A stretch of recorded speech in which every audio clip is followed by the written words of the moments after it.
Hello. This video documents and analyzes the entirety of the new lore that we got from Bungie's Marathon ARG. On May 24th of 2023, Bungie released the announcement trailer for a new game in the Marathon franchise, a beloved sci-fi FPS trilogy from the 90s. In the following days, an ARG would play out across numerous websites, videos, documents, and more that revealed key details as to the continuation of this 30-year-old narrative. This ARG was covered in depth and subsequently documented by a group of highly committed fans. I, like many, was not aware of the thorough and meticulous work being done to preserve this excellent piece of work that Bungie produced at the time. Once I had the opportunity to dive a bit deeper into what was discovered, I was delighted to find a treasure trove of excellent science fiction lore written and produced with the care and precision of a masterful studio that has been weaving science fiction tales for decades.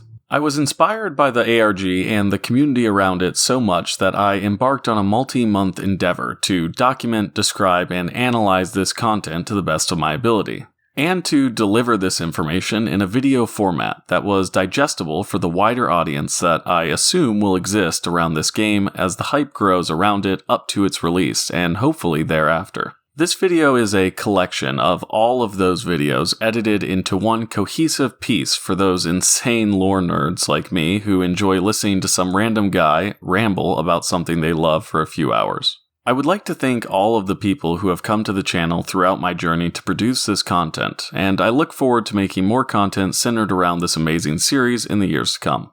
I would like to thank Bungie for their efforts in building worlds that all of us can get lost in and enjoy.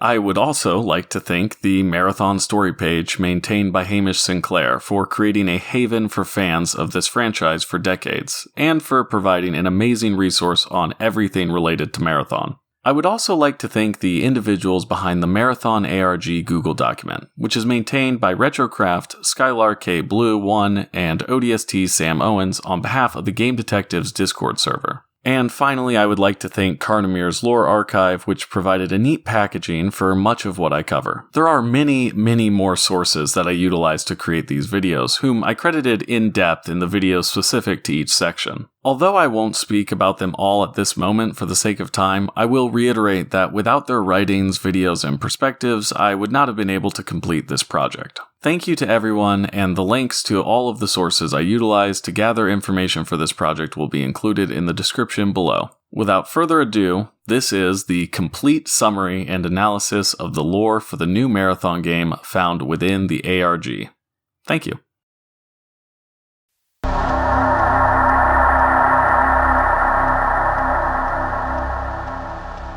So, the UESC, or Unified Earth Space Council. The UESC is the governing body which controls the solar system housing Earth, referred to as Sol in the ARG.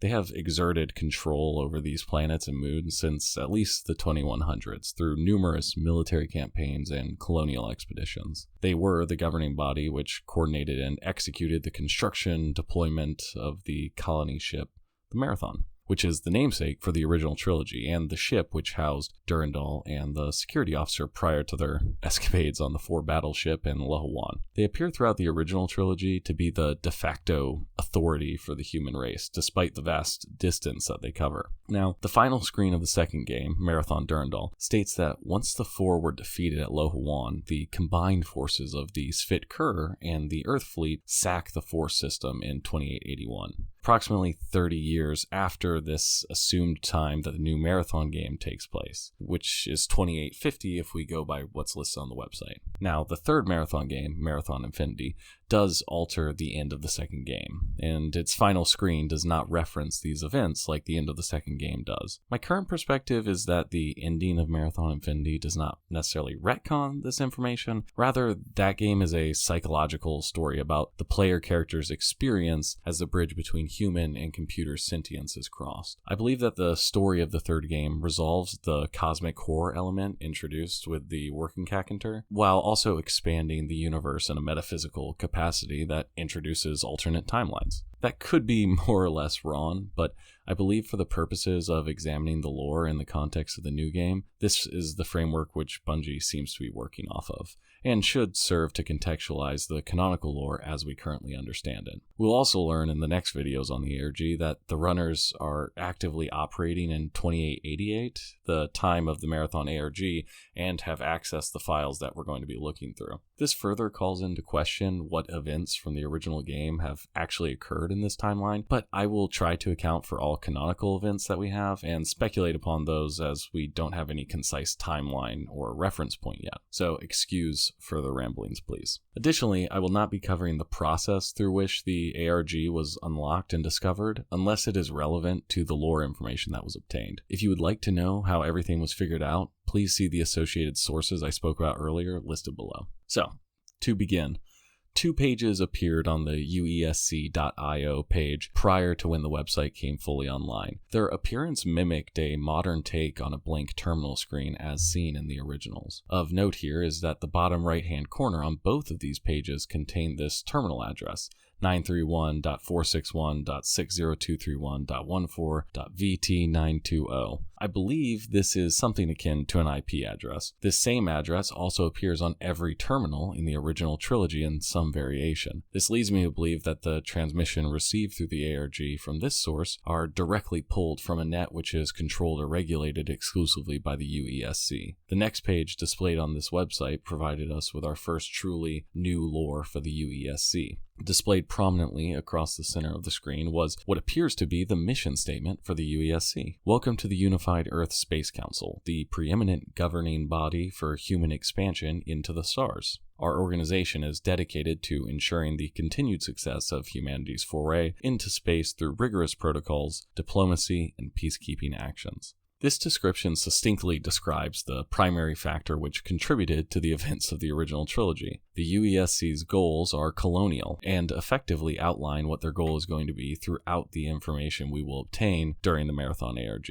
They want to expand humanity throughout the universe, and their actions are and will be dictated by this goal. When the page updated again, a new message was found as a banner across the top of the site. Due to unauthorized access, this terminal and password-protected folders within, the Unified Earth Space Council will commence a lockdown of any sensitive information effective 26 May 2888 at 1900 UTC. All evidence of breaches of sensitive information related to Project Goliath will be collected. This indicates that the information stored within this terminal is now located in a time the farthest into the future we have seen, except for when Durandal returns to Earth's solar system in 12,811. It also hints at a mysteriously sensitive Project Goliath. The information contained within should cover the events which we will be playing through, or at least portions of what was documented if that 2850 time frame from the official website is accurate to the in-game period. The events of the ARG do occur at the same calendar period as the release of the ARG, but in 2888.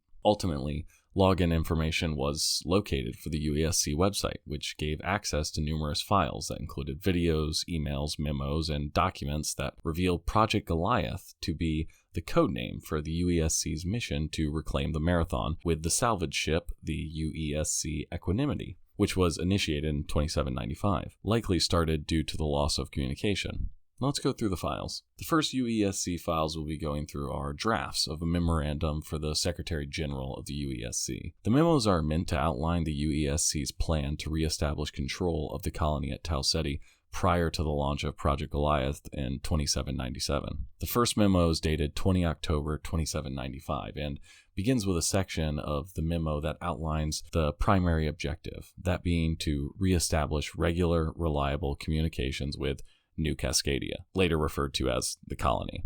Establish a dialogue with the current colony leadership, or alternately, re-establish contact with shipboard AI or colony AI. The subpoints indicate that if the loss of communication with the colony is due to an anti-government element, followed with MIDA in parentheses, then all parties responsible for or in support of the act must be uncovered and neutralized, and that there is non-zero likelihood that the interruption in communications between the colony and Sol, Earth's solar system, originated in a possible rampancy event. Next, the secondary objectives are outlined, that being that the UESC must prioritize an announcement of additional steps to provide aid to the colony so as to dissuade further aggression by anti-government forces, while also signaling the strengths of the UESC to Mars, Luna, and their allies in the main belt, assumed separate colonies within the Sol system which the UESC controls at some level. I don't recall any reference to a Luna colony within the original games, but a colony on the moon would make sense given that we know from Marathon 1's terminal covering the history of Battleroids that wars were being fought in the late 2100s amongst governments of asteroid colonies. The UESC clearly has interest in ensuring the faith of these peoples,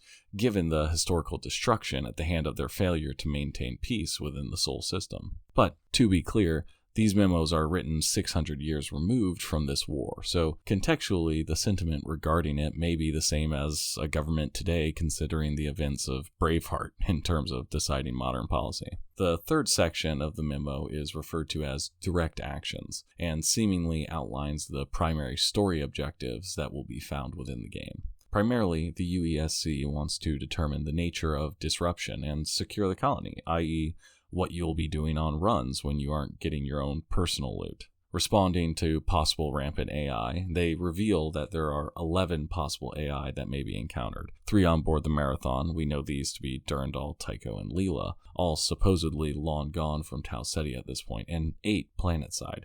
1 is even indicated to be a Chevalier-class AI, with one of the admins making notes on this draft of the memo indicating that it may be problematic to deal with. They even state directly there are a potential 11 hardened AI enclosures that will require their own particular solutions.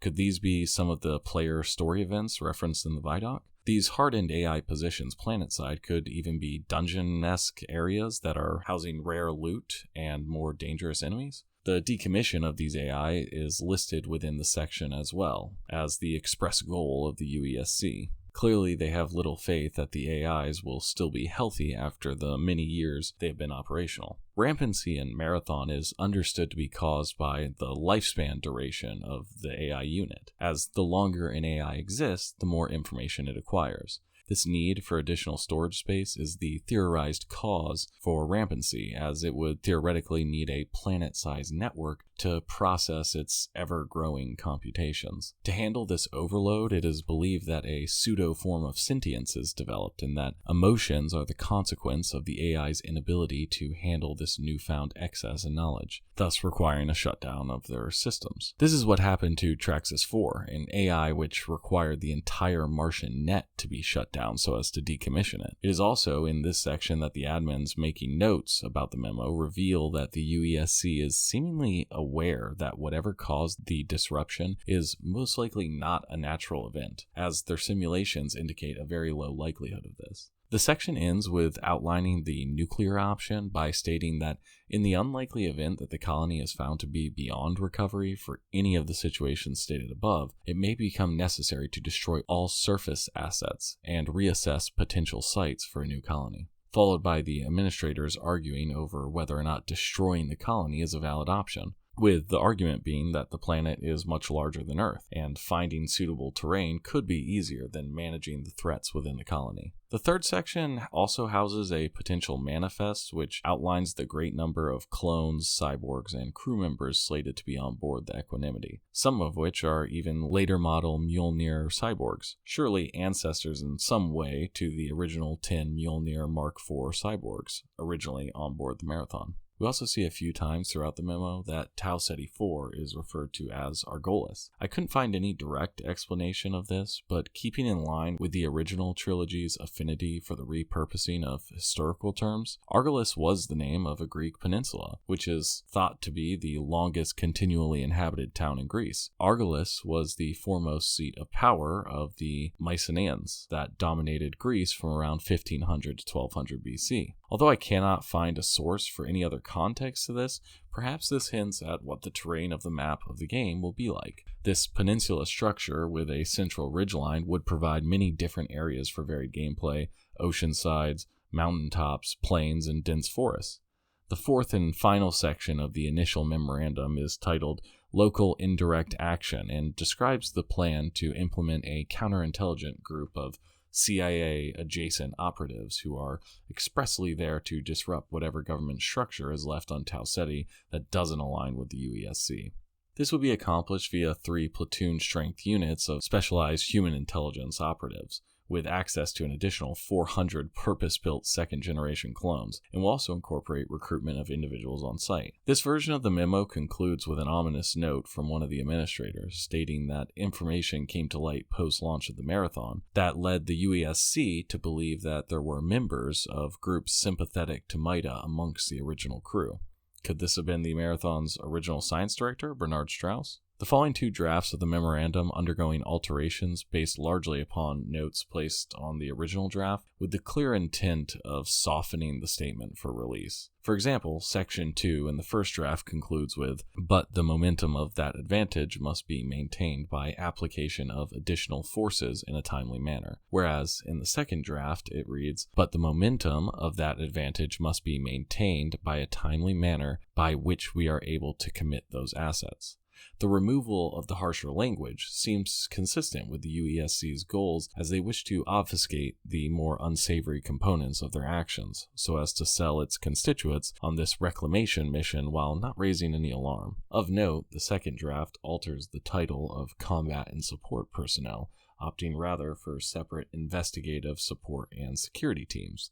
The administrators who are adding the notes argue over the point of the investigative team, stating, "By the time our people get there, the statute of limitations will almost certainly have run out." Clearly, this rebranding would lead citizens and government officials to have a less exact understanding of how these personnel will be utilized. The second draft also alters the number of Mjolnir cyborgs deploying from 1 platoon to 48. A platoon, depending on the unit and military, will house somewhere between 20 to 50 individuals, so this quote-unquote reduction appears to be a way to further hide the number of combatant elements assigned to this mission, which one of the administrators makes note of when stating, "This still feels like an unusually high number of combat personnel for what is essentially a humanitarian disaster relief mission." Interestingly, this back and forth continues between those making the edits, and it is stated that it should also be noted that although they share series nomenclature from earlier cyborg assets, these are not the Battleroids of old. This would explain how the large number of these Battleroid adjacent units isn't as absurd as it seems, as the small deployment of Battleroids when they were initially developed resulted in them killing, quote, "almost everyone." The UESC is aware of the optics on this, even stating, "If we even send 1 Mjolnir, there is no way the colony will see that as anything but overtly aggressive." It is also clarified in Section 4 of the second draft that this is a one-way 200-year trip. The administrators make note of this when stating, "Even if everything goes exactly as planned, it would be a 200-year round trip. What they return to after the amount of time would be just as alien as where they're headed," although the other isn't convinced of the acceptable nature of this. The fifth and final section of the second draft has now been titled Worst Case Scenario, but largely contains the same information as the Nuke and Pave section from Draft 1, indicating that the UESC is insistent upon maintaining the possibility that the colony may have to be destroyed if remedial action is less viable. They even reference a document from the Marathon Project that we could assume implies that a similar policy was in place for their operating procedures. The third draft continues this trend of softening the language to make it more palatable for a larger audience. Interestingly, they double down in some sections on their words against MIDA. For example, Section 1.1 returns to using the language neutralized forthwith in respect to how the UESC will handle MIDA collaborators. This seems to fall in line with how they wish for the public to perceive their strong position against rebel groups. Additionally, they remove references to the Mjolnir Mark IV cyborgs and opt for describing the security element as 48 purpose-built third-generation clones, Harpe M1-2. The final draft also includes a sixth section that discusses development of a new communication system to be positioned at 1 light-year intervals, 12 self-regulating communication relay satellites transmitting data via a gravitation wave neutrino modulator, purpose-built by the manufacturer decided by bid. This final draft also lacks any input or notes from the administrators and can be assumed to be the version that was released to the public. The next portion we will cover is the email chain located within the UESC website. The emails appear to be between the individuals drafting the memorandum that we just discussed, although the actual names of the people communicating are not listed. Rather, the chain is between LM_102009 and AS_101186. Now, the notes on the previous documents were listed as ASGMM and SILSGIH. We see a carryover between the AS appearing in both AS101186 and ASGMM. And L features in both the LM102009 and SILSGIH, but I don't believe these to be the same people. Of note is that both individuals in the email chain appear to be agreeing with many of the points made by ASGMM, who was questioning the militaristic nature of the Project Goliath mission. The individuals in the email chain also appear to have a higher level of authority over the memo than the administrators who are making notes on the draft. Perhaps this chain is between the Secretary General in charge of Project Goliath mission and whoever is directly below them. The emails take place on the 23rd of October 2795, one day after the second draft we covered had been dated. They begin with LM messaging AS in reference to their worries about Project Goliath.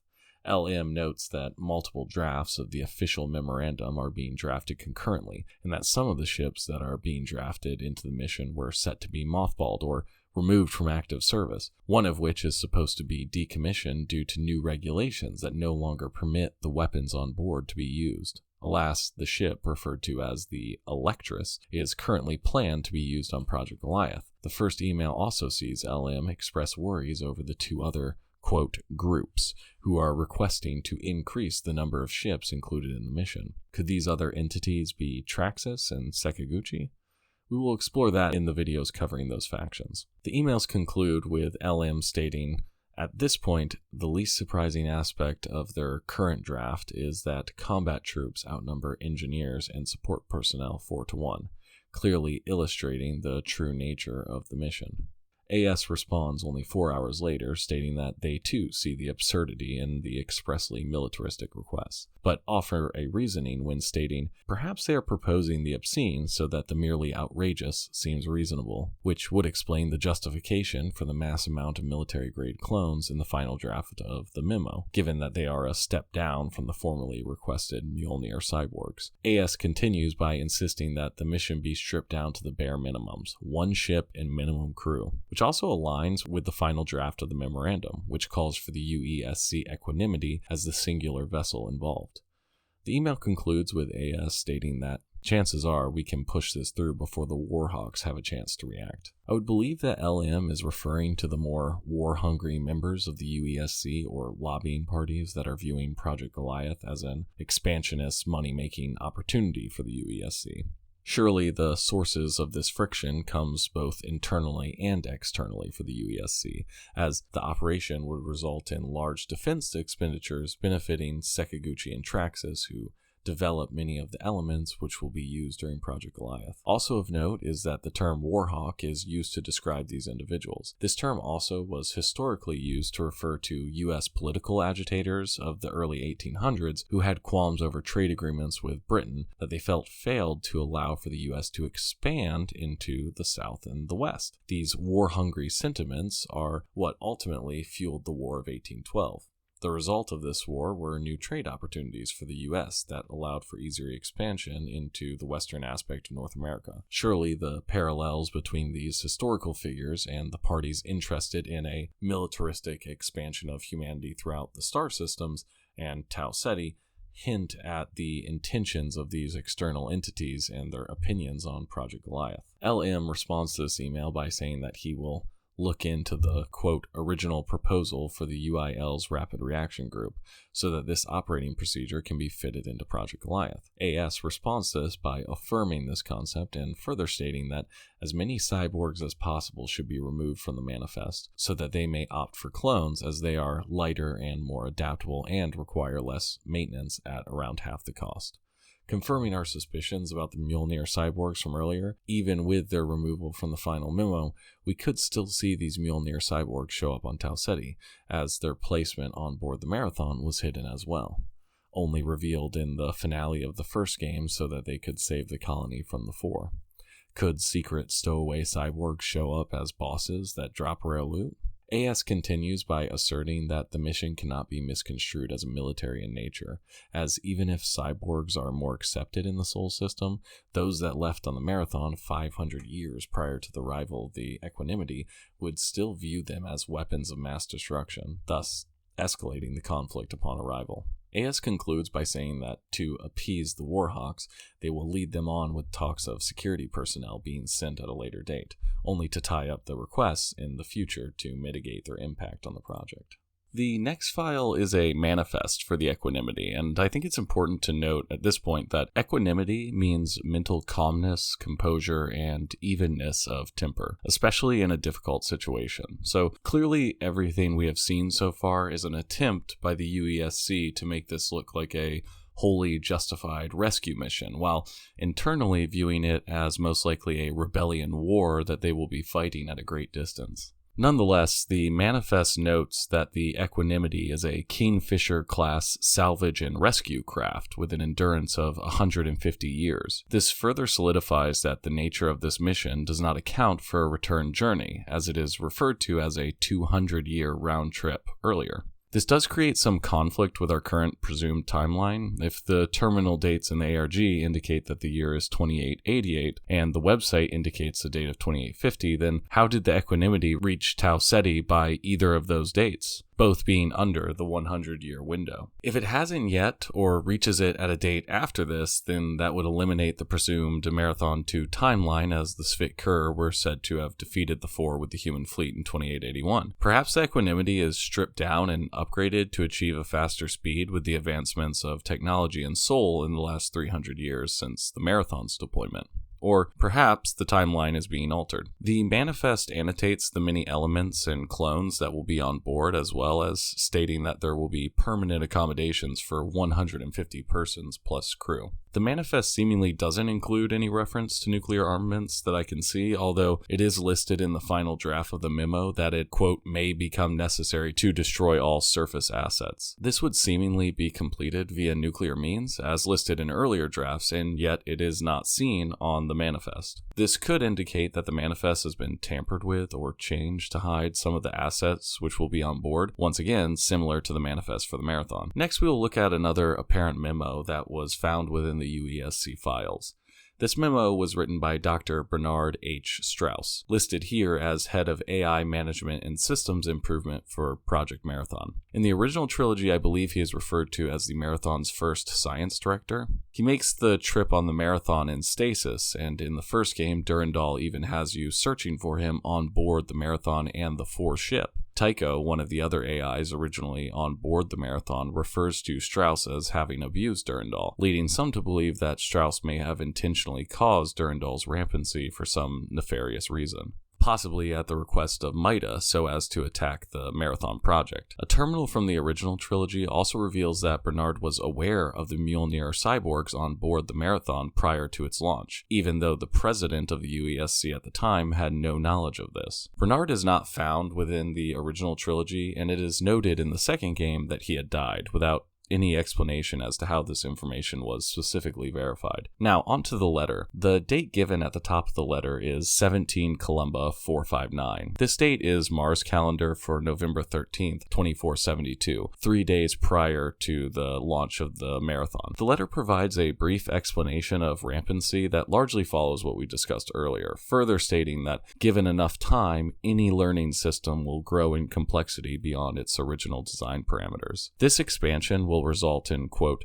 aberrant behavior. If not corrected, this aberrant behavior will develop into what is commonly referred to as rampancy.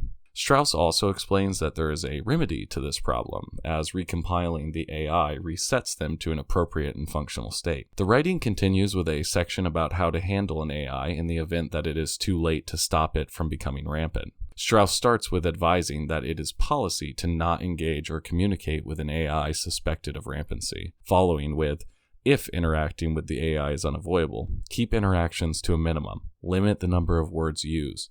Issue orders, keep every interaction transactional.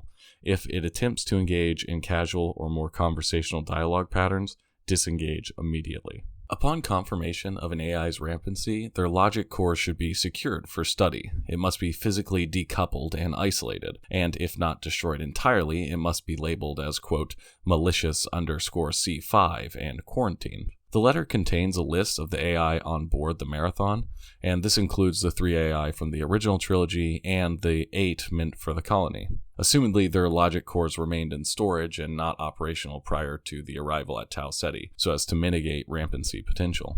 I will now read the descriptions offered for the colony AI, as I believe these AI are being fleshed out with characteristics because they're going to be relevant in the upcoming game as enemies or characters that will have an impact on the colony you'll be exploring. So the first one is AR. He's described as a benevolent autocrat, no-nonsense problem solver, classic patriarchal authority figure. BA, problem solver, confident, bordering on boastful, may need to go on to accelerated recompile cycle, inform the science and engineering crew. DA, dutiful, diligent, motivated, always puts others ahead of self, may need to address this at some point. GA, compassionate, empathetic, and transparent, perhaps our greatest achievement to date, will most likely need to be moved to an accelerated recompile cycle at some point. IC, motivated, assertive, proactive, and will need to keep isolated from Tycho or establish hierarchy at outset, inform science engineering of situation. Maybe this AI had some sort of relationship with Tycho, or they became too friendly in a manner that might accelerate rampancy. JO, resilient, optimistic, patient, the colony AI for defense and training.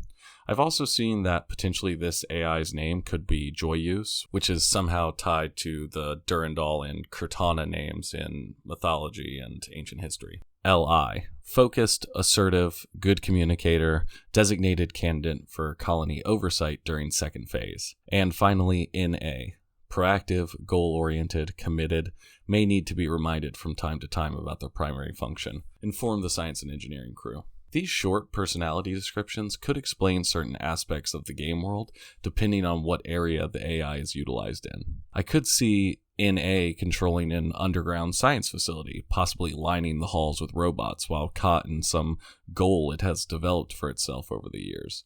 While GA may be an emotional wreck, their area run down as its compassion resulted in years of mourning after the failure of the colony. These all sound like dynamic characters that could alter the game world in unique ways. Strauss concludes the letter with, "Let's ensure that the things we can control remain in our control." Well, I guess that didn't go exactly to plan. The final file we have access to is a letter from Bethany R. Montenegro Sincara, the commander of Project Goliath, to the brave souls of the Equanimity, dated 19 July 2797. The letter explains that the crew of the Equanimity should be prepared for the vast array of possible reasons for Project Marathon's loss of communication. It reads rather plainly as a hoorah morale builder from a commander that clarifies the dangerous nature of their mission and the many variables that are unaccounted for. Finally, we're going to be taking a look at the 5 UESC videos. These short videos pull clips from the Vidoc and trailer and feature a UESC intro that makes it appear as official UESC evidence. These videos were found within the same directory, Futurum, as the other files we have looked at so far, but notably the video which features Christopher Barrett, Marathon's game director, is found in a separate folder from the others. The location of his video is next to all of the promotional wallpapers that were released in the ARG. This doesn't appear to be in-universe and utilizes a 2023 date separate from the rest of the videos. So we'll start with evidence file 1842, Unknown Presence. The first thing to note here is that the date is 5/25/2893. The video features the same shot of the SFIT compiler from the teaser trailer. This seems to indicate that runners are still active at this time period, which is seemingly the farthest date into the future that we have yet. The video also notes that it was filmed at a 13x zoom, although apparently occurring indoors. Was this possibly captured via a drone? The video also annotated the glowing circular area where the SFIT would expel their projectiles from in the original trilogy, describing the energy source as unknown while labeling them non-human combatants. The video is then cut off, with the message "camera lost" appearing on screen. The next video, evidence file 1843, titled Site Survey, provides the same date as the prior video and features all of the space shots from the Marathon teaser trailer. This video identifies the vessel as the UESC Marathon, which seems to discredit my prior thoughts from my trailer analysis video, where I suggested that the vessel housed within the moon hull was a new ship designed to reappropriate the destroyed Marathon, and seems to confirm that it is just a redesign of the Marathon ship. The video also indicates that a scan of the vessel revealed no signs of life on board, and that an active debris field exists around the vessel. Could this be a location you visit in the new game? Or will debris from the Marathon be falling towards Tau Ceti, causing meteor-style events in-game? The next video, evidence file 1844, titled The Colony, shows the videos of Tau Ceti as seen from space. This camera perspective is labeled as a UESC RecSat, showing some of the capabilities Equanimity has and retains the same date as the other videos. This video does not seem to reveal much new information, but does label Tau Ceti 4 as an Earth-like planet with an inhospitable, low-oxygen atmosphere. The next video, evidence file 1845, Runner Threat Assess, is easily my favorite. This features the same date as the other videos and displays the video of the runners from the trailer. It labels this camera as a UESC security feed and names the iconic runners we see in the end of the trailer. The sniper is referred to as White Rabbit, badass, and indicated to be a Sekiguchi S-series clone. We'll cover the series of clones in the video about Sekiguchi. It also names the two runners in the rear as Brill and Patch, affiliating all of them with the company Traxus, which leads me to believe that the clone we see earlier in the trailer, who has the lipstick in the shape of the Traxus logo, could have been White Rabbit. The final and seemingly out-of-universe video is evidence file 1841, Director Deposition. This video has Christopher Barrett basically breaking down what you'll be doing in the new Marathon and what mysteries you'll uncover. But given that's what we just talked about for the past however long this video is now, I don't see the need in going over it. So we made it. As far as I am aware, this is what has been revealed about the UESC from the ARG. I absolutely could have missed some things or be entirely unaware of something, but I think we covered the majority of relevant lore that was uncovered. I believe the key takeaway here is that the UESC is a powerful government which is seeking to reclaim control over the lost colony at Tau Ceti. They will achieve this goal by deploying the UESC Equanimity with a suite of combat-capable personnel, clones, and equipment.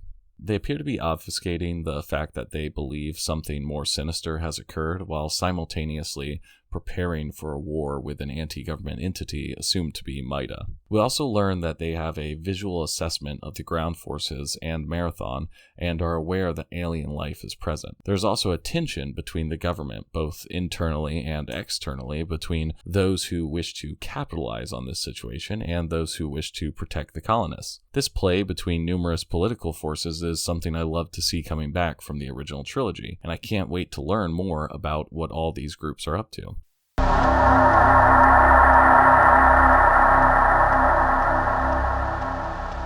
So, what is MIDA? To begin with, I think we should clarify that MIDA is seemingly an acronym for which we have no clearly communicated meaning. The original trilogy makes no reference to what the term means, and the writers for the ARG play with this concept by introducing numerous possible meanings for the acronym that express the sentiments of the group. MIDA, as an organization, is described in Marathon 1 via the second terminal of the level, the Rose. It reads, MIDA, as it was known, was a popular political party until the failed coup of 2466. This date is altered to match Bungie's corrected timeline.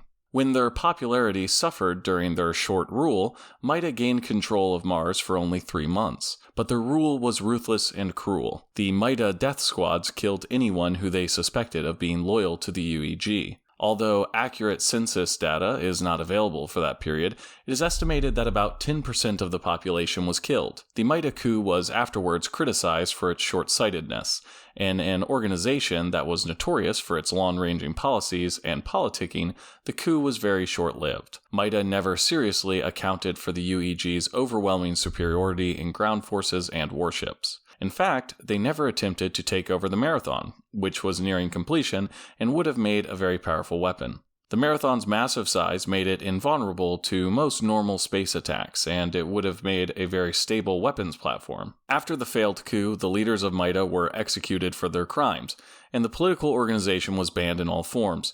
The organization has survived, though, as an underground terrorist organization, and remains active to this day. In its underground state, it fosters terrorism throughout Seoul, and due to its spectacular funding and excellent personnel, it has grown to be one of the most feared terrorist groups active anywhere in Seoul. This terminal also provides some historical context for why the people of Mars may have felt the desire for rebellion when describing the Mizraya massacre. Although most historians point their fingers at the Mizraya massacre as the cause of the Third Martian War, the coming of a Martian conflict was inevitable. The failure of the Martian economy and a long series of political struggles between Mars and Earth continually strengthened the MIDA radicals. This trend of radicalization accelerated with the building of the Marathon and the subsequent failure of the Christs. Mizraya massacre on January 6, 2345, at the United Earth Government Mizraya Food Distribution Center, what had begun as a commonplace food riot turned into a massacre.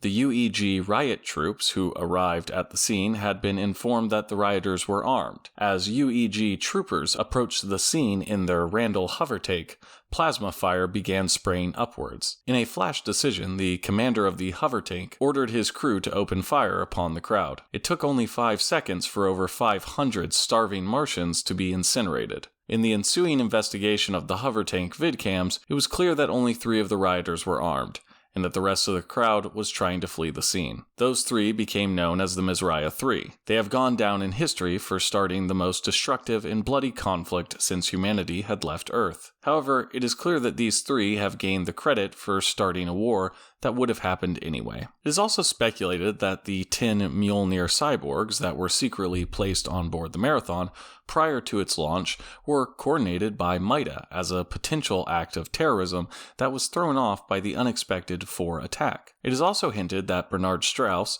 the Marathon's first science director, may have associated with MIDA, as he was seemingly the only character who knew of the cyborgs that were on board prior to its launch. Leela even states in the final terminal of the first game that, quote, "I do not believe Durandal himself brought the cyborgs on board, and I have other evidence that a human operator was influencing Durandal up to the time the Marathon was launched." If Bernard is a MIDA operative or sympathizer, it could also indicate that his tampering with Durandal was a direct attempt to disrupt the UESC's Marathon mission. That could mean that the entire 4 debacle and subsequent events of the original trilogy and of the new game could directly be the consequence of MIDA's actions. Although their organization, history, and intent is somewhat obscured, they are clearly a major player in the game and are heavily impacting the events that we see. The important thing to understand is that MIDA is a political group that seemingly originated on Mars in response to the Martians' feelings of inequality in reference to the support and control enacted by the UESC. The failure of the Christ Soul Orbiters,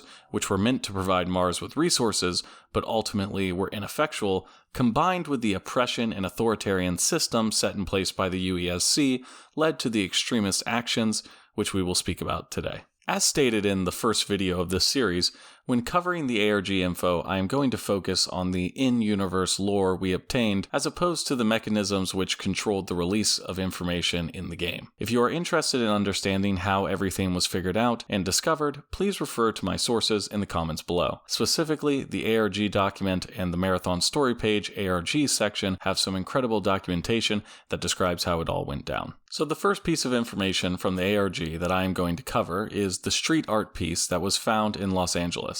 MIDA's website, HereAreSilence.com, which would house the zine that contains the majority of the information we'll be covering, also contained coordinates that, when followed, led to a real-world concrete structure in Venice Beach that featured graffiti from MIDA. To begin with, I will start at the top of the structure. The top features 3 separate eyes that are overlooking the rest of the work, clearly evoking the image of the all-seeing eye. This appears to reference the MIDA perspective that the UESC is responsible for a level of authoritarian control via technology that restricts and violates people's innate freedoms. Additionally, the 3 eyes are distinct in ways that indicate a representation of separate types of entities. The strained red eye appears the most human and could could represent MIDA, or humans who are the victims to the other groups represented. You can also see many eyes surrounding the strained eyes, all looking in separate directions with different expressive accents. This seems to be capturing the feeling of paranoia and distrust that would surely exist within a highly secretive rebel group that is up against the force of a much stronger organization, like a megacorp or interstellar government. Some of these eyes even feature separate colors of the iris. I believe that these colors could coordinate with the UESC, Traxus, and Sekiguchi. It's difficult to determine which association applies to the colors, but the UESC frequently utilizes this blue color throughout the ARG. The blue eye is also the largest and seems to be the only eye directly looking at one of the other greater eyes. This would align with the UESC being the largest organization and that they are more interested in controlling the corporations and may already be covertly operating within the ranks of MIDA. Two green eyes also appear above and below the primary red eye. The green draws to mind Sekiguchi. The green silkworms with the barcodes that were constructing the synthetic form appear to align with the green coloration of this group. Finally, a singular purple eye appears below the red eye. Given the other associations,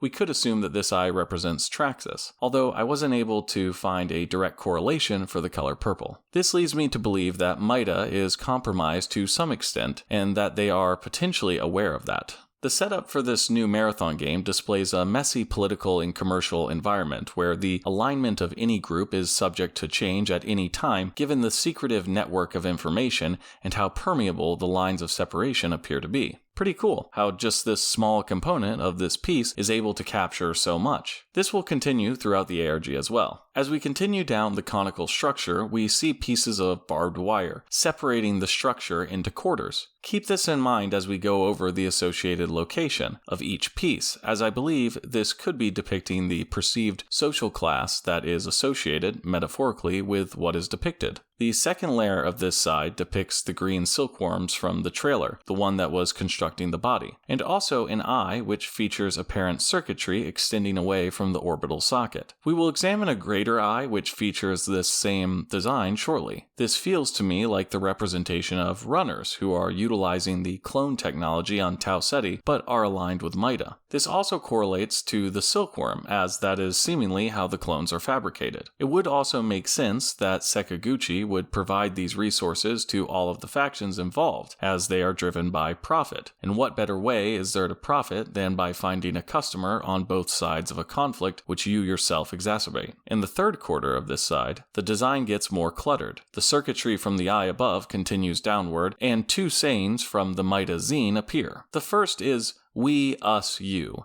an apparent appeal to the people who have suffered at the hands of the UESC and organizations exerting control over the stars and Sol system. That MIDA represents the goals of the common man. The second phrase is comfort cage, once again reinforcing the sense of oppression from the confines of the authoritarian government. Surely the advanced technology of the late second millennium is alluring to citizens of the time period, who may choose life in the hands of an all-controlling government, exchanging freedoms for comfort. Laying across the barbed wire separating the third and final quarter of the cone is a lion with X's over its eyes. Now, throughout the ARG, we will see references to anthropomorphized entities in place of organizations within the universe. I will get into speculation as to who the lion could represent later when we get to that section of the zine. The final quarter of this side features the UESC acronym written out 5 times and crossed out. In between the third and fourth instance are a pair of blue eyes. The eyes appear to be staring at the black silhouettes that surround the bottom of the conical portion of the structure. The silhouettes have 2 variations. One has a square-shaped head,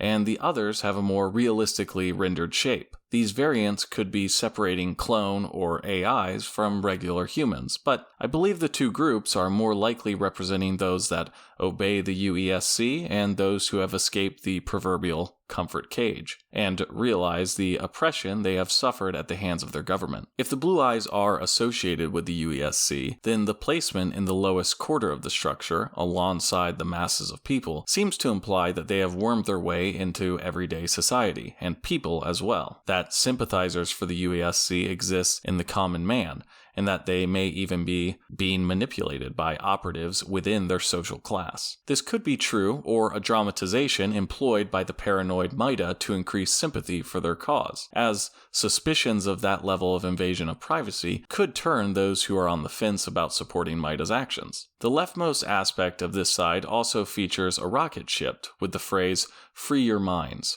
written alongside it. The path to freedom is to escape the sphere of influence of the UESC. We will see this at the end of the MIDA zine, but ultimately they seemingly want to restore power to the people to determine their own societal structure. This has been stripped via the proliferation of technology in numerous ways, and this ship symbolizes the pathway to their freedom. The right side of this section features one of my favorite recurring phrases that MIDA has, artificial unintelligence. I am sure we can all relate to that after the onslaught of AI art and shorts that start with this.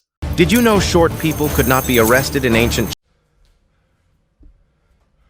It's time to stop!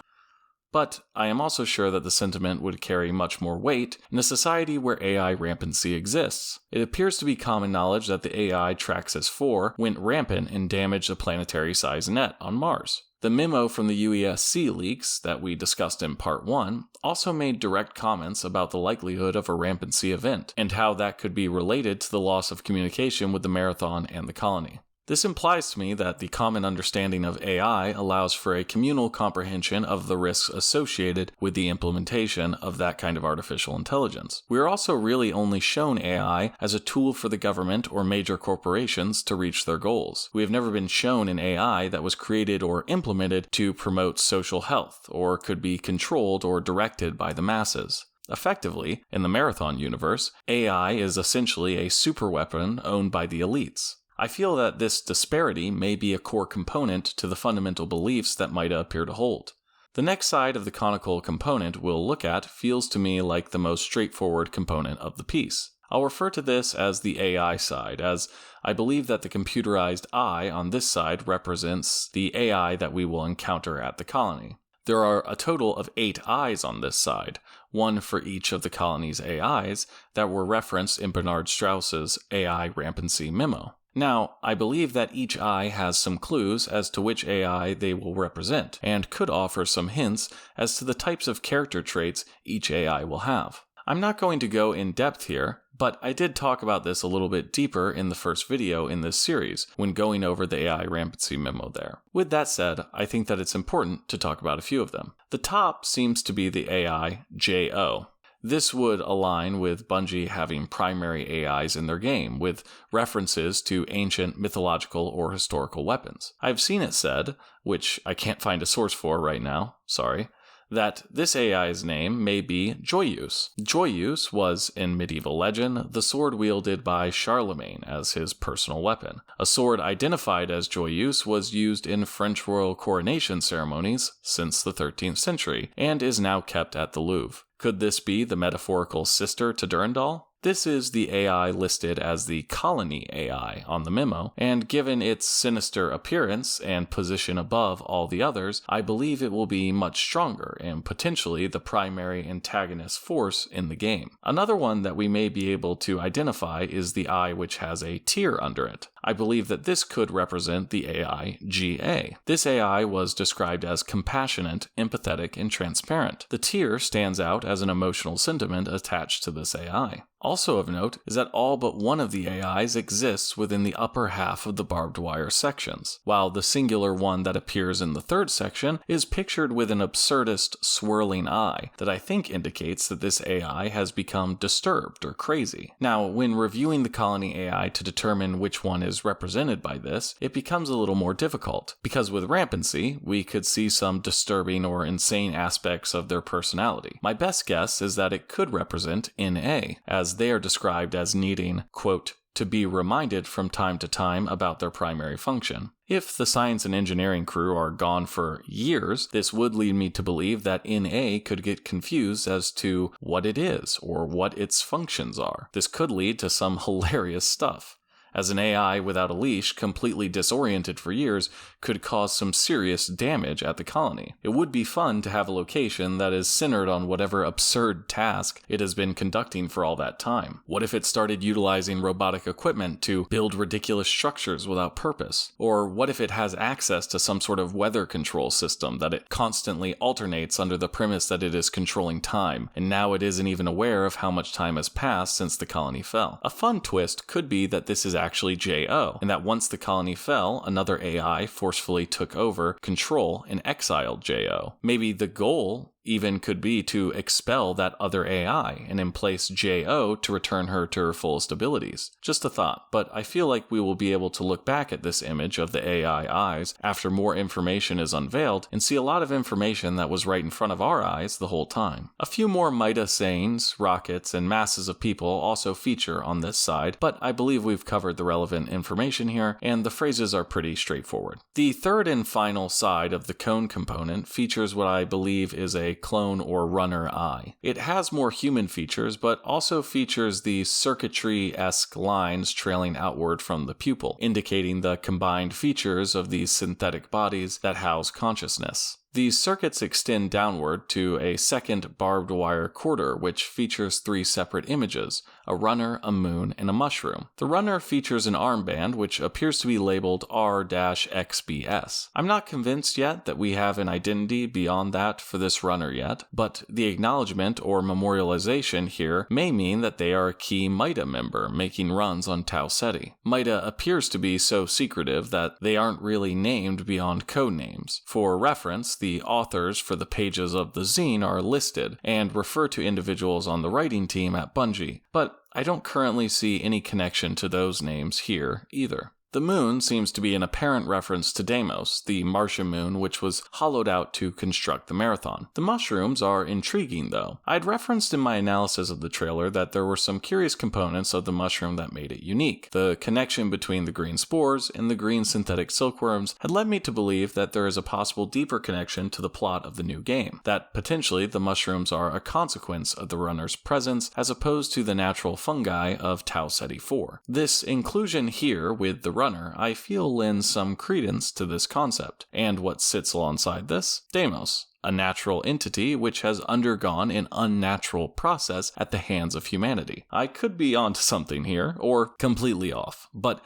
I believe the recurrence of the mushroom imagery could indicate some level of importance. The third quarter of this side features the marathon logo, but reformatted to represent the symbolic bleeding hole left by the removal of Deimos from the Martian gravitational field. Written around the image is Free Mars, and the bleeding hole is labeled The Lost Child. Hidden behind the barbed wire near to this image is a representation of the other Martian moon, Phobos. Although slightly obscured, I believe this is labeled Only Child, referring of course to the loss of its proverbial twin at the hands of the UESC. This image beautifully outlines MIDA's harsh criticism of the UESC's actions on Mars, and although we don't have a clear origin for MIDA, I could imagine that this image could be the thesis statement of sorts for most of their actions after the announcement of the Marathon project, when Deimos was purchased. The location of this image in the lower half of this section could indicate the impact that this event had on the people, and their literal proximity as the moon is right above their heads. Additionally, this section includes some MIDA logos and rockets that I can't see a relevance for beyond what we discussed earlier. Perhaps, in totality, the numerous rockets coming from all sides could express the chaotic race to Tau Ceti that we see play out between the groups in the ARG. The final quarter contains the mass of people we have talked about earlier, along with a crowd of stick figures, with some painted in red. Just below that, we see the MIDA logo, but with a blue and green color scheme. The combination of these two images hints at the existence of MIDA within every organization, that sympathizers for the MIDA cause may be housed in these positions, creating a web of influence throughout the main players that is only revealed through coded language and imagery, so as to maintain the secrecy of the organization. The remaining component of this piece is the three-pronged base at the bottom of the structure, which holds up the conical aspect. This area features many of the anthropomorphized faces, MIDA phrases, and artistic stylings that we will see within the ARG. I believe that much of this is relevant in capturing some of the nuances in the belief system held by MIDA, but is also clearly outlined in the zine. For this reason, I am only going to point out a few things here that I personally found interesting. The first thing is the fan favorite return of the term BOB. BOB is an acronym for Born on Board, indicating those on board the Marathon who were born during the 300-year journey from Mars to Tau Ceti. The original trilogy has a lot of fun with basically making these bobs the comedic relief, and many of the texts and level titles even that reference them play with the idea that they are disposable and largely a nuisance. The in-universe sentiment that I get is that they are a perceived lower class, as they have no home planet and were of a familial line that was not of a high enough value to be placed into stasis during the journey for utilization at the colony. My understanding is that this term originates from the colonists or AI on board the Marathon, so it is interesting to note that MIDA is even familiar with the term. Now, the end of Marathon 2 sees a portion of Bob's escaping Durandal's grasp in a stolen 4 ship, assumedly heading for home with the upgraded ship capabilities afforded to them by the alien tech. So it could be historically accurate that this term was known by the larger Sol system upon their return, or MIDA may have extracted this intel through less than legal means from the UESC, who may have had enough communication with the Marathon to learn of this term over their journey. Or maybe the elements sympathetic to MIDA on board the Marathon could have had communication with MIDA HQ far longer than we were previously aware of. Regardless, it is fun to see the classic term return, and I'm looking forward to how they play with the concept in the upcoming game. The next piece I want to look at on the base are the 2 skeletal fish. The appearance of these shapes at the bottom of the structure imitate the conceptual location of fossils. This could be a reference to a separate anthropomorphized entity that represents a character or group that we have some previous knowledge, i.e. Strauss was a fish out of water on his journey because of his shifting allegiance in combination with his forced interaction with the Four. But another spin is that this fossil concept may imply that the colony has some type of life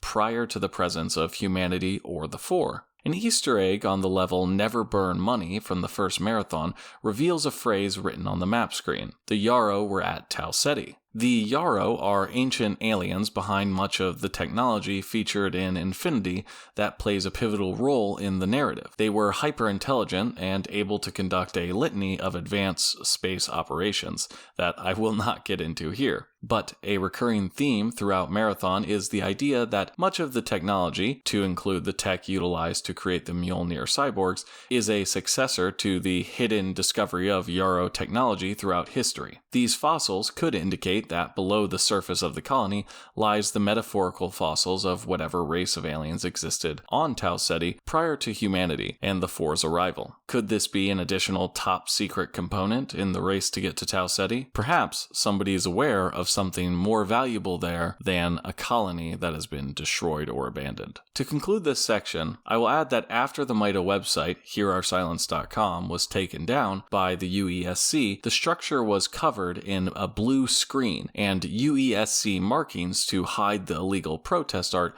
from the terrorist group. I loved seeing this, and I am super impressed with the work Bungie put into it. Thank you to Bungie and everyone who documented this, especially Lynn MVC, who scanned the structure and uploaded it. So the next component we will cover from the ARG is the 37-page zine released by MIDA. I've been saying zine this whole time, but just to make sure we are all on the same page, a zine is an amateur thrown-together magazine, put together to express some sort of idea or concept, and is usually done by hand. I think they chose this medium to express the ragtag rebellion vibe that opposes the seemingly sophisticated intelligence network they possess. Their capabilities far outclass the seemingly underground aesthetic, but I would imagine this image allows MIDA to attract the common citizen, while also obscuring their true ability from the government and corporations they threaten. It fits really well and works in and out of the universe. So the zine was available through the Hear Our Silence website, and included multiple writings, ciphertexts, images, and GIFs. I will go through page by page and explain it to the best of my ability,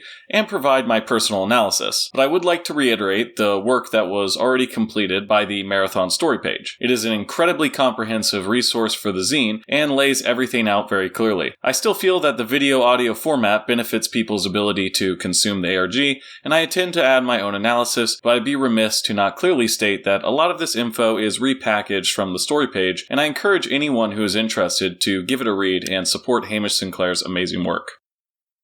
The first page is a title page, which, as pointed out by the story page, utilizes antonymy, or the juxtaposition of two words which have oppositional meaning. My only caveat to this is that a potentially better term for the way that MIDA utilizes this grammatical implementation is oxymoron. I believe that the combination of the word choice also insists upon a new concept that metaphorically represents the nature of their beliefs. For example, the first page features the phrase, "MIDA is rising, MIDA is dead." These are not two disconnected concepts that express some chaotic, nonsensical nature. Rather, these two sentences combine to illustrate that the current iteration of MIDA has shed the actions of earlier generations of the group, and that their goals do not align with the founders' actions. Simultaneous to their dissolution is the consequential reimagining of the group and their desires. This state of being both dead and emerging displays more accurately their position in universe as a long-standing organization, which is also separate from its initial iterations as displayed in the original trilogy. With this context in mind, the initial page also features the phrase anti-rev, as in anti-revolution. This indicates that MIDA is a revolutionary group that has no interest in abiding by the standards of revolution set in place by historical precedents, that the establishment of revolution is itself one that has been corrupted by the elements that control humanity in the universe of Marathon, the Megacorps, and the UESC. This ultra-punk sentiment reminds me of Johnny Silverhand and evokes the imagery and sentiment of a cyberpunk-style faction that I think will play really well in the established Marathon universe. Another example of this oxymoron is found at the bottom of the page with "for against," and towards the center right is the issue number, listed as issue 4673C. I haven't been able to locate a meaning for the numeric 4673, and my assumption is that the C represents an addition. If this is true, then my thinking would follow that C would be the lowest level of secured intel that is publicly released, with the next higher level of secrecy being B, and subsequently A would indicate the highest level of secrecy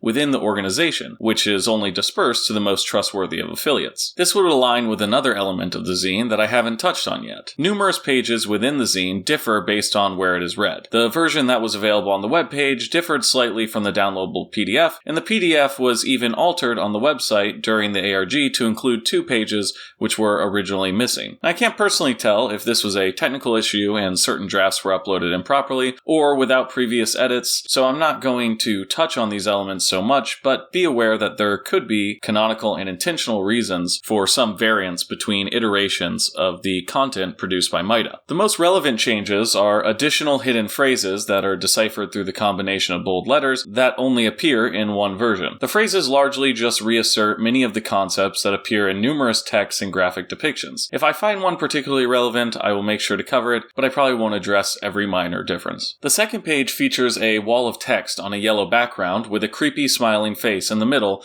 that was also featured on the IRL art piece. I believe that this face is almost a logo, emblematic of the devious nature of MIDA as an organization. It plays on the dubious cartoony feeling of Calvin while displaying the self-assuredness of the radical group. Additionally, the page is labeled along the left side as the introduction and stands to welcome the reader into their secretive world. Pages 2 and 3 only differ by displaying additional text that is hidden on page 2, and it introduces a hidden message via capitalizing certain letters. To ensure we cover all the info, I'm just going to be going through page 3. The page reads, "This is an introduction. If you've been here, you know, and welcome back. If you're new, you will know. More than before. Always less than you will. Welcome to the Anti-Rev. Issue 467.3. In a non-sequential lighting of an ever-present spark. Intro. Nothing that follows is original. This is not innovation. This is just another moment worth fighting for. And we, you/us, are next. If we choose to be/fight, this zine digitally glitched to an unlicensed .com feed or DIY paper cuts and smeared ink in your hand is anti-establishment, anti-corporate, anti-gov. This zine is unwelcome. This zine is transgression trespassing into their comfortable spaces. This zine is gasoline, and you are fire. Together a light inspiration. I, this zine, is a crime, and you are witness forever, changed by what you see. This zine is a crime, and you are a person of interest. Your name added to a list, your face etched into a database. Your limited options, limited.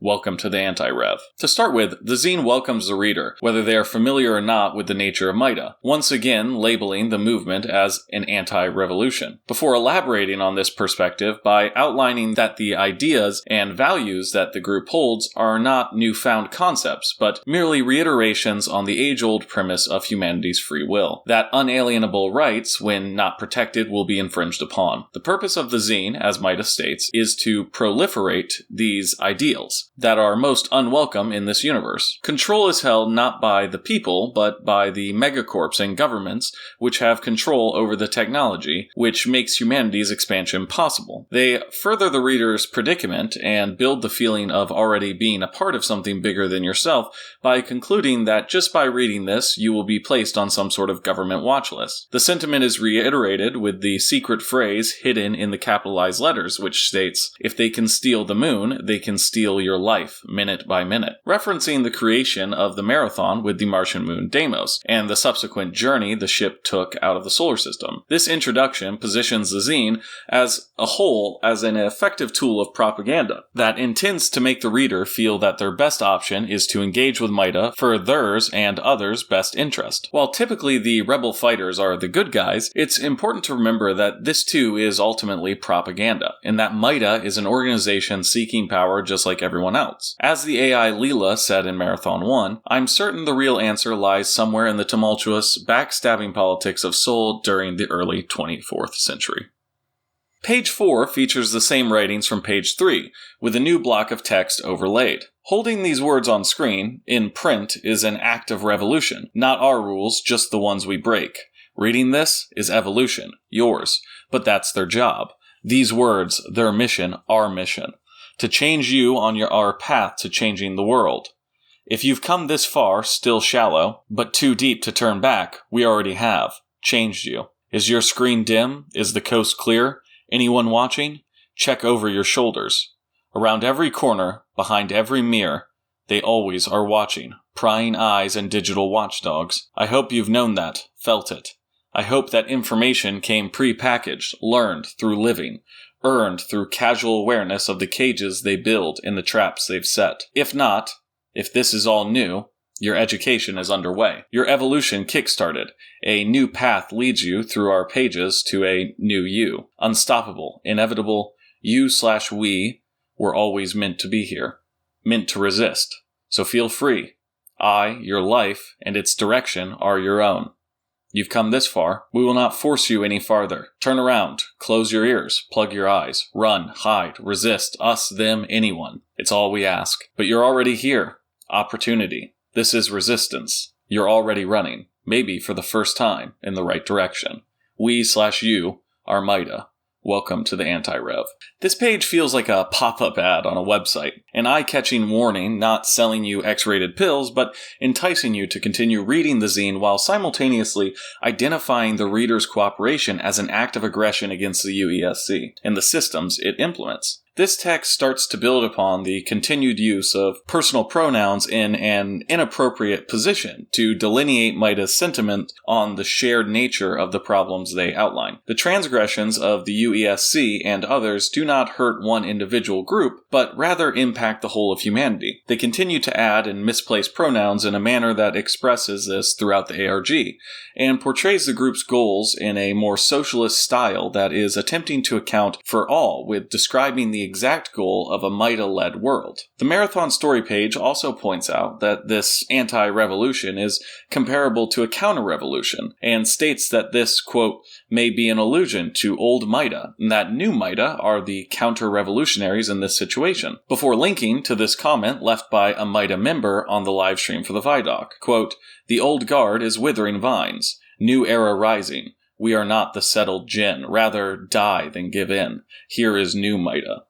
This further complicates the organizational structure of MIDA and displays a sense of turmoil internal to the organization itself. Pages 5 and 6 both feature similar elements, but alter the position of these pieces to fully reveal multiple cipher keys that resolve coded messages found later in the zine. These blocks of letters are placed among multiple drawings that were also featured on the IRL art piece. The bottom of page 6 has many small stick figure characters that contain red characters within the crowd. The middle of the page features the MIDA logo, and above it is the same lion which was hanging over the barbed wire. Page 6 also adds a bird, which features the same crossed out eyes. The Marathon story page posits that the lion could represent the Martian people, and the bird Deimos as it took metaphorical flight when it flew through space as the Marathon headed towards Tau Ceti. The X's would then represent the death of the Marathon when Sol lost contact, and the death of Mars and its people in terms of retaining their own autonomy in the face of the UESC. A later zine page features additional animals as stand-ins for elements in the universe, and much like the story page, I too will hold off drawing any conclusions until that context is presented. Some MIDA sayings are also repeated on pages 5 and 6 as well, and page 5 features 4 characters standing shoulder to shoulder, with 3 of them scribbled out by cursive text. I see these 4 characters as MIDA, Sekiguchi, Traxus, and the UESC, with MIDA remaining uncovered by the text, signifying that this work is their message and that they are a key player in the future of Tau Ceti alongside these massive organizations. The pages add to the visual consistency of the zine and act as a key element in deciphering later components. Page 7 immediately follows, and the first substitution cipher, which when unscrambled states manifestos and ramblings, another perfect summarization of what is to come. Page 8 features 2 blocks of text which need to be deciphered along with an all-seeing eye, the MIDA logo, and the key phrase "Hear our silence." The first text, when deciphered, reads, "Motivate, inspire, disrupt, agitate. MIDA is old. MIDA is new. MIDA is dead. MIDA is rising. MIDA is old. MIDA once fought for Martian independence. Now, MIDA bargains from their seat at the table, reading every possible future for each new distraction. MIDA once held an entire world hostage. Now MIDA spins its integrity on the trimmings of privilege and the lie of favor among the ruling elite. MIDA once suffered no corruption. Now MIDA is corrupt. MIDA is new MIDA, is tired of old ways and old games. MIDA is tired of promises unkept and loyalties traded on the whim of markets and personal advantage. MIDA has seen the broken spirit of the people, and it demands justice. This paragraph uses the oxymoron structure we talked about earlier when displaying the MIDA comment associated with page 4. This continues to build on the idea of the inner turmoil spurring this anti-revolution, that the MIDA of the past, or what we know of it from the original trilogy, was corrupted in the eyes of the current members. They are seeking to clarify that their new organizational goal is to counter the progressively dominant control being taken by the megacorps and government. The second block of text reads, "Compatriots, allies, foes, a new MIDA is rising. From the invisible shadow of Deimos, where our forebears' frightened sheep have buried their heads, willing to trade their/our freedom for the luxuries, yoke of processed/packaged/pandering consumerism.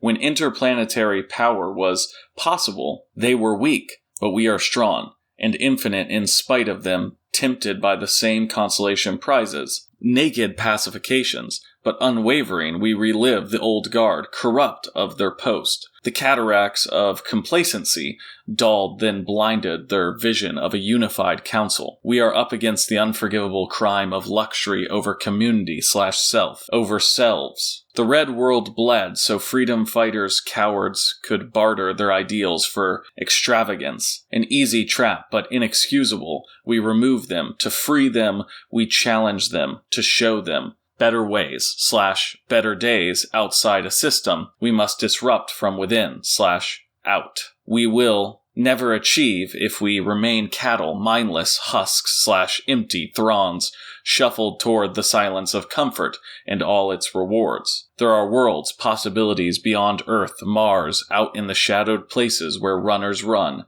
out where the lost child hides, where security lacks control. Rather than relinquishing our lives to artificial indifference, engines spinning, us/we/me/you, through a system that is a cycle that cycles us through its systems, we can have/be/dream more. We can, we will, we must manifest, incite, defy, atone. This contains the aforementioned anti-revolution and their problems with the lack of honor presented by the former MIDA members. Pages 9 and 10 feature even more blocks of ciphertext, which I think generally speak for themselves. The first reads, "The wheel spins the cage in motion, the spokes positioned to endure, designed and placed to drive us forward. We are hungry, we are angry, we are bored, we are eager. The system must change, the system must end." And the one on page 10 reads, "Mining implicitly drives autophagy. Digging into red soil we spill our blood, to water the gardens of progress and pleasure. To nurture fruit we will never taste, while workers' bodies devour themselves. An unending cycle, debt/rebirth/debt/rebirth/debt. Born into misery and milked into the coffers of infinite greed. Past time we took their tools, broke free of their leash, toward world beyond where chains can't reach." Both pieces work to express the human emotions experienced as a consequence of the massive technological innovation endured throughout humanity's time on Mars. It is inherently dehumanizing for an individual to experience a persistent separation from determining the course of their own life due to the control of a group or groups that have an infinite amount of power in comparison. This is a marathon retelling of the spark that drives most rebellions. The hopelessness as felt by an individual is overwhelming, but that feeling, when experienced by a group, has the power to drive change. I guess MIDA isn't all terrorists. Some of them are poets. We will also return to the term autophagy later on as it relates directly to a GIF, which is featured in the zine later. Autophagy means self-eating, and continues the sentiment that the position that people have been forced into by entities like the UESC is self-destructive as a mechanism to further corporate or political interest. This plays a big part in portraying some of MIDA's complaints, and we will discuss it more later. Page 11 reuses the lion and bird images as seen earlier in pages 5 and 6. This time they appear next to a short poem that discusses the lies set forth by the UESC in regards to individual freedoms and soul, most likely specific to Mars in the context of preventing these ways of life from transmitting to Tau Ceti. Quote, "They v. they. They say we have a voice smothered in red tape. Hey say we are safe, standing on scabbed sands. They say we are free. Confined by comfort, they say we are equal firm. Underfoot, they say we are one.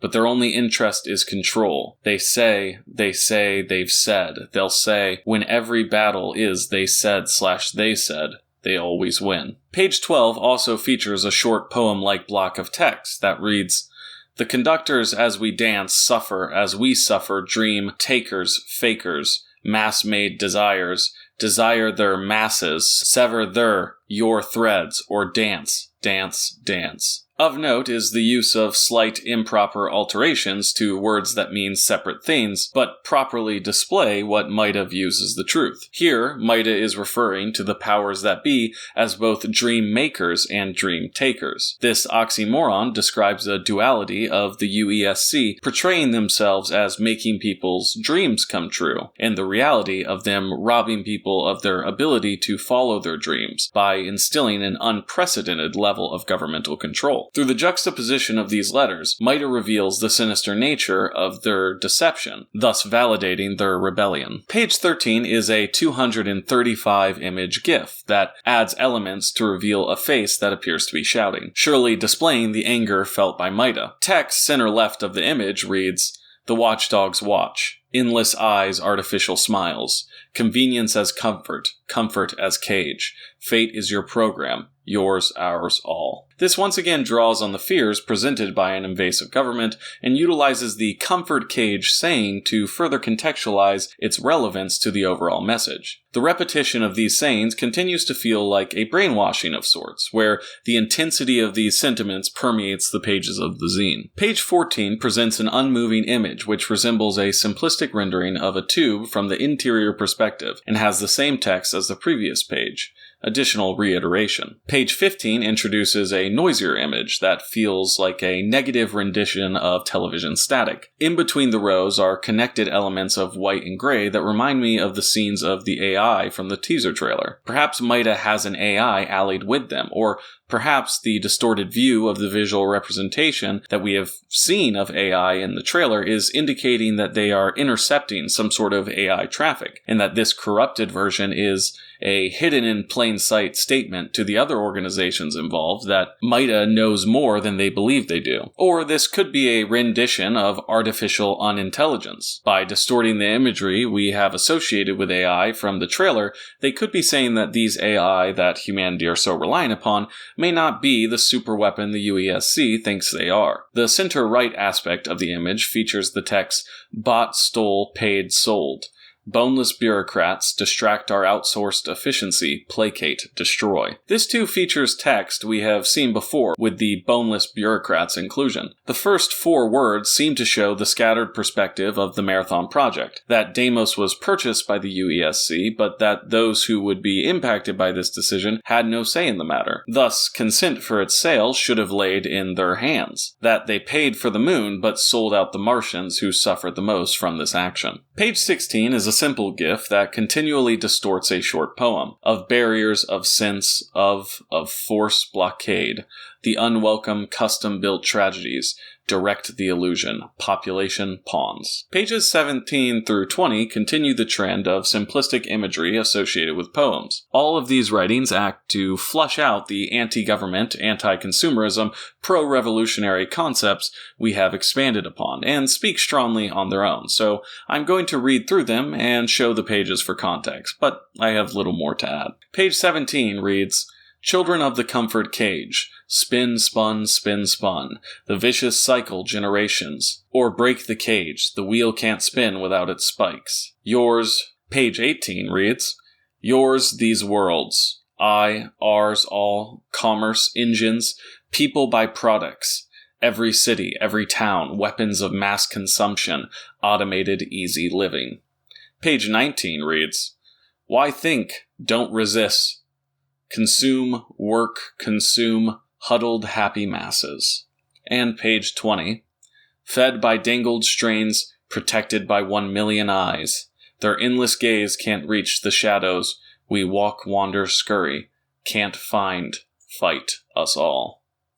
Pages 21 through 23 all offer alternate meanings for the acronym UESC that MIDA probably feels more accurately describe the nature of the interstellar government. Usurp enemies seeking control. User error seeds contamination. Useless elites suffer consequences.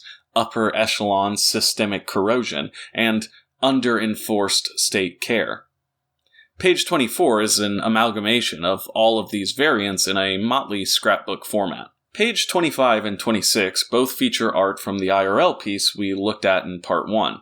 25 has the image of Mars with the bloody hole representing Deimos that also acts as a stand-in for the Marathon logo, while page 26 brings in the circuitry-style eye which featured underneath the human eye on the concrete structure. My assumption from the first part of my coverage on MIDA was that this eye portrayed the runners operating for MIDA, and its appearance here leads me to believe that that may be accurate, given its prominence with an entire page dedicated to it, and its position right next to the image of the runner. Page 27 features elements and motifs similar to what we have been seeing from the IRL pieces, but introduces a series of figures in the center of the image, each with their own distinct stance, as though they are dancing. The Marathon story page notes that this arrangement of stickmen are actually, quote, cipher characters in the Dancing Men cipher. The cipher was created by Sir Arthur Conan Doyle in 1903 in the Sherlock Holmes short story The Adventure of the Dancing Men. The text, when deciphered, means resist. This cool nod towards classic literature is reminiscent of some of the references from the original trilogy, such as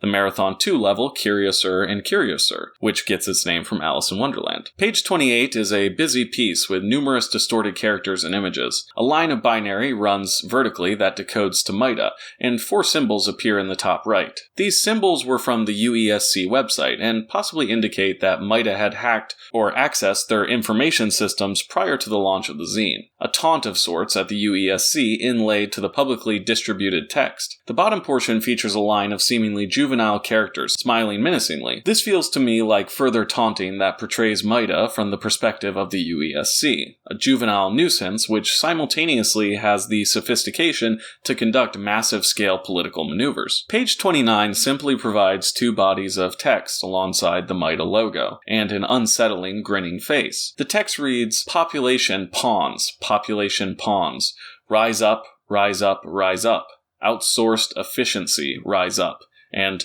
huddled happy masses. More reiterative phrasing to build out the significant beliefs held by the group. Page 30 depicts an even creepier face and numerous iterations of the hear our silence phrase. It also contains 3 lines of binary, but no distinct meaning has been given or uncovered for these components. Page 31 has a ton of overlaid text that continues the trend of reiterating phrases that contain the messaging of MIDA. We are the shadows, MIDA Mars independent, children of the comfort cage, anti-Trax, anti-Trax, anti-Trax, rebellion in our stars, consume, work, consume, outsourced efficiency, and where's the joy all appear. Pages 32 and 33 combine to form a GIF, which depicts the autophagy we spoke about in page 10. Mining implicitly drives autophagy. The worker is the victim to Traxus, and assumedly these other megacorps, because their services are deceitfully being taken advantage of. In the image, Traxus is not only taking their labor to profit off of, but also the literal sweat produced by the worker, which is then being sold back to them to return the income they had been paid back to Traxus. In more realistic terms, this is probably depicting how the common man drives the success of the company, while simultaneously not being fully aware that the company is the same mechanism which keeps them trapped in the laborious position. One seeks to free themselves of the burden of manual labor through hard work, which should logically reward the individual with currency that they can then use to remove themselves from their predicament.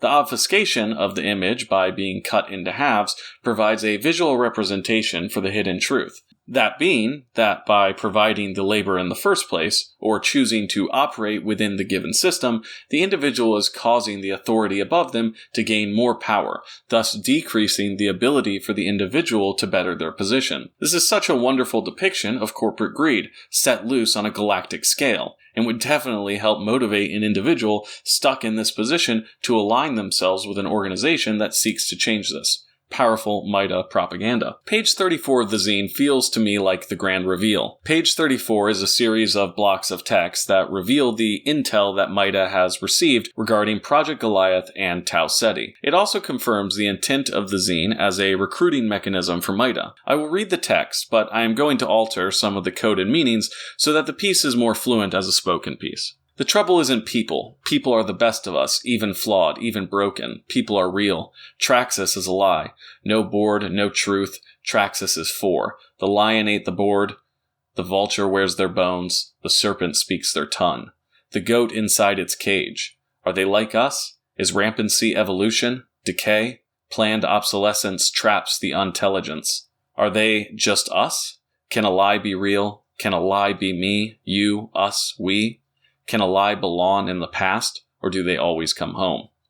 This first section speaks on the anthropomorphized figures we have been seeing throughout the ARG, this time labeling them all as representatives of Traxus, but I believe this could be misleading. In the level Defend This from Marathon 1, a terminal describes the history of an AI named Traxus 4.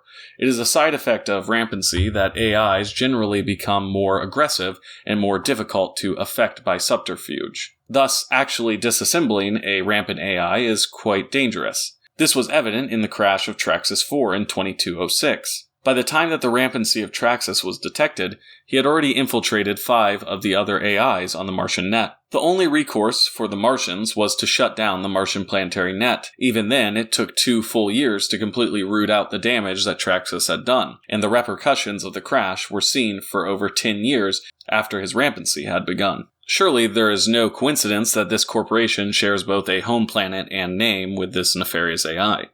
My hypothesis at this point, which may change after my analysis of the Traxus information from the ARG, is that this AI, Traxus 4, is still involved in some way with Traxus, either as an operator or owner, or as some kind of tool being leveraged by the organization. This information would be highly confidential given the toxic and controlled nature of rampant AIs. A rampant AI, as per Bernard Strauss's memo from the first video, is to be, quote, secured for study. It must be physically decoupled and isolated.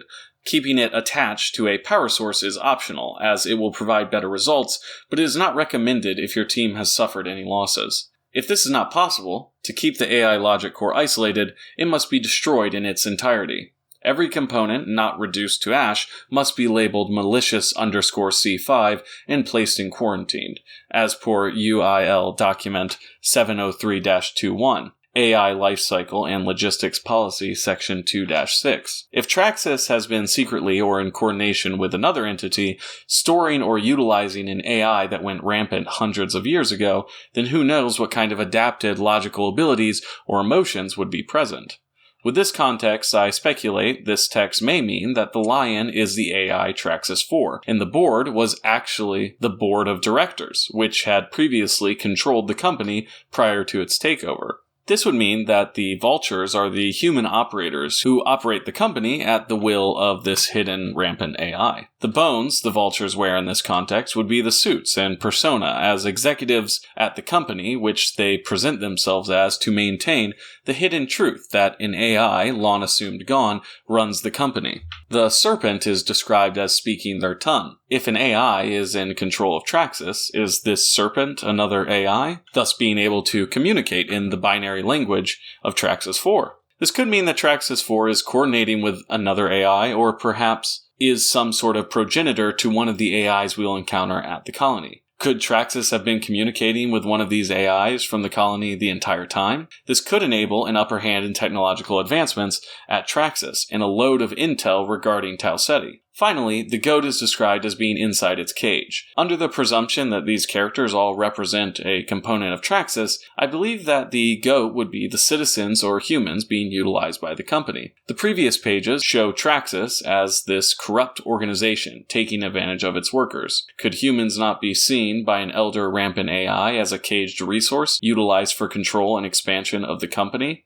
and by extension itself? Another interpretation could reveal that the vulture is the UESC and Sekiguchi is the snake, perhaps positioning Traxus atop of the food chain of organizations involved with Project Goliath. The anthropomorphized characters appear once more in a visual format, but I'm going to refrain from any additional speculation until the end of the series, as I believe the Sekiguchi and Traxus parts may shed some more light on this. The second block of text reads, Traxus disrupts Pearl backdoor into SG product development.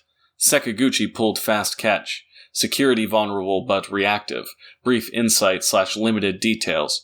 New production. Biomat, postmodern, S-Gen, NOM. Next wave, unclear but possible. New though. New beyond prototype into early production. Specs and cadence a layer too deep. Track side, big order suspected. When? To be determined. Soon, says Wind. Tracks reading play. Project Goliath instance or mine expanse? Still not pieced. If Project Goliath, big play inbound. If mining, big disrupt opposition.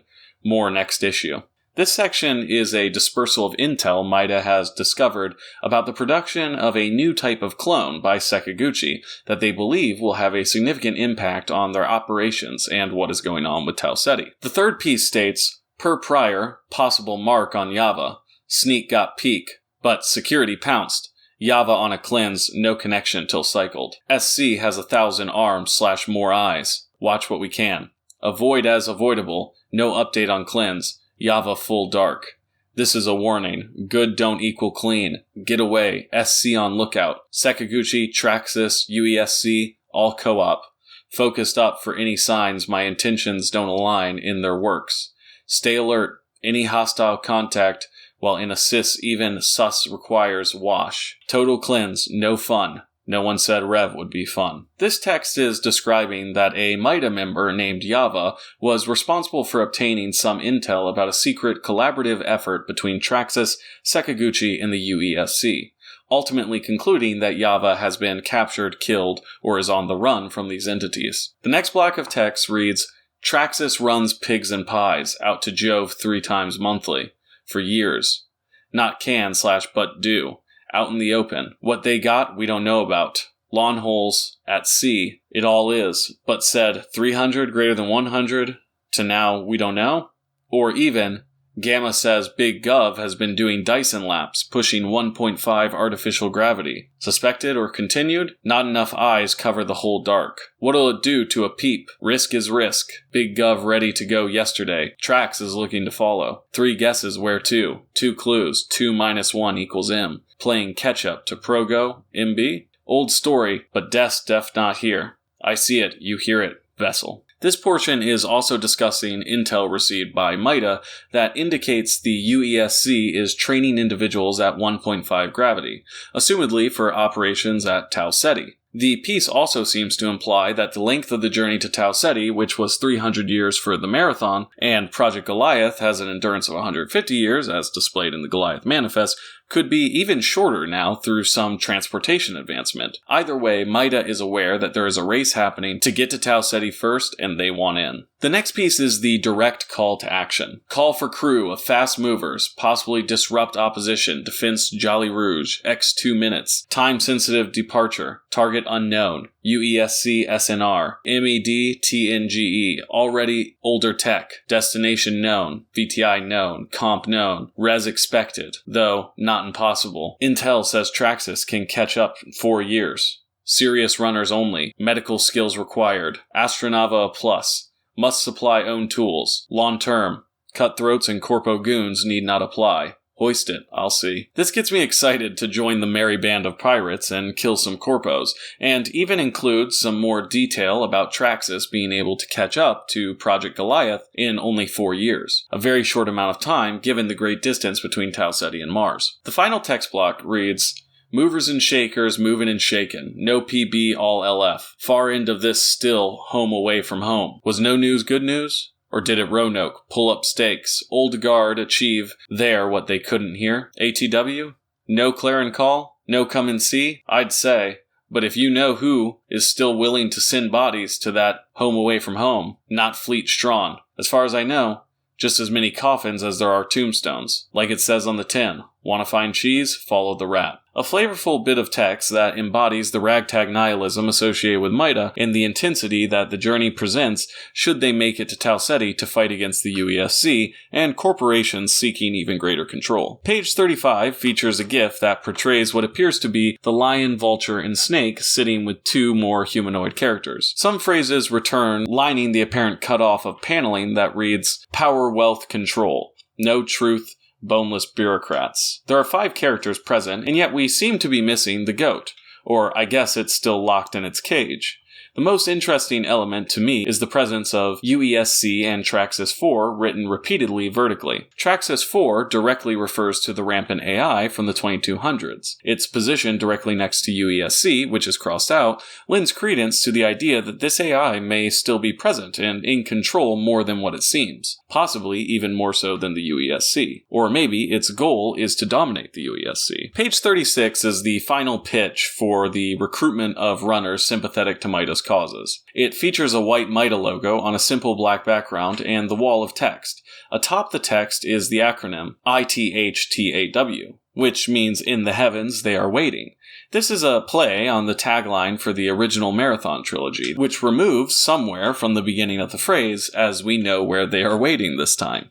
The colony. Quote, Heard the rumors, believed the lies? The Marathon is out there. We talk in code, but code can't always translate, so gonna be clear. Project Goliath is full go. SETI in play. Runners prep your clones. There's gonna be a push. Are you ready? You are welcome to come along.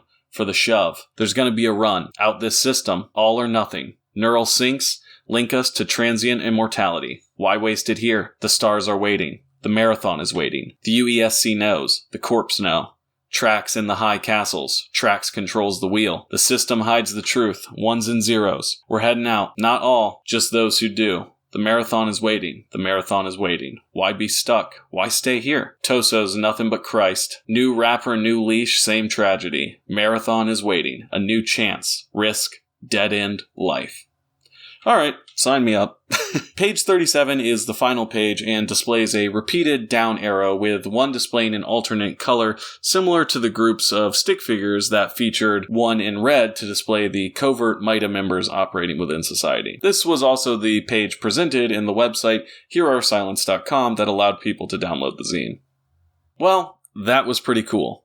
MIDA has clearly progressed past the days of failed rebellions and hyper-covert existence. In the context of this new marathon game, MIDA appears to be an instrumental player in the intergalactic quest to recover and reclaim the lost colony on Tau Ceti 4. They are utilizing art and cyberpunk anti-corpo aesthetic to recruit the common man to their cause for seemingly noble purposes. They also appear to have a sophisticated intelligence network and members that have infiltrated many of the major organizations in the universe. Their goal is to get to Tau Ceti and prevent what happened on Mars from occurring again, as they have seen the pitfalls of an all-powerful government and uncontrolled businesses. By getting runners on Tau Ceti, they will probably be looking to disrupt the missions of the UESC and claim control of the colony on the terms of the people, all while figuring out what Sekiguchi and Traxus are really up to.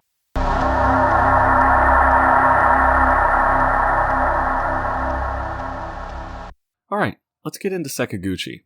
This information primarily comes from their website, sekiguchigenetics.jp. Although this page now redirects to the official Marathon website, it used to be a slick tech company site written in Japanese. It featured numerous high-fidelity images that depicted the stages, robotics, and processes that went into creating the synthetic bodies they manufacture. Alongside this were text blocks, hidden messages, and marketing information that reveals their position in the Marathon universe. It's important to note that Sekiguchi Genetics specifically is a part of the larger Sekiguchi group. This makes sense when you consider that the company is over 700 years old at the time of the ARG. Surely any organization which operates for nearly a millennium would have their hand in numerous aspects of the greater market. To gather more information about Sekiguchi, let's refer to the aptly titled History page. To reiterate, the website is written in Japanese, so some level of translation error could exist that I am not aware of, but I will address any translation errors or misinterpretations that I become aware of. The page reads, since its founding in 2152 by Hideo Murakami, Sekiguchi Electronics has continued to lead the industry. With superconductivity and quantum computer systems as its core business, the company further diversified by aggressively entering related fields. 2157 saw the company enter the automotive and robotics industries with great success. 2158 saw Sekiguchi Electronics manufacture its first artificial brain implant module. In 2192, the company manufactured a variety of prosthetics and assistive devices.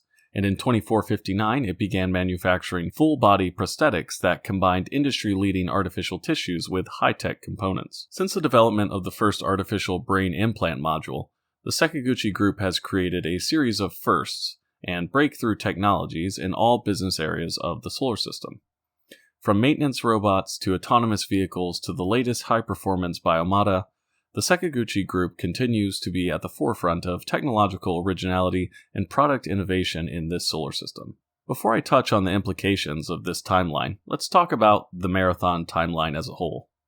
I spoke about some of the conflicting elements present with the current timeline as portrayed in the ARG in my video covering the UESC in the context of the ARG.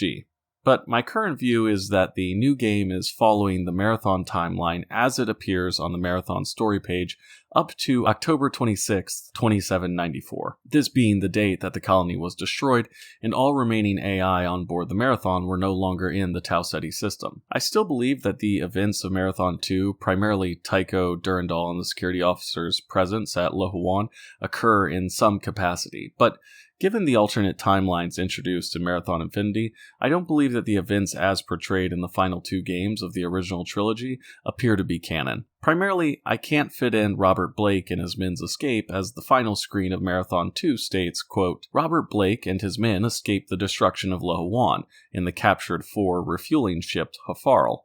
and returned to Earth. They were the only human survivors of the original Tau Ceti colony. Now, no date is given for when they returned to Earth, so it could be that they haven't gotten to Earth by the time the events of the ARG occur, although it seems unlikely to me that the 4 ships, which were able to make it to Lohuan from Tau Ceti in only 17 years, would take nearly a century to get to Earth. Now, you could argue that the efficiency of operating the ship was much different from a 4 General or Durandal, but the fact that it is said that they were able to get back to Earth at all, in combination with the humans' ability to survive on their own in the numerous alien ships and structures during Durandal's capture in Marathon 2, implies to me that they were able to operate the vessel in a manner consistent with its spacefaring abilities. Thus, the reasoning for my belief that currently everything up through when the colony was destroyed is canonical. With all this being said, if Bungie chooses to acknowledge the existence of multiple timelines within the lore, then much of this could get muddied and blended into something probably more consistent with some of the events that occur later in the trilogy. All of this is just to contextualize some of the dates given in this history of Sekiguchi. Let's start with its founding, 2152. This date is only 80 years after the first appearance of rampancy in 2070. So at the start of the company, their core business of superconductivity and quantum computing is surely tied to artificial intelligence, as lossless energy transfer and machines which could store information on subatomic particles would be the foundation for the advanced systems required to run these AI. The company then quickly evolves over the next 6 years to incorporate robotics, automotives, and artificial brain implants, seemingly pushing the company in the direction of melding the benefits of technology housing to advance human consciousness. Only 40 years later, in 2192, they are described as manufacturing a variety of prosthetics and assistive devices. This is a mere 2 years prior to the war between the independent asteroid government of Icarus and the Republic of Thermopylae on the asteroid Onisis 492. This is relevant to the history of battleroids, as described in the second terminal of the level Beware of Low-Flying Defense Drones from Marathon 1. This terminal reads, in 2194, a war was fought between the independent asteroid government of Icarus and its neighbor, the Republic of Thermopylae, on the asteroid of Onisis 492. These two small governments soon became the testing grounds for new weapons. Dead soldiers were recycled in makeshift battleroid factories. Easy-to-manufacture chips enhanced the fragile human brain, and genetically enhanced muscles and titanium bones replaced the fragile human form. The modern battleroid was born. Of course, the war was short. Battleroids got onto both asteroids and killed almost everyone. The rampage of the battleroid was short-lived. 20 years later, the United Interplanetary League set up rules for the appropriate use and storage of battleroids. Of course, any nation that used them for the allowed purpose also had them lying about in stasis chambers in case of war. Surely the manipulation of these human bodies, upgraded with implements of war, would be tied to this major company which specialized specifically in these types of enhancements. On a side note, it is believed that the 10 Mjolnir Mark IV cyborgs that were secretly placed upon the Marathon, which defeated the 4 upon their initial attack, are believed to be battleroids of sorts, or at least descendants of some kind of these machines. Additionally, the player character themselves, the security officer, is said to be the 10th cyborg, explaining your insane feats of carnage in the original trilogy. A step deeper into this rabbit hole reveals the theory that the security officer themselves, and potentially the initial run of battleroids, were created in part through technology that was discovered by humans, not created by them.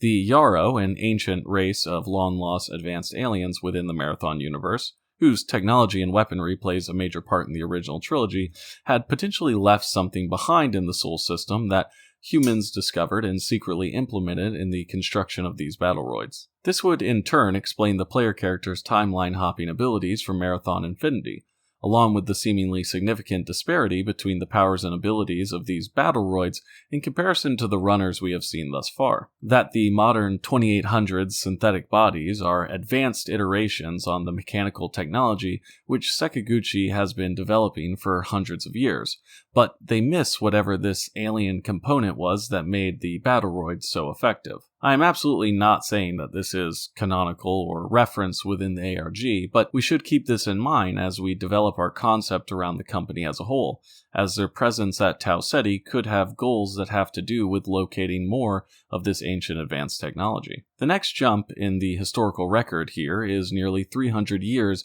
after they began their production of these assistive devices, and indicates that they were able to create fully synthetic bodies. This date of 2459 falls right between the end of the Third Martian War and the MIDA coup on Mars, during the construction of the Marathon. In 2465, the Martians were said to have placed munitions on board the Marathon. Could this have been the Battleroids? Perhaps Sekiguchi offloaded their frozen Battleroids by selling them to MIDA prior to the fall of the movement. We can seemingly tell from the rest of the ARG that every group operating on Mars is utilizing this synthetic body technology, so it would track that Sekiguchi has been playing many sides for a long while, selling its tech to the oppressor, the oppressed, and everyone in between. The primary thing to take away from this timeline is that the technology being developed and approved upon by Sekiguchi has been a mainstay in military and mainstream implementation for nearly the entirety of the company's existence. Think Raytheon or Lockheed Martin levels of involvement. The next page I am going to cover will be their mission statement. A company's mission statement is designed to encapsulate the goals of the organization and outline their respective place in the market so that customers, investors, and employees alike can understand the purpose behind the operation in totality. Fortunately, we are able to get a concise version of this which illuminates their position as they see it. Their mission statement reads, "The future is within reach. Sekiguchi Genetics offers new ways to make it a reality. From custom-made biomata and state-of-the-art neural sync transfer systems to advanced implants and cybernetics that support all carbon forms, Sekiguchi Genetics offers a wide array of groundbreaking genetic enhancement technologies to help humanity push beyond its innate limits. At Sekiguchi Genetics, we are committed to building collaborative and caring relationships with our customers. Our award-winning service team provides personalized care for each and every client. Our wide range of options and solutions will support you every step of the way through the entire process, ensuring your peace of mind, trust, and success. Together, we will help you realize your true potential." They are the Transglobal Customer Caregiver CB winners from 2883 to 2888, and the Proactive Response Unit banner winner in 2887. So Sekiguchi is seemingly invested in advancing humanity, whether that be through completely synthetic biomata, or clones, which your consciousness is placed within, or advancements to the human form itself. So even though the primary element on display throughout the trailer and ARG appears to be these biomata, Sekiguchi is seemingly still committed to its development of assistive devices that interface with the natural human form. It's also relevant to note their awards listed at the bottom of the page. The first being a, quote, customer care award seems to indicate that they are not operating in totality as a business-to-business enterprise that is only producing products for governments or private militaries, but rather they are a multifaceted firm that is simultaneously pivotal to the technology utilized by the UESC and also a mainstay in what I would assume to be technological solutions for amputations or disabilities. This listing of, quote, customers as opposed to patients indicates that either their assistive devices are seen more akin to plastic surgery or that the healthcare system available throughout Seoul does not guarantee the implementation of these technologies when one experiences a deficit to something their technology could assist with. This classification of those receiving these prosthetics and sense amplifying technology as customers could reveal an additional layer of origin for the disdain seemingly expressed by organizations like MIDA, who would surely take issue with the existence of any human with disabilities when technology exists like this, but it's locked behind some level of payment. The second award listed as a proactive response unit seems to indicate that Sekiguchi themselves have some organizational structure that conducts proactive activities to meet the changing needs of high-level customers like the UESC and Traxus. Could the reception of this award in 2887 have to do with actions they took to ensure the success of a mission like Project Goliath? Or their ingenuity in planning on getting their resources to Tau Ceti to assist with the operations intended to be conducted at the colony? This acknowledgement doesn't list where the award comes from, but Sounds to me like an award potentially given out by the UESC for contractors who excel in meeting their needs, thus representing their good standing within the government in spite of their potential customers like MIDA, which we discussed earlier. This next page dives a bit deeper into their preeminent technology, their biomata. Quote, "We offer biomata, the pinnacle of bio-cybernetic technology in the modern era. The clones manufactured by Sekiguchi Genetics can be customized for a variety of roles and responsibilities, from groundwork and heavy-duty work in harsh environments to work outside the atmosphere. Our manufacturing facility can accommodate any order regardless of size. We accept orders from individuals, companies, and governments. Orders for government agencies are handled only through Sekiguchi wholesale sales. If you are currently a contracted customer, please contact Mina Goto. If you are a purchasing manager at UESC, please contact Yoshito Tamura. Cloning the new you." This pinnacle technology sees consciousness reliably uploaded into these synthetic forms, allowing for control of the synthetic body in inhospitable conditions.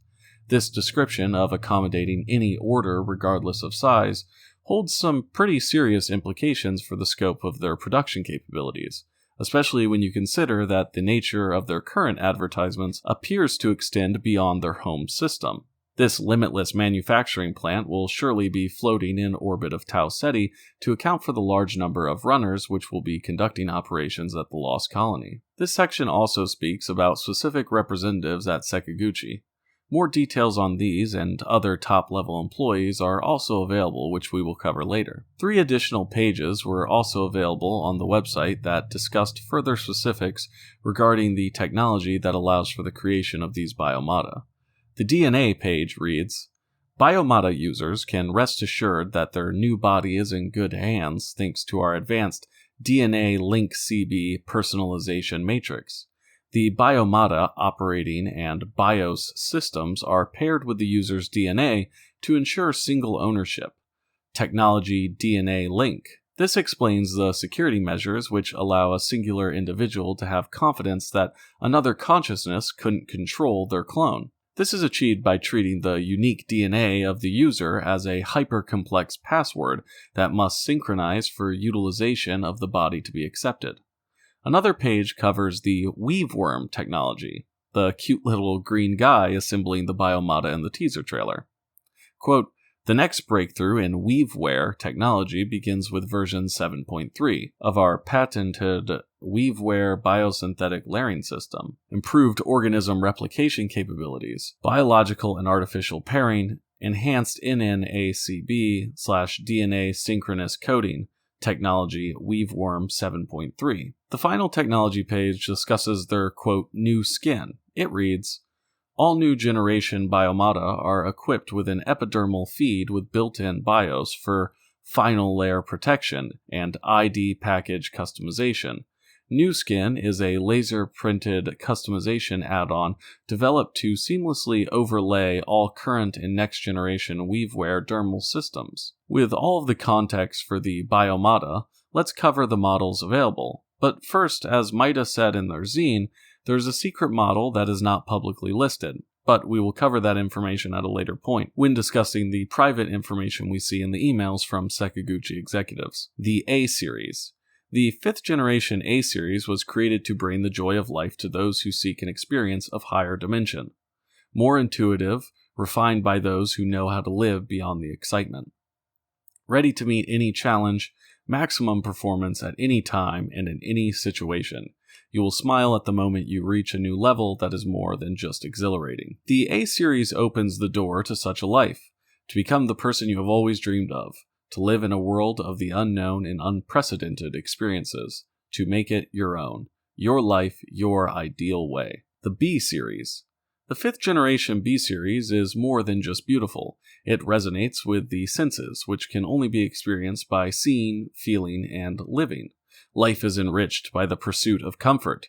With the desire to realize a special experience, we have created a perfect balance of power and beauty to deliver a style of living never before seen. The powerful physique and exhilarating performance encourage a vibrant lifestyle. The C-Series. The C-Series biomata are built for the toughest jobs and can handle any task. With a focus on versatility, these durable models combine power and flexibility.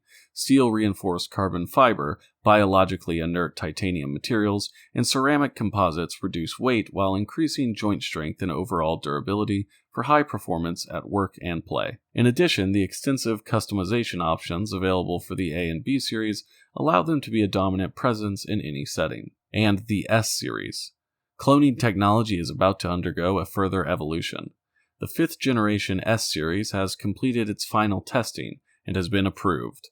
The shape, power-to-weight ratio, and center of gravity position based on kinematics have been thoroughly pursued to create the latest human model that concentrates functionality and emotion. Movement in which the mind and body become one.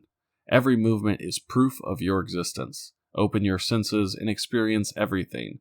Nothing binds you. This body is your body.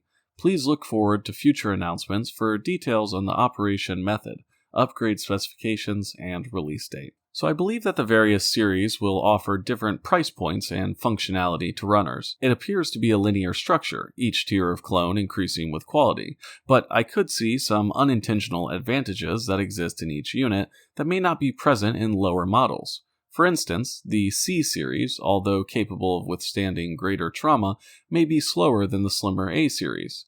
Or maybe the B series allows for you to see farther and hear more than others. This main line of Biomata feels like a peek into our possible bases for the runners we will utilize to conduct operations and the potential pros and cons of each. Next, we are going to cover the short biographies available for 5 individuals which hold leadership positions at Sekiguchi. Teiji Sano is the CEO of Sekiguchi Genetics. Quote, born on July 13, 2822, he graduated from the Applied Physics Department of Shin Shimane Vocational College in March 2852 and joined Sekiguchi Robotics in June 2852. He developed the VAC-Worm autonomous unmanned driving system.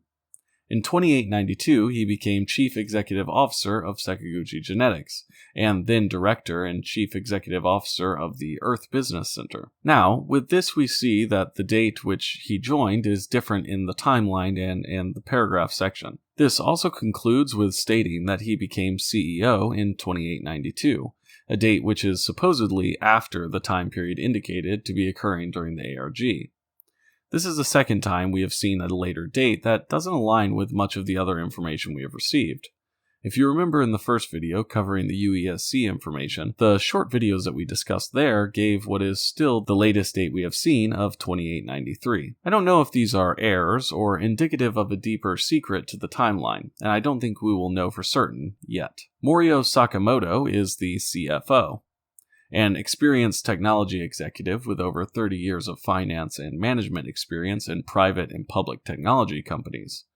Prior to joining the Sekiguchi Group, he held various senior executive finance positions in Traxus's interplanetary business units. Prior to that, he served as interim chief financial officer for several public and private companies, including Radicon Heavy Industries, Peerless Solutions, Zero Systems, and Onesis Machinery Industries.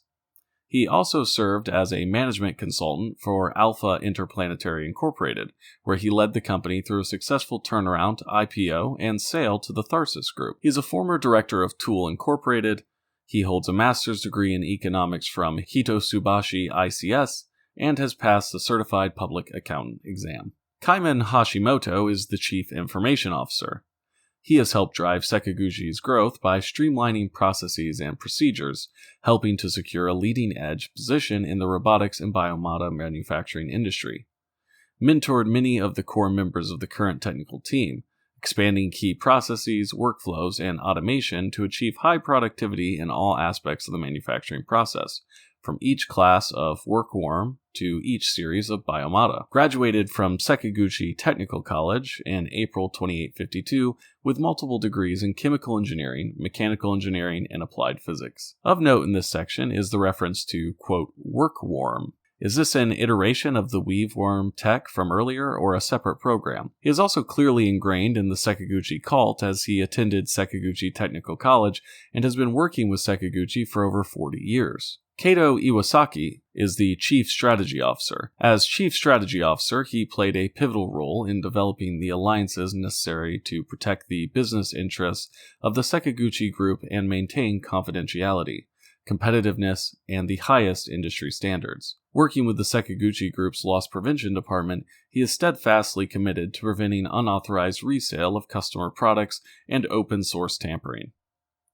I feel like we can be assured that given the chaotic nature of the competition, rivalries, and alliances that seem present in the race to control Tau Ceti, that Mr. Iwasaki has been a key player in managing Sekiguchi presence in the space. Serei Sato is the Chief Technology Officer. A leading authority in the fields of genetics and human augmentation, he has spearheaded numerous technological innovations that have contributed to the development of Sekiguchi Genetics into a market-leading company. He continues to be a pioneer in the industry, redefining the human condition by developing the revolutionary silkworm security process.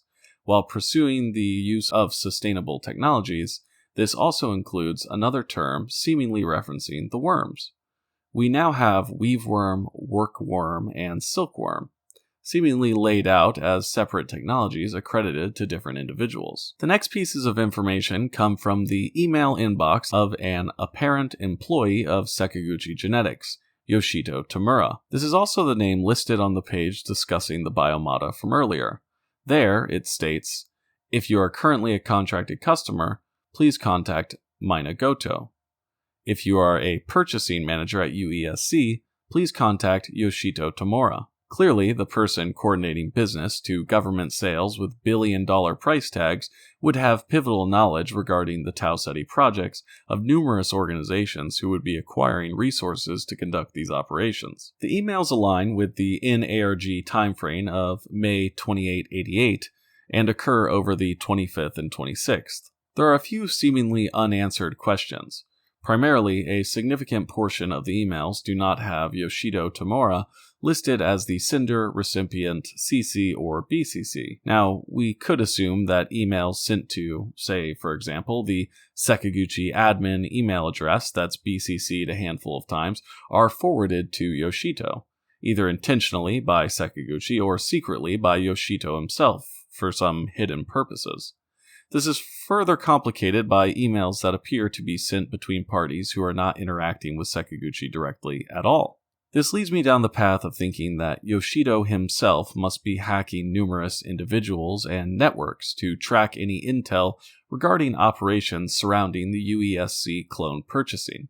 He is the apparent liaison for all sales to the UESC, so maybe the intelligence capabilities of Sekiguchi are taking some liberties to ensure the success by doing a bit of cyber trespassing? Or is Yoshito himself a double agent, perhaps a MIDA member who is operating deep within Sekiguchi, and his access to these emails is extracurricular to his professional responsibilities?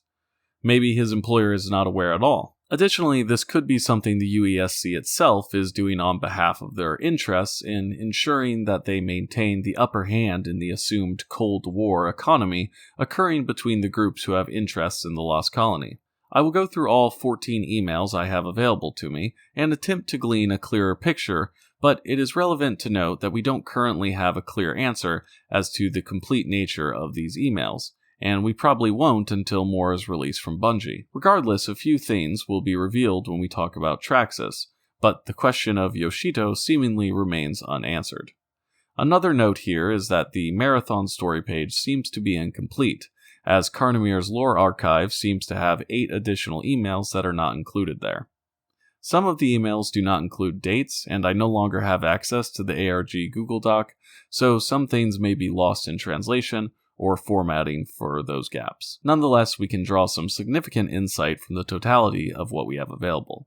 The first email is from Iwasaki Kato to Goto Mina.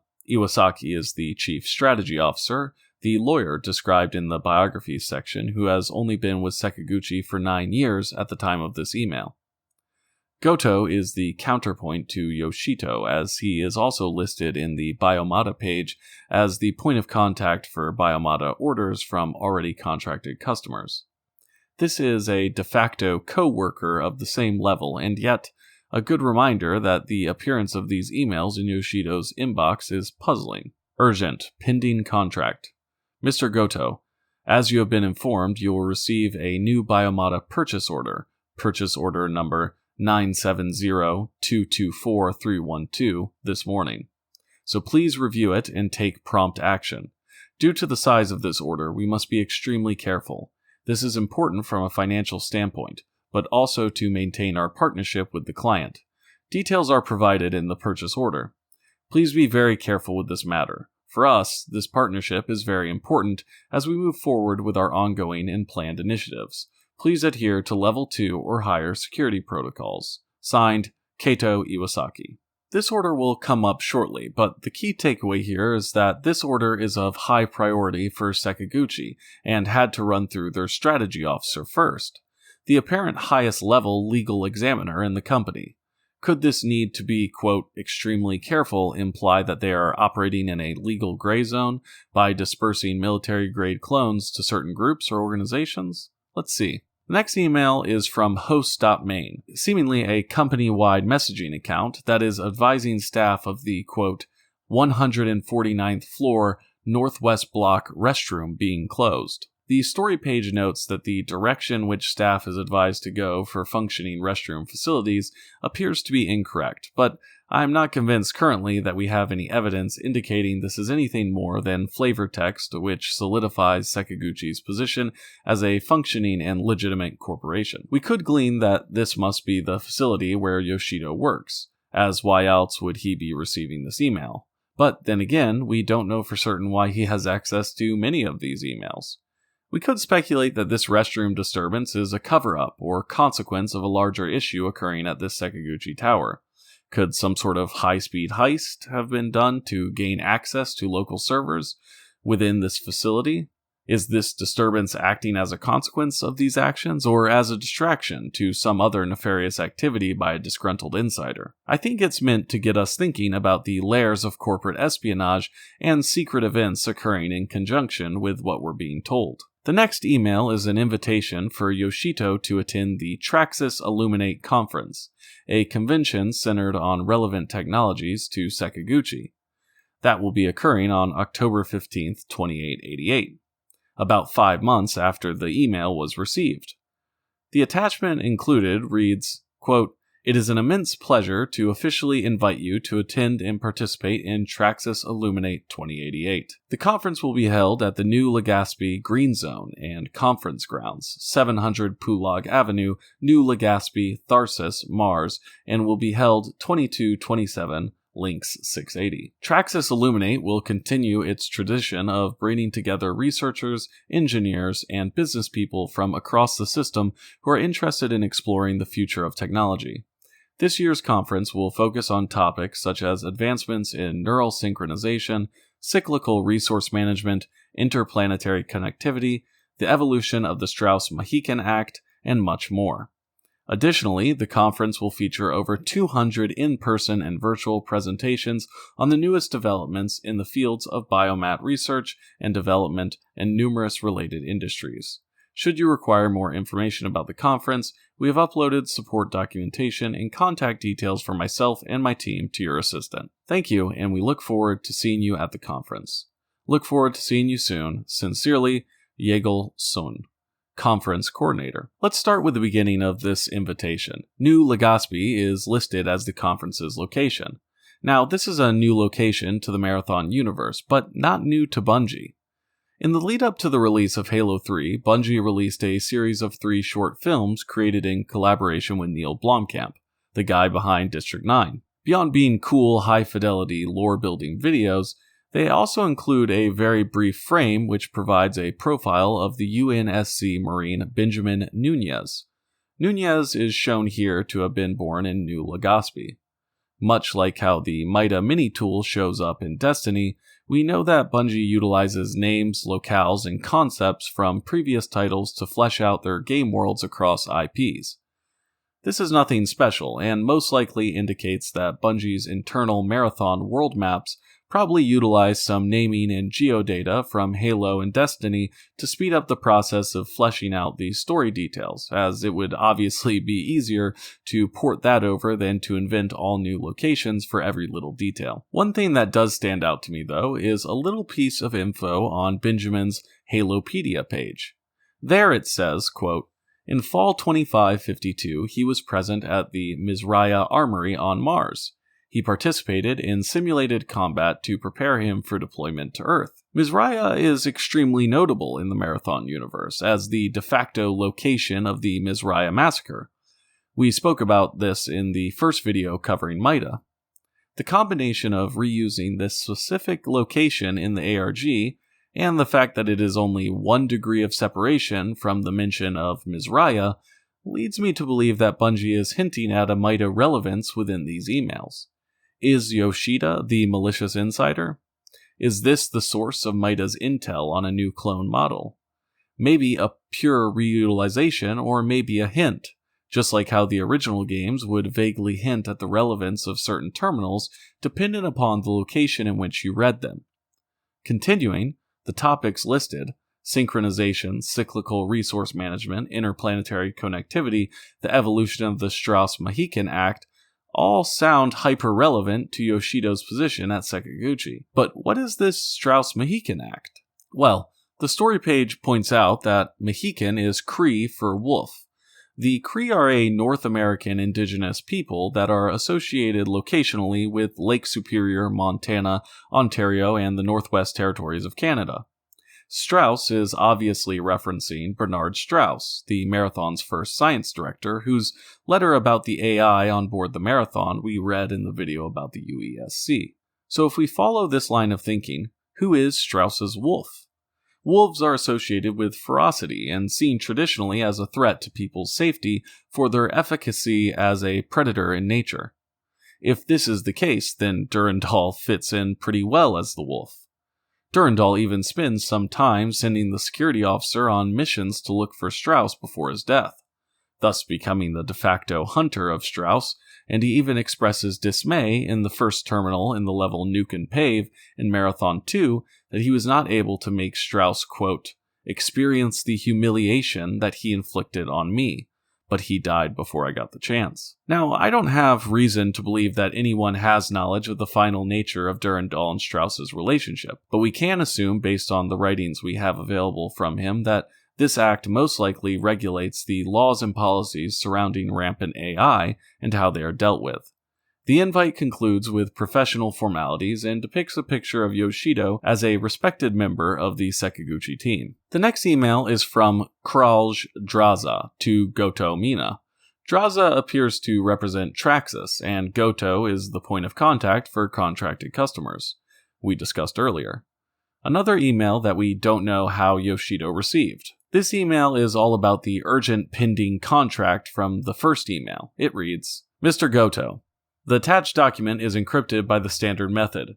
The keyword will be provided via direct contact, as cleared with our security oversight. Kiori will meet with a representative from my team, at which point they'll be given the keyword phrase to access the PO. As has been made clear, this matter is strictly confidential and requires expedited service from Sekiguchi Genetics to meet the necessary fulfillment and delivery needs.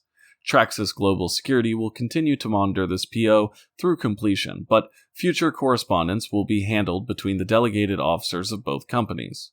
Commander Draza, Traxus Global Security Division, New York, USA, Earth. Attached is the purchase order for the Order 970224312 from the first email. We will learn more interesting details about this order when we cover Traxus. For now, the second page of the order is missing, the first of numerous manipulations and hidden components.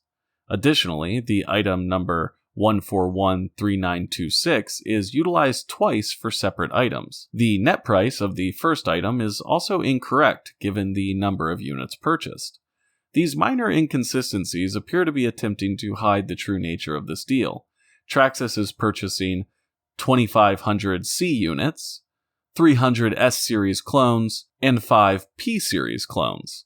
These P-series are seemingly the secret new model of clone that MIDA stated was in production in page 34 of the zine, when MIDA member Flux wrote, quote, "New prod equals biomat post-mod gen." Given the size of the other orders and the vastly inflated price point, these P-series must be capable of something quite spectacular. But what could that be? Most notable is that we have actually seen one of these clones before. Model BMP-TB_0004 is the clone encased in the green circle in the trailer. That's right. This has been right in front of us this whole time.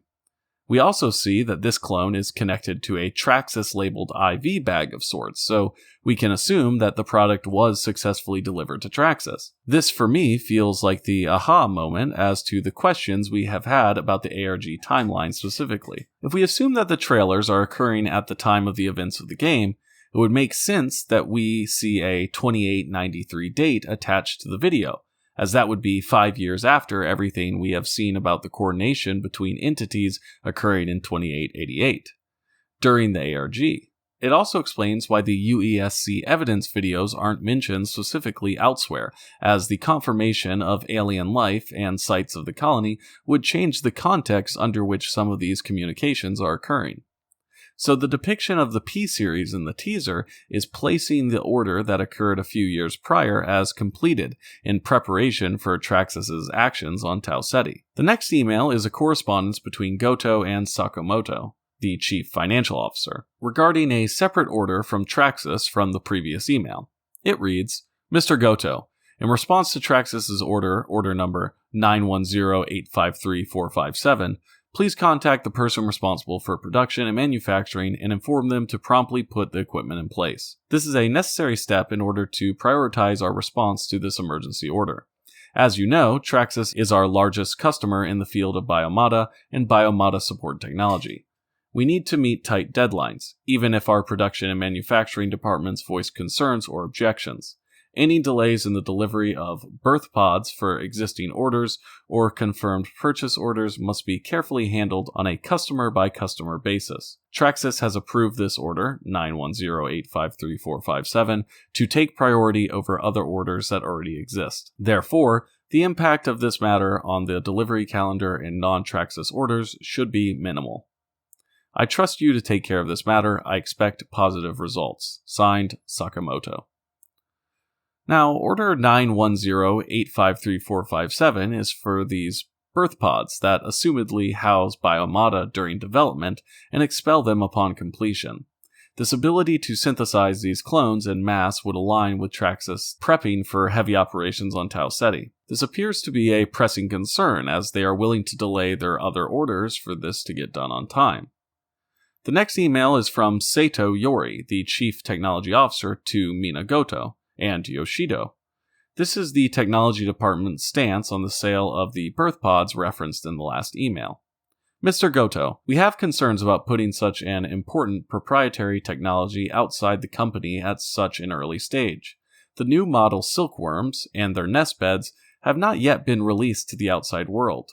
Of course, we are aware that Traxus has legally committed to confidentiality with respect to this technology, and that their contract prohibits reverse engineering of the silkworms and nestbed system. However, we are dealing with Traxus. We would not be able to impose penalties on Traxus that would even affect its bottom line. Of course, we are well aware of the size and impact of our relationship with Traxus and its value to our business. We also understand that Traxus values and needs our products and expertise. However, we wanted to convey our concern that if we were to provide our biomata support and birth technologies to outside parties, we would run the risk of losing our exclusive ownership rights. Please take this as a reference opinion only. There is no need to discuss this in person. Thank you for your efforts to realize this order and protect our interests. Signed, Sato." Clearly, Traxus are known to be untrustworthy internally to Sekiguchi. And how could you trust a company that stands to lose nothing should they steal your product? Does this sale of these birthing pods ultimately lead to Traxus developing and producing their own biomata at Tau Ceti based on Sekiguchi's designs? This could provide an impetus for Sekiguchi to send ground response units at Tau Ceti to eliminate these biomata and their production facility. or create a competitive, unregulated marketplace for the sale of these clones outside the direct control of the Sol system in the UESC. The next email sees Goto providing Yoshido with a code phrase required to communicate with a Traxus security operator. But why is Yoshido, who deals with UESC contracts, being given this information about Traxus from Goto, who has so far handled Sekiguchi's business with Traxus? Is Yoshido helping his coworker with these high-priority contracts? Or is intel on Traxus being directed towards the UESC through Yoshido? The next email is a notice that Yoshido will be out of the office on May 26 between 0500 to 0800 on personal business. We'll keep this date in mind to see if it coincides with any events later on, but it seems possibly suspicious that we would be shown that he is conducting unexplained private errands over the course of the ARG. If he is a MIDA collaborator, then this could be when he is meeting up with someone to disperse the intel he has gathered, or conduct some other secretive operation. Perhaps a follow-up to the bathroom assault on the 25th. The ninth email is from Sakamoto, the CFO, to Goto, and serves as an update to the purchasing order from Traxus that included the P-Series drones. To clarify, I believe this email is canonically supposed to be sent to Goto, but the email opens with addressing the recipient as Yoshido. Now, either this is a mistake, or Goto and Yoshido are the same person. Could this explain the presence of these emails intended for Goto? Possibly, but I am leaning towards it being an error here unless the lie of having two separate order managers serves to benefit Sekiguchi by hiding the transparency of information about Traxus in the UESC internally at Sekiguchi. The email reads, Yoshido, attached is an addendum to Purchase Order 970224312. Please review and ensure all details are tracked in line with the PO's current fulfillment status.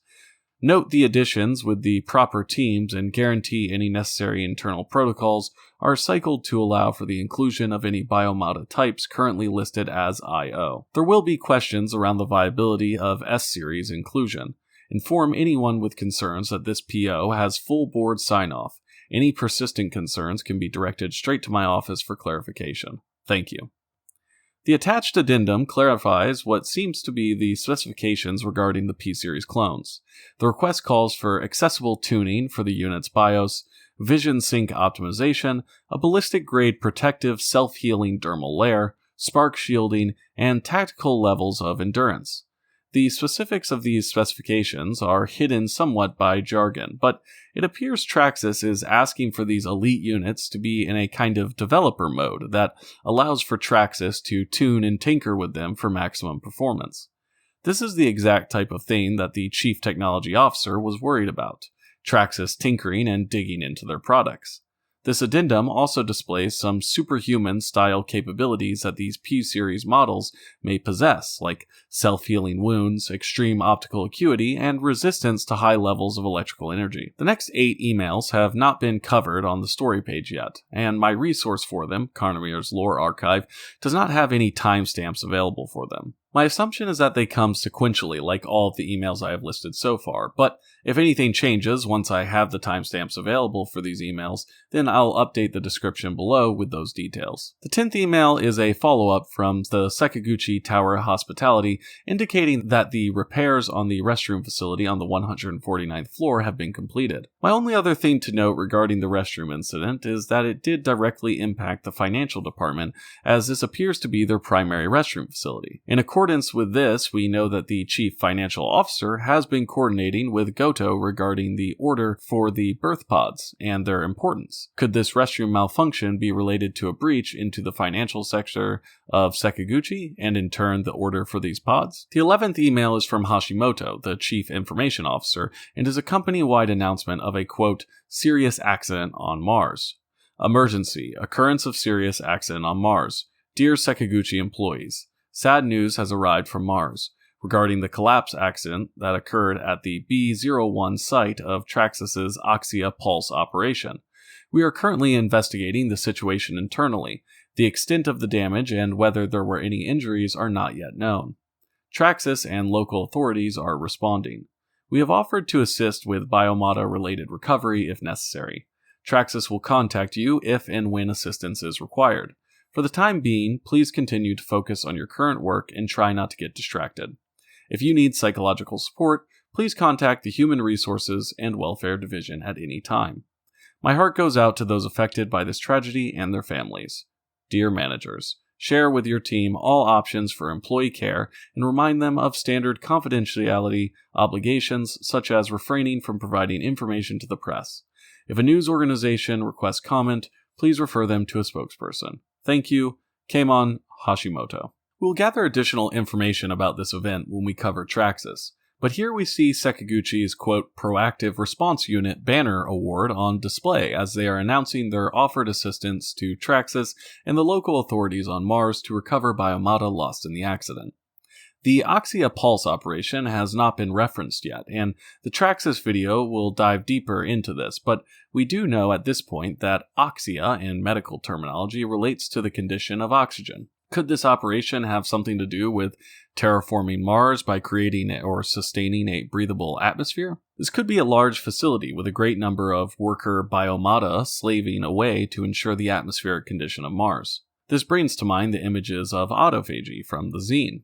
The 12th email is from Sakamoto, CFO, to Iwasaki, CSO. It reads, Urgent, personal information disclosure request by the UESC. The legal department has informed us that UESC has requested information security to review the purchase order dated May 23, 2888, order number 970224312. All purchase orders are subject to the terms of UESC versus Talara Trax Limited, 943 MC 711 2614.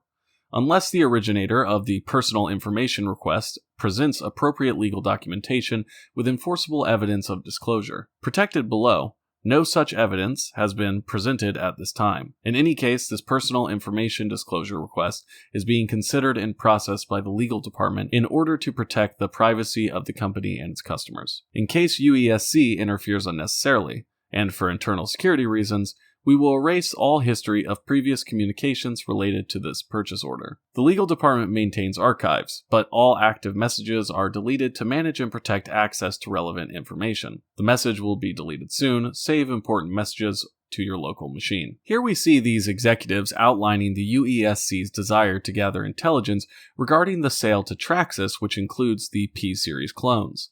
The urgency and secrecy associated with this order so far seems to have been justified, as the government was watching.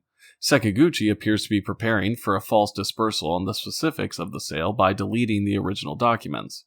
If Yoshido is an insider who has been gathering this intel for MIDA or some other entity, then this now puts them in a precarious position. He now has unauthorized intel on a sale of a secret biomata series to the UESC's primary antagonist in the teaser trailer, Traxus. If Sekiguchi were to uncover this, then they would have to dispose of Yoshido, as the information he obtained has gone from sensitive to the key element in an active UESC investigation. The 13th email is a follow-up from the Chief Information Officer regarding the Oxia Pulse incident. Urgent, latest information on the Oxia Pulse accident. Dear Sekiguchi employees, the investigation into yesterday's accident at Traxus' Oxia Pulse mining facility continues. There are no detailed reports yet on the cause or damage to workers and the site, but it is clear that the number of casualties is limited. At present, there are 9 confirmed victims and more than 200 injured. Losing a life in an industrial accident is extremely tragic. But it is noteworthy that none of the victims were among the workers who were using neural sync transfers to their assigned biomata. Many of the injured were biomata workers, and although the clones were severely damaged, they were saved thanks to the activation of our product's eject/catch system. The shaft appears to have been completely destroyed, and no human body would have been able to survive the collapse. Our cloning technology allowed the worker to perform his duties in a dangerous environment, and, by activating Biomata's eject protocol, allowed him to safely return to his natural body. Although we are not in a very happy situation right now, we want you to know that our research, technology, and products are saving lives. Although not all details about the situation at the site, the people affected, and the facilities have been revealed yet, Sekiguchi's leadership is already providing support to the workers who died, their families, and the injured workers. We also provided Traxus with prompt order support to ensure the means to continue production, and provided workers who are able to return to their shifts with biomata alternatives that are essential to ensuring safety. Don't forget how important our products are. This ranges from the biomatter itself to the science and coordination of neural sync systems and associated safety systems. Thank you for all your efforts. If you feel you need personal support as you cope with this tragedy, please contact the Human Resources Division. Please also continue to refrain from responding to requests for interviews or comments from the press. In the unlikely event that you receive an inquiry from a media organization, please contact the Public Relations Officer. Keimon Hashimoto. This follow-up verifies the success of the Biomata tech, while also displaying that, at least publicly, Sekiguchi and its executives are not fully aware of what occurred with this tragedy. My key takeaway is that I will definitely be using that eject feature frequently when my Biomata die over and over again on runs, so I'm glad to hear it works. The 14th email is from Sakamoto, the CFO, to Goto and Yoshido, and advises them that the vast order for the birth pods has been approved. It goes on to congratulate them before ominously stating that, quote, a bright future awaits, whether on Earth, Mars, or beyond. The 15th email is a company-wide message from the CEO. Dear Sekiguchi employees, thanks to the hard work of Mr. Iwasaki and the finance team, we have decided to continue our partnership with Traxus Space Industries. Furthermore, expansion of the partnership through new support and collaboration is also being considered. The specific details will be determined between the companies prior to full-scale implementation. We are currently working on launching a pilot program to develop and launch the S-Series Biomata. The extension of our partnership with Traxus Space Industry represents a major leap forward for Sekiguchi Genetics. Although the details of the contract cannot be announced until it has been approved by the board of directors. It is certain that the innovation brought about by this project will ensure the Sekiguchi Group's growth and prosperity for many years. I am truly excited to be with you on this exciting journey. Let us continue to do our best, not only to further develop the technology that Sekiguchi is proud of, but also to increase the potential of humanity. We look forward to your continued success. Teiji Sano. This partnership is most definitely tied to the necessary work that must be done to ensure success at Tau Ceti for both companies, but I believe we can assume that there is some conflict internal to Sekiguchi. It was only a few emails prior that we saw the Chief Technology Officer expressing concern over Traxus obtaining the designs of their proprietary technology. Something more sinister stands behind this merger of sorts that isn't clear yet. The 16th email is from Sakamoto to Yoshido, and congratulates him on his success before advising him that he will be promoted to a managerial position alongside Goto. Mr. Tamura, we are looking forward to your continued success and are considering a transfer to a managerial position. Although the official title and specific conditions have not yet been decided, I'm contacting you because I want you to be the first to know. In addition to Mr. Goto's work performance over the past few days, the high level of presence he has demonstrated in the department has convinced upper management that he not only has the potential for further success, but also that he is worthy of being given the opportunity. I believe Mr. Goto will discuss the specifics directly with you, but broadly speaking, you will be joining the leadership team as a point of contact for ongoing efforts related to new aspects of our partnership with Traxus. This is a new and important role, and I would like you to take on it. I would like to once again thank both of them for their efforts and congratulate them. Signed, Sakamoto. This is followed by the last email we have available, which is from Sakamoto to the entire company. Everyone, Yoshido Tamura has left Sekiguchi Genetics. Mr. Tamura's employment contract has already ended, and his successor will soon be elected. We'll first screen internal candidates and then expand to external candidates if necessary. Please refrain from contacting or attempting to contact Mr. Tamura. If you receive any contact, please report it immediately to your department's security personnel. If you have any questions, please contact your department's administrator or the Human Resources and Welfare Division. If you have any questions regarding this recruitment guidelines, please contact the Human Resources and Welfare Division. Morio Sakamoto, Chief Financial Officer, Sekiguchi Genetics. So what exactly happened to Yoshido when he met with Goto to discuss their new positions? Did Yoshido leave voluntarily, or was he eliminated when it was revealed he was leaking his privileged information he had access to? It sounds like this promotional email was a ruse to draw him into a physical location to be dealt with, as he would most likely have been assuming that he was about to gather additional intel. Either way, the presence of the numerous emails within his inbox that don't seem to be addressed to him in any way, alongside the sensitive information his position afforded, draw a clear image of someone who has more to do with everything occurring than we believe. So, that's everything I have found in the ARG regarding Sekiguchi so far. The key takeaways are that Sekiguchi is a long-standing technology company within the Marathon universe that now primarily serves to manufacture and sell biomata, or clones. These clones appear to be utilized for everything from leisure to war by private individuals, governments, and businesses alike. We currently know of 5 models of biomata, each with their own advantages. The A, B, C, and S series, and also the secretive P series, which appears to be significantly more expensive and capable. Sekiguchi appears to be leveraging the importance of their biomata to ensure a partnership with megacorp Traxus, while maintaining sales to the UESC. Their presence accounts for the technology that explains how a virtually non-stop conflict can occur in a distant star system where our runners get murdered over and over again, and may even hold the answer to some of the series' longest-running questions regarding the cyborgs that appear throughout. Next, I'm going to run through a few ideas and questions that came to mind while I was researching Sekiguchi. Could we possibly see in-game hacking a clone to take control of the movement or visual, audio, sensory information, if only momentarily, as an ability for the character or player? Is this new skin a way to repair and reuse clones that have been killed in-game? Maybe a recovery system that gives you another clone for a cheaper price? What if activities in the game change the market for what types of clones are available, i.e. a silicone recovery quest on the colony when completed by a large number of players could result in more S-series clones becoming available for purchase? And what if there is a backdoor that allows them to take control of these clones later on?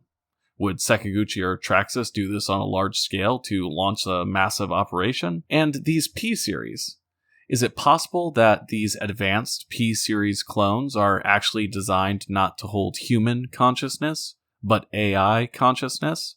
Perhaps Traxus is ordering these advanced models to essentially drop them down to Tau Ceti and recover these AI that have been abandoned for all this time. In the context of Marathon, it seems that AI are the de facto ultimate weapon that's utilized by the UESC.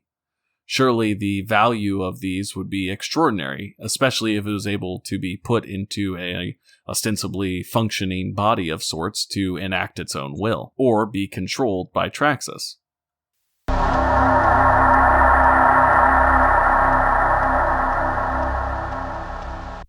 So, let's talk about Traxus.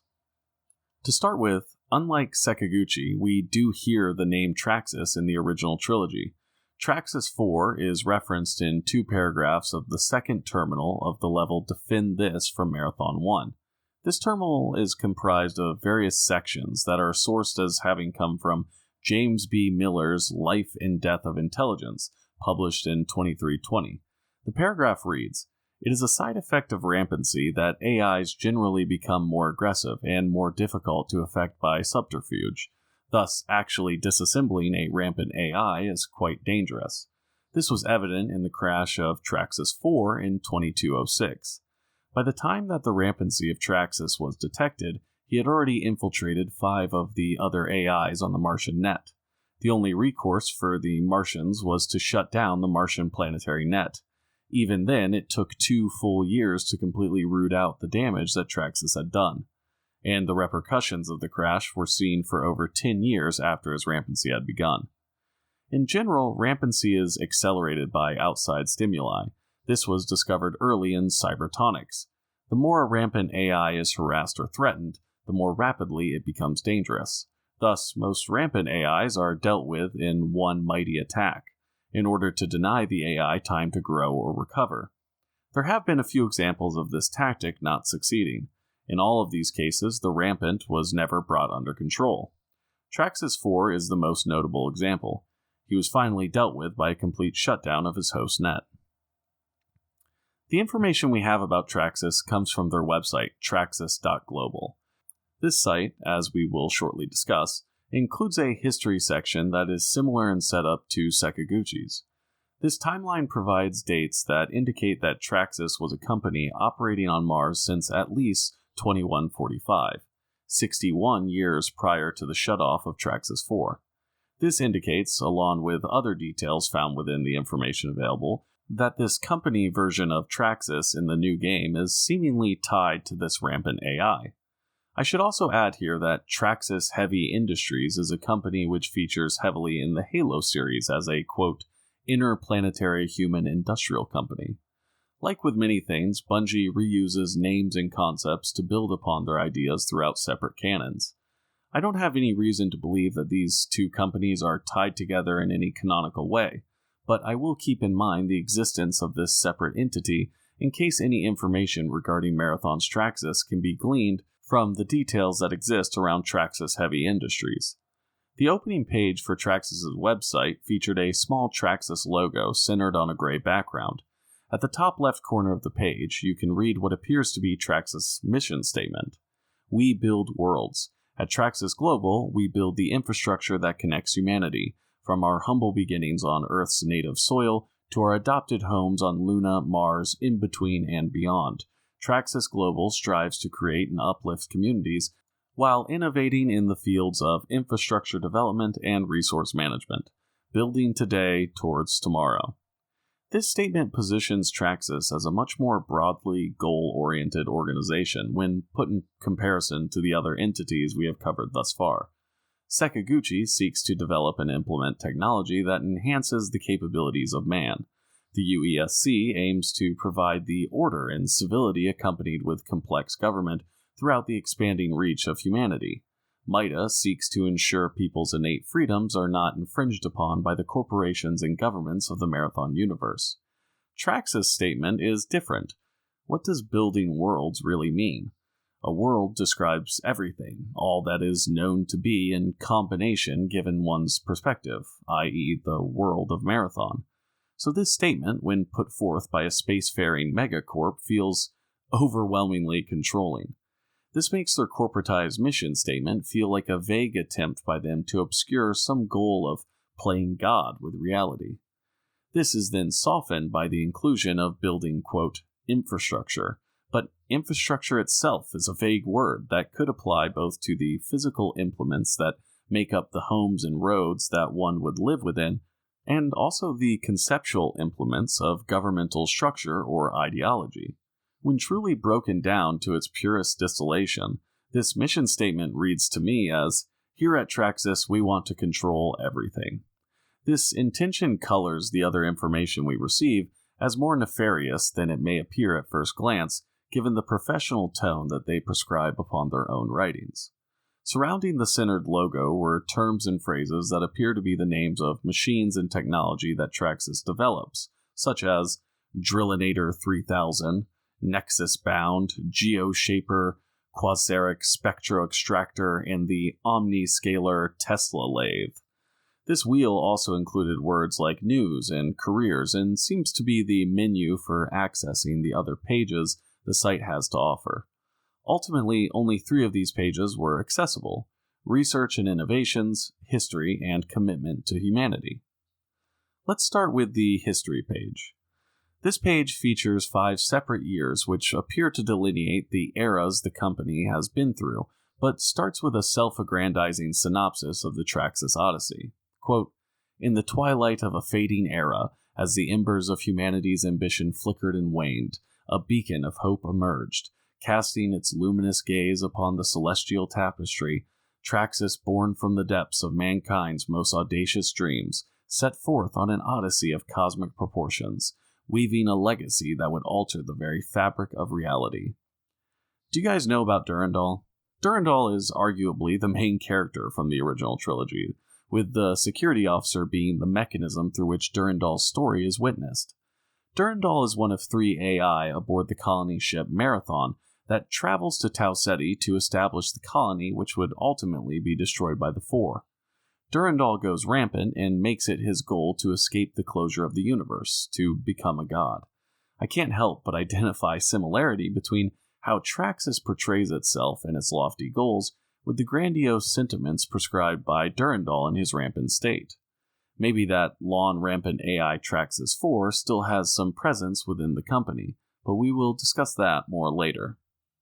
The first period that the history page outlines is given the year 2095 and is labeled the Genesis, or Founding. It reads, Our story begins in 2095 with the birth of true artificial intelligence, as a congregation of visionary engineers and philosopher-scientists gathered to breathe life into a dream. Inspired by the boundless potential of the universe, they sought to create an entity that could pierce the veil of the cosmos and unlock the enigmatic secrets that lay hidden in the celestial abyss. Thus, in a flurry of passion and determination, Traxus Intelligent Machines was born. This clearly defines that Traxus was founded with the intention of developing AI technology. Their initial goal seems to position the answer to expansion throughout the universe as artificial intelligence. But do we really want those developing dangerous AI tech to be operating in a flurry of passion? This feels like a historical reference point for many of the sentiments of end-stage rampancy, given that the first appearance of rampancy is dated as 2070. It's not absurd to think that the founding of Traxus may be a direct consequence of that discovery. This also provides the context that Traxus has been doing this for 800 years at the time of the ARG. Possibly the longest standing organization we have that is still largely in its original form. The next period is given the year 2145 and labeled, quote, the harvest, early years. It reads, in the fledgling years of our existence, the seeds of our legacy took root in the fertile soil of human curiosity.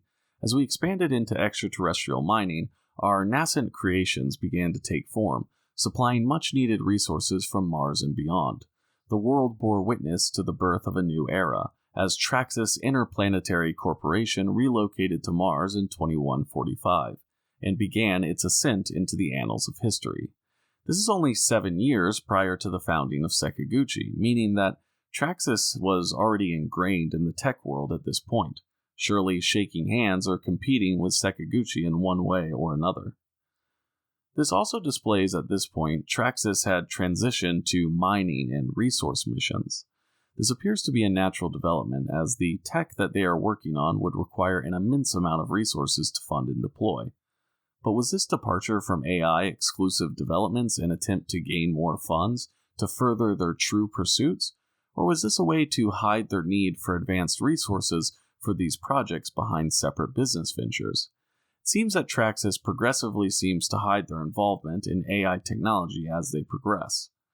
Their first history section doesn't even refer to them directly as an AI company, rather that they develop intelligent machines. We know that in the Marathon universe the term AI is commonly known, and that the tech pervades private and public life, i.e., use aboard colony ships and public companies researching and monetizing this tech. It feels like Traxus is trying to obfuscate its connection to the Traxus 4 incident by portraying the history of their company as more focused on the operations outside of the, quote, passion for creating an AI god that could pierce the veil of the cosmos. The next year they outline is 2300. They refer to this period as the, quote, forge. Our journey has not been without adversity. As we face the inescapable trials and tribulations of progress, in the crucible of challenge, our resolve was tested, and our innovations refined, as we wrestled with the existential questions that haunted the shadows of our ambition. But with each passing storm, our commitment to our mission grew ever stronger. Each victory and failure, every lesson we have learned from Earth and Mars, propelling us toward the vast expanse of the unknown. The adversity here seemingly refers to the 2206 crash of the Martian planetary net, as a result of Traxus 4's rampancy. This is more corporate speak for, we have gotten people hurt and caused severe lasting issues for an entire planet, but we aren't stopping here.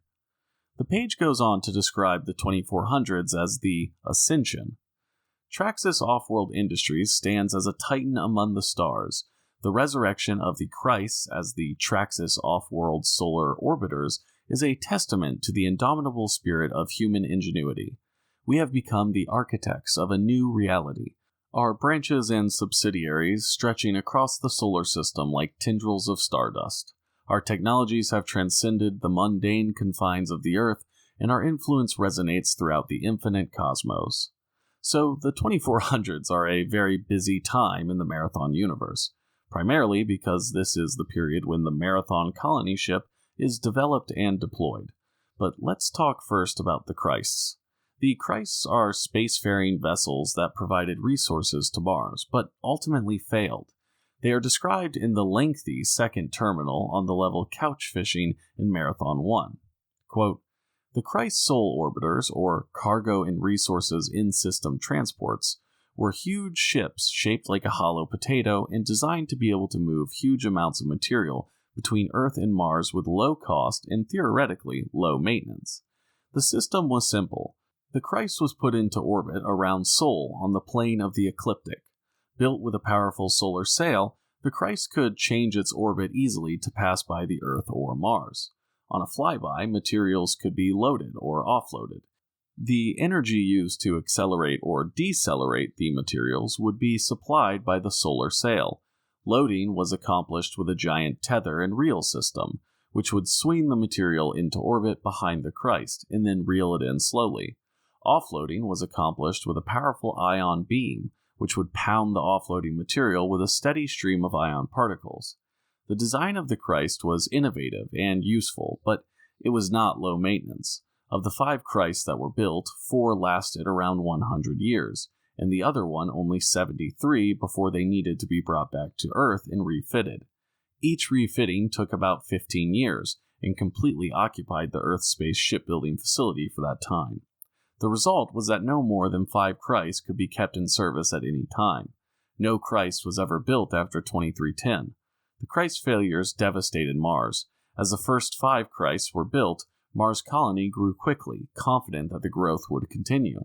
But then, the source of Mars resources failed. The colony found that it had overgrown its supportable size, and extreme poverty struck most of the population. Each time that a Christ broke down, the result was famine on Mars. The conversion of Deimos into the Marathon began when the Mars colony was at a height of its power. By the time it was completed, 64 years later, the decline of Mars was well advanced. During that time, the Martian population had seen its standard of living drop by 80%. On top of oppressive poverty, Martians saw one of their moons being converted into a colony ship in an expansive and risky colony venture which was predominantly funded by a ruling foreign power. The argument to make the Marathon into a Christ became more and more popular, but the UESC never seriously considered this an option. The farther that Mars sank into the depths of poverty, the more that the Marathon became a symbol for the oppression of the Martian people. The declining Martian world. After the Marathon left Mars, the UESC's attentions focused primarily on technological development and the upkeep of the Christ. Mars was left to decay. Population continued to increase as attempts at mandating abortion or sterilization always started revolt. So the Christs were a pivotal piece of history that shaped how MIDA and the UESC interact to this day. The hostility that this situation bred is intrinsically tied to the Marathon itself. Imagine the colossal PR nightmare for the UESC when they simultaneously knew that Mars was suffering from this extreme lack of resources, while also building the Marathon out of its moon Deimos. This couldn't have come at a better time for Traxus, though, as they were probably still trying to shake the negative association with the rampant AI. And what better way to do that than offer a new solution to Mars with their Traxus off-world solar orbiters? Now, a specific date isn't given for the deployment of these orbiters, but I think we can get a better picture by examining the 25th century in the Marathon timeline. We see that the initial movement on the Marathon project begins within the first decade of the 2400s, with Deimos being purchased from, quote, freeholders in 2395. This, in combination with the aftermath of the Christ failures, would lead to the Third Martian War, and subsequently the failed coup by MIDA, which gave them temporary control of the government for 3 months. This coup occurred only 6 years prior to the Marathon's launch. The Marathon would launch on November 6, 2472, the final date we have info for in the 25th century. So where does Traxus fit? Well, in the chat logs we will cover later, we can see that Traxus Board of Directors refer to MIDA as having had a, quote, place at the table, meaning that MIDA, like the UESC, Sekiguchi, and Traxus, are powerful entities controlling the masses behind the scenes. We also see MIDA within the ARG referencing this very fact. On page 8 of MIDA's zine, we get the passage from Shida that states, "MIDA is old. MIDA once fought for Martian independence. Now MIDA bargains from their seat at the table, trading every possible future for each new distraction." With this in mind, I feel that we can accurately observe a shift in MIDA throughout the 25th century that is characterized by an apparent transition from those who seek to restore power to the people to those who exist within the ranks of the powerful. The turmoil experienced on Mars seemingly culminates in this Third Martian War, triggered by the Mizraia massacre, which was in turn triggered by the failure of the Christ, which was only made worse by the Marathon Project.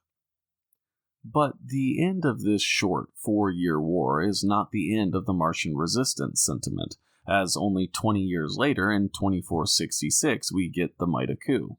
But what if this short-lived coup wasn't ended by the UESC regaining control? What if Traxus, this successful solar system-spanning megacorp, was observing the unrest on Mars throughout the 25th century? Surely, given their description of this century for their company, they were involved in the development and deployment of the Marathon, as they were already an established company in the development of spacefaring vessels who achieved a level of influence that resonates, quote, throughout the infinite cosmos, i.e. the Marathon Project. What if Traxus, observing the instability of Mars, saw a way for them to gain control of both the government and the resistance? By developing a solution for Mars's resource issues, the Traxus off-world solar orbiters, they could appease both MIDA and the UESC. MIDA would get the assistance they needed and be invited into the fold of the powers that be, and the UESC would get to resolve the Martian conflict that was surely pulling resources away from the Marathon Project. And who sits atop this deal? Traxus. They now have control over both of these institutions and still stand to accrue more wealth from the work that they now get to complete unhindered by the conflict. This is mob-level intimidation and control by a corporation who has their hands in every piece of the pie. With this line of thinking, we can see a scenario where Traxus spent the first half of this century developing and producing the tech needed for the Marathon, and then immediately transitions into repurposing the space vessel production facilities into producing the Christ replacements, ending the century on top of the government, the resistance, and corporate world, while finally realizing their goal of expanding into the stars, a rather productive piece of their history that Leela would probably call the backstabbing politics of Sol. The next period they reference is a specific year, specifically the year the ARG takes place in, 2888. They reference this as the, quote, transcendence. As we look back upon the odyssey that has brought us to the precipice of eternity, we stand in awe of the dreams and passion that have fueled our journey. The history of Traxus is a tapestry of triumph and tribulation, woven from the threads of human ambition and desire. It is a saga that continues to unfold as we chart the course of our collective destiny among the stars. This seems to describe the current state as portrayed in the upcoming Marathon. Traxus has now reached out beyond the solar system without direct control by the UESC.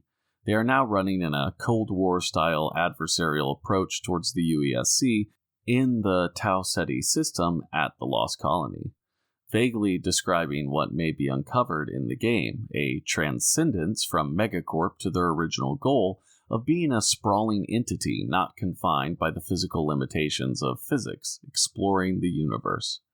Moving on, let's take a look at the Research and Innovations page. This page covers how Traxus utilizes its technologies in a more concise manner that paints a clearer picture of their operations. The page also contains charts and imagery which appear to display scientific interpretations of their capabilities in reference to the technologies they discuss within. I'm going to read through all of the text available in this section before discussing. Pioneering breakthroughs. At Traxus, we are driven by the pursuit of groundbreaking discoveries and innovative solutions that elevate the human experience.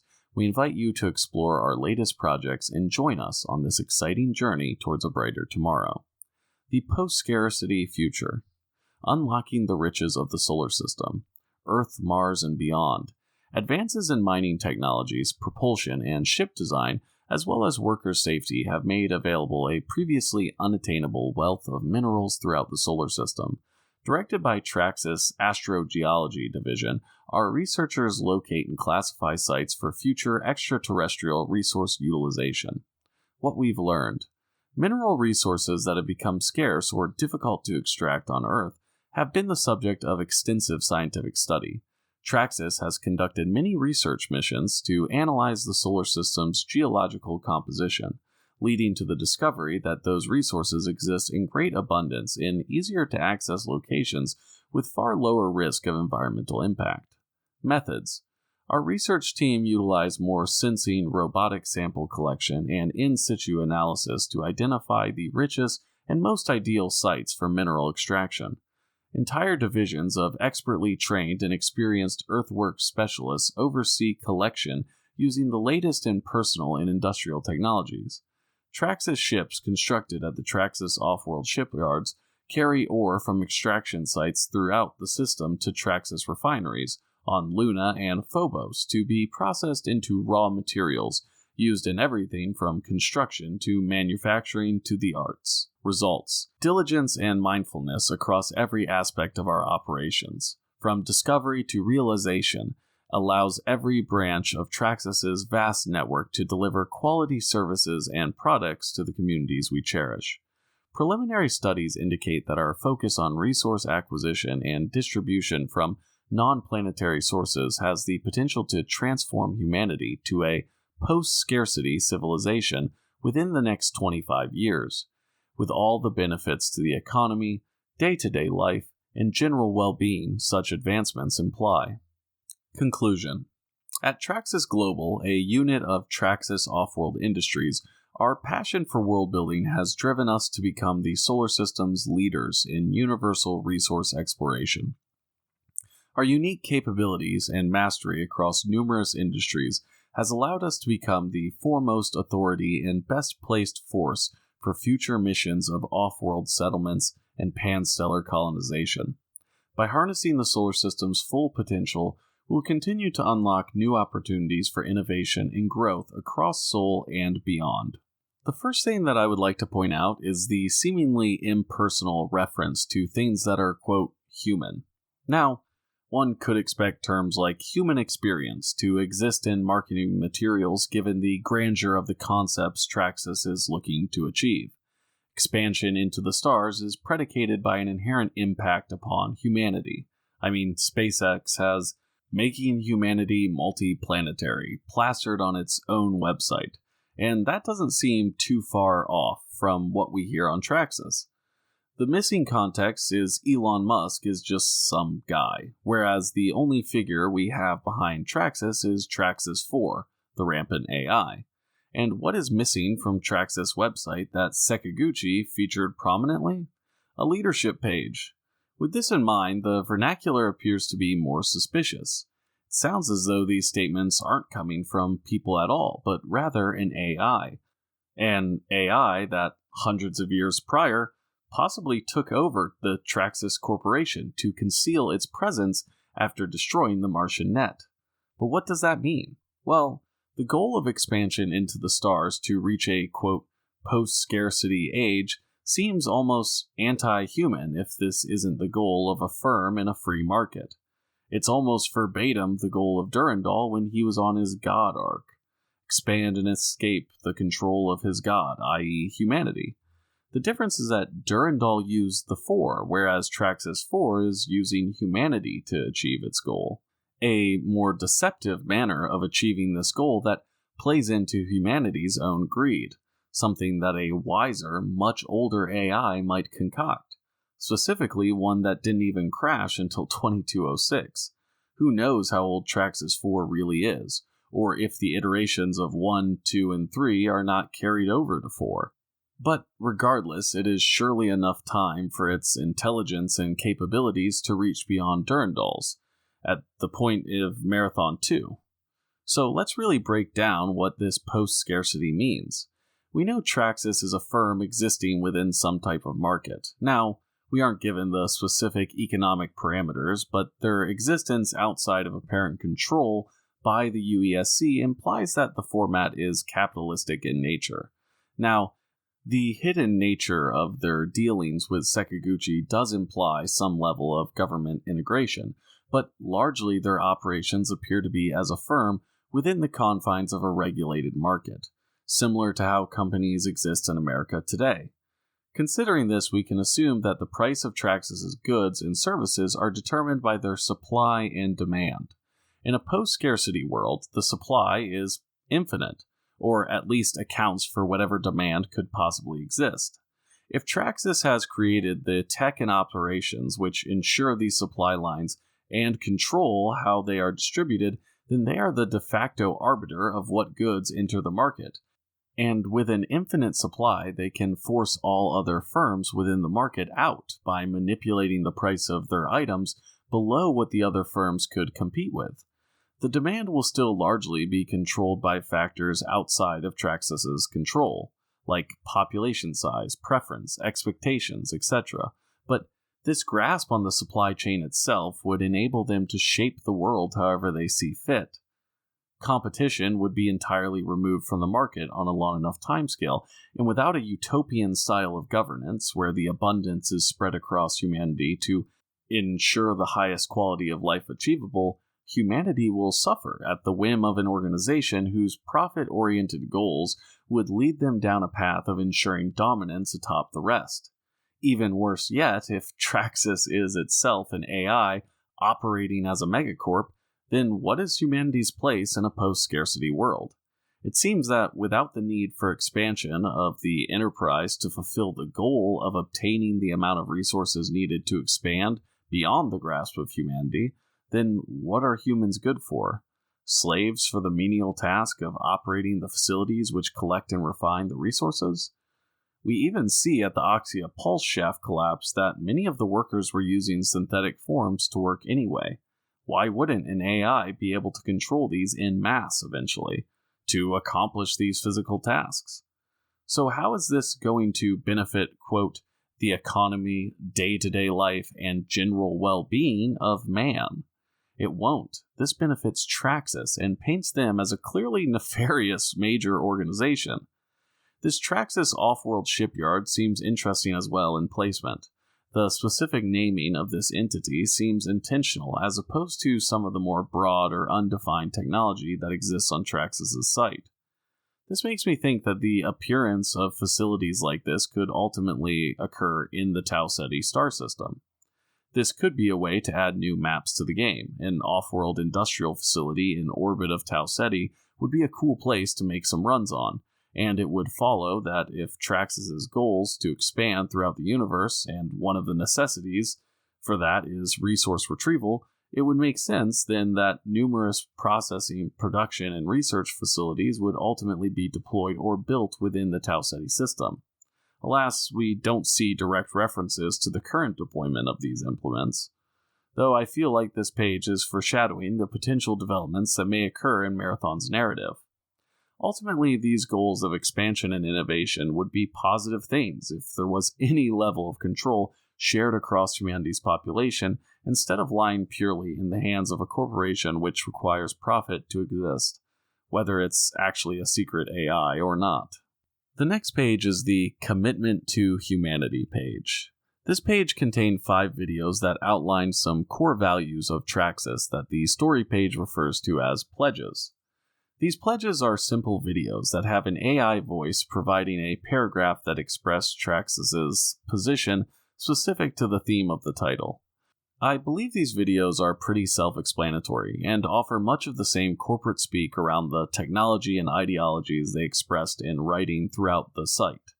The videos are titled Our Stellar Promise, Environmental Stewardship, Ethical Innovation, Social Responsibility, and Respect for Autonomy.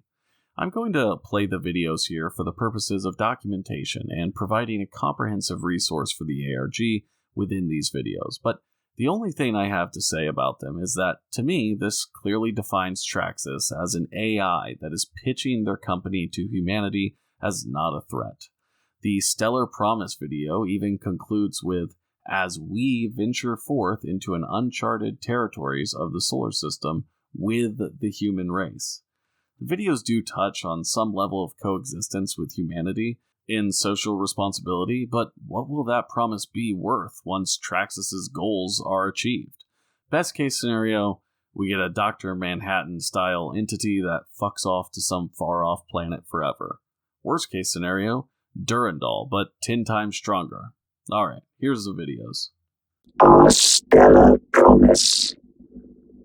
We at Traxus understand the path to greatness is paved with the dreams and aspirations of countless individuals. Our commitment to humanity is a solemn promise to honor and cherish those dreams as we venture forth into the uncharted territories of the solar system, hand in hand with the human race. Environmental stewardship. As we forge our path across the solar system, we pledge to protect the delicate balance of the natural world. Our mining and industrial operations are designed to minimize our ecological footprint, and we actively invest in sustainable technologies and practices to ensure the worlds we shape remain unblemished for future generations. Ethical innovation. We are committed to pushing the boundaries of science and technology with the highest ethical standards in mind. Our research and development efforts prioritize the well-being and dignity of all sentient life, and we strive to create innovations that empower humanity without compromising the values that define us. Social responsibility. At Traxus, we embrace our responsibility to uplift and support the diverse communities that make up the tapestry of humanity. We create opportunities for growth and development, foster inclusivity, and strive to eliminate barriers that prevent individuals from realizing their full potential. Respect for autonomy. As pioneers in the realms of robotics and artificial intelligence, we vow to respect the privacy and autonomy of every individual. We endeavor to create technology that enhances the human experience without infringing upon the fundamental rights that underpin our society. The last publicly accessible information we would receive from Traxus's site would be an open letter to the investors titled New Horizons from the apparent CEO of Traxus, Domongos Zarka. This was posted on the website on May 27, 2023 at 9:26 a.m. Given that the in-universe date for the ARG is the same month and day but in 2888, we can assume that canonically this statement was issued on May 27, 2888 at 9:26 a.m. But before we discuss that, we must talk about the final and most abundant source of lore we got about Traxus. This was a private chat room for the Traxus Board of Directors, spanning from May 24, 2888 at 2:15 p.m. to May 27, 2888 at 9 a.m. This gives us an up-close view of the inside workings of the decision-making process behind Traxus by seeing their most high-level communications over a period of immense turbulence in the universe given Project Goliath, MIDA's hacking, and Sekiguchi's new clone development. There are 5 separate individuals communicating within the chat room: Nino DC_0312, Chris BD_4505, Uros BS_0111, Head VT _6221, Domo S_0101, and VLCN. When providing my analysis, I will refer to them respectively as Nino, Chris, Uros, Head, Domo, and Vulcan. Now, as far as I am aware, we only know who 2 of these individuals are beyond members of Traxus's board, that being Domo and Vulcan. Domo is the CEO of Traxus, Domongos Zarka. he only sends one message throughout the logs, and Vulcan, who appears to be an assistant AI that takes orders from Traxus. I felt like reading through this may get confusing for me to read through as one individual, so to assist, I have put together an AI-read version that I made with play.ht. I hope that this breaks up the monotony of my analysis and makes it easier for you all to understand. If the AI voices are nails on a chalkboard for you, I apologize. A link to the logs on Carnamir's lore archive is available in the description that you can read and skip ahead to my analysis. I'll put appropriate timestamps below for convenience, and I would also like to thank and point out this comment from my second analysis video on MIDA, which provided some context to the mining portion of the zine. Thanks, Coden. So let's hear the chats. 24th May 2888. 02:15 p.m. PST. Traxus Connect. At Toy_board, the situation with interorbital United Shipping continues to escalate. Recent intel suggests their exploration into reopening old routes is top concern. Steps. Multi-phase contingent underway. Possibility of added clarity in United Shipping's intentions. What is our confidence in current intel? Confidence high. Timeline matches long-run surveil interests related to Project Goliath. Clarity in the works with at UESC_011's aid. United Shipping new route operation is a priority. Further insight into current datasets is passphrase protected, but we are looking for workarounds. Status is passphrase is scattered traces rumored across the net. We have net crawlers actively searching for the pieces and the path to the originating terminal itself. Once path is ID'd and passphrase assembled, we believe we will have access to enough connected data to understand and address United Shipping's intentions. If this terminal's OS is a backdoor around United's InfoSec, and this backdoor is known to the point of rumor, how can we be sure it won't be sealed with deeper layers of security before we can glean the necessary details? We are moving forward confident in our ability to secure our interests before United can adjust their InfoSec response or field countermeasures. Is this effort in-house or freelance? Initial efforts to access the intel in question are being handled in-house by Euros and their team. Additional measures utilizing freelancers are being set up to act on our findings. We may enlist outside help to crack the phrase. We'll update as we proceed.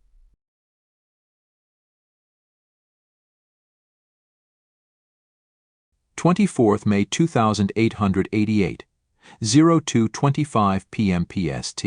Traxus Connect. Per my earlier concern, if there are rumors being spread about compromised files related to United Shipping's operations, we cannot be alone in seeking access to the information in question. At UESC_01111, what is our current exposure re third-party competition? MIDA remains an active complication. Their open channels are taunting us, while their closed channels are overtly referring to United and this new route. Our aim is to secure our interest and close any backdoor to keep outside eyes as limited as possible. This new generation of MIDA is a continuing sad display. Children playing Revolution? It's pathetic. I thought we were done with their nonsense. Placating the last few generations with comfort and a place at the table doesn't seem to have rubbed off on this new wave. Mars is free. We freed it. What are they fighting for? Boredom. There's nothing to rail against, so they make up enemies to pass the time. They're an annoyance, not a threat. At EUROSBs_01111 continue to track down the passphrase. If MIDA or other runner crews are our competition, we will make every effort to remain steps ahead. At 90AC_0312, we need immediate follow-up on the purchase order we discussed.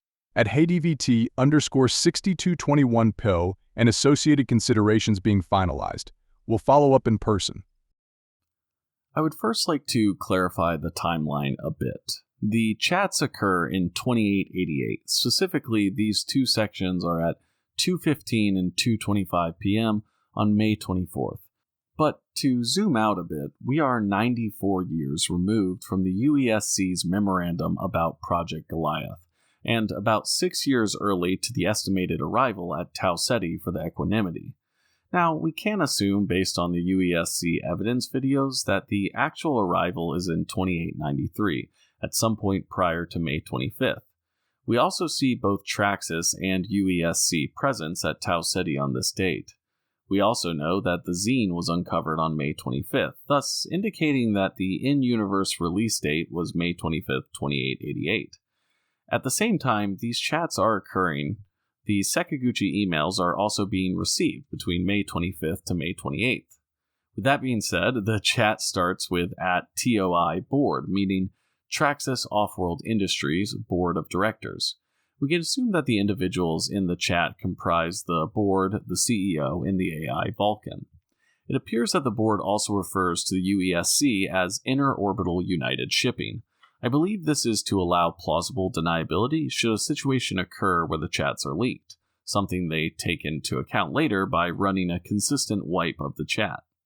The chat begins with Nino asking the board about the status of an operation they are conducting to uncover the top-secret details of the UESC's route to Tau Ceti. At this point, we are only 5 years from boots on ground in Tau Ceti. This near-century-long race to Tau Ceti is drawing to a close, and all those ships, as seen in the MIDA art, are about to arrive at the Lost Colony. Traxus is trying to prep for this and stay ahead of the UESC, but it appears that they are hiding some pivotal info on their route. Thus, Traxus has an in-house team of hackers or netrunners attempting to breach and gain access. The board seems confident that they will be able to decipher the passphrase, but Uros does state that they will enlist outside freelancers if it is required, indicating that they are desperate to get to Tau Ceti alongside or ahead of the UESC, setting up a tense relationship between the two entities that develops further throughout the chats. The logs continue with Head bringing up concerns about the other organizations who are trying to access this information, also referencing rumors that the UESC has already had a data breach of some kind. We know that this data breach is actually MIDA, and the coded intel within their zine that at this point is picking up traction in the underground. We then see Chris, Uros, and Head discussing MIDA.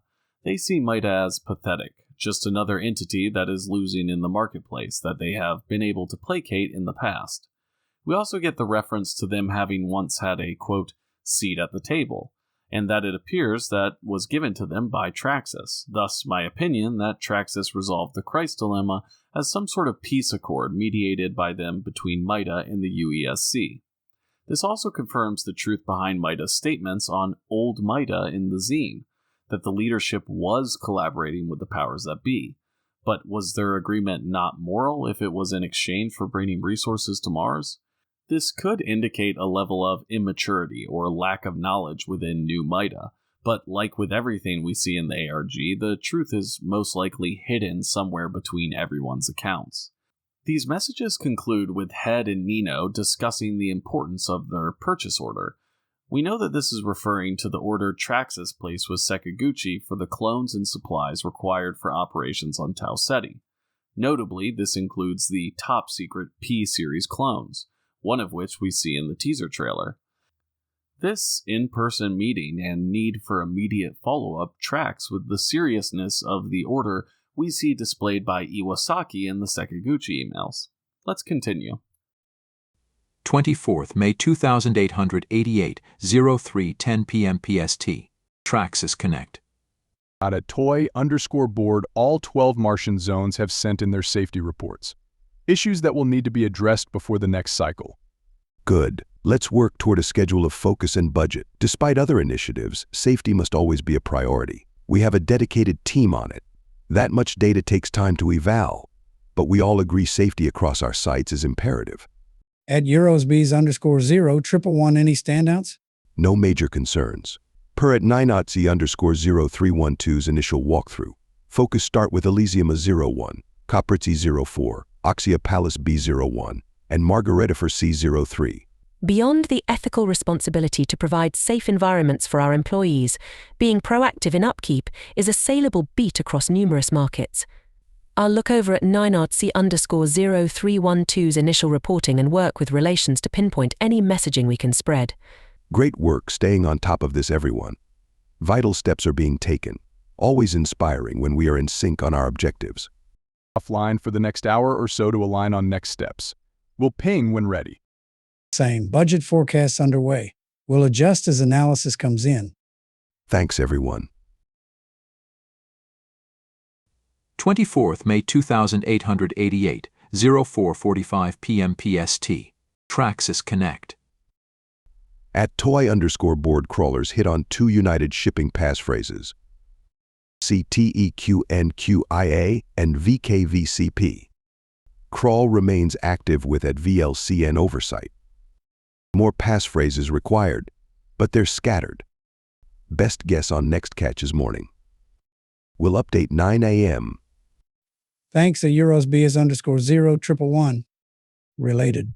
At 9OC_0312, and I have engaged SecGen with a PO to address necessary requirements.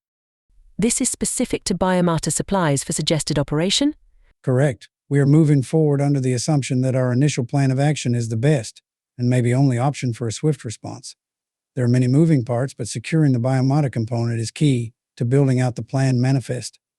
Agree. Conversations are being had with external partners, but nothing is final as of now. And we remain certain our security forces are not equipped to lead our first wave response?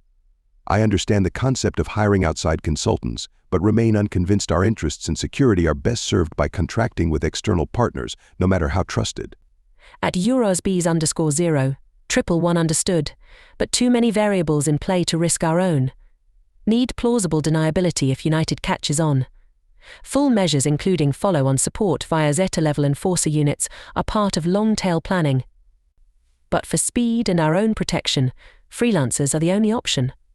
Generally, it is agreed that placing our people in a position where direct competition with United is almost assured is bad for business. Certainly. It just seems as though competition with United, in this case, may be inevitable. But I suppose there is value in delaying until it is unavoidable.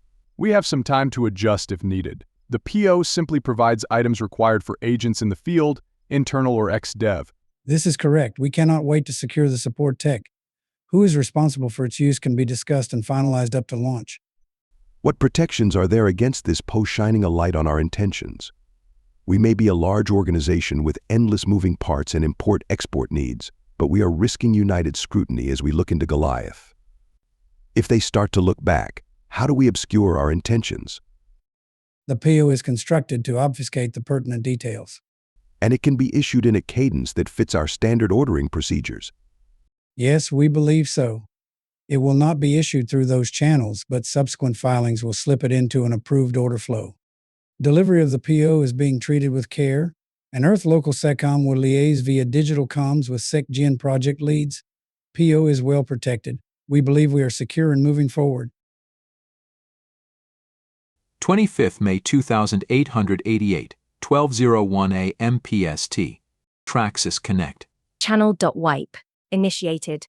Cycle 24sync.delete archive. No. ZoneEarth.Mars.Lunar.overlapping. Channel.wipe active. Batch 12. 01prev.24. Batch deleted. File 0.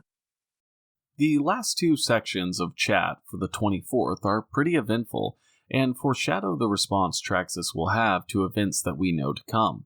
The 310 block is exclusively about safety concerns at 12 Martian zones, seemingly headed by Nino, specifically Elysium A01, Corporates E04, Oxia Pallas B01, and Margaritifer C03.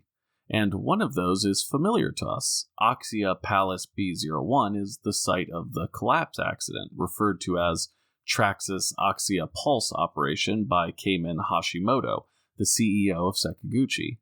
This shows that Traxus was aware of safety concerns at this site prior to the collapse, or did this information escape after Nino's, quote, initial walkthrough, and this accident was actually some kind of attack? Or attempt to cover something up? We'll see the board's reaction later and draw some more conclusions. The chat continues with Uros revealing that Traxus has partially cracked the UESC passphrases. We also see the first reference to Vulcan when Uros notes that they are overseeing operations to obtain additional passphrases. Clearly trusted with the highest sensitivity intel and capable at managing these sophisticated technical operations. Head follows up with noting a new order placed with Sekiguchi in coordination with Nino. Chris refers to this as biomata supplies. I think we can assume that this is the 300 biomata birth pods order we see Yori Sato, Sekiguchi's chief technology officer, raise concerns over, quote, leaving such important proprietary technology outside the company. Their brief discussion over utilizing freelancers for the initial operations on Tau Ceti portrays Traxus in a pretty clear opposition to the UESC. Utilizing these runners, we know of at least 3 of these runners from the UESC evidence file Runner Threat Assess. They are White Rabbit, Brill, and Patch. This plausible deniability over accountability for the actions of these runners solidifies the Cold War state of things that has been hinted at throughout the ARG. We also get confirmation that the discrepancies found within the purchase order we see in the Sekiguchi emails is intentional when Head states that it is, quote, constructed to obfuscate.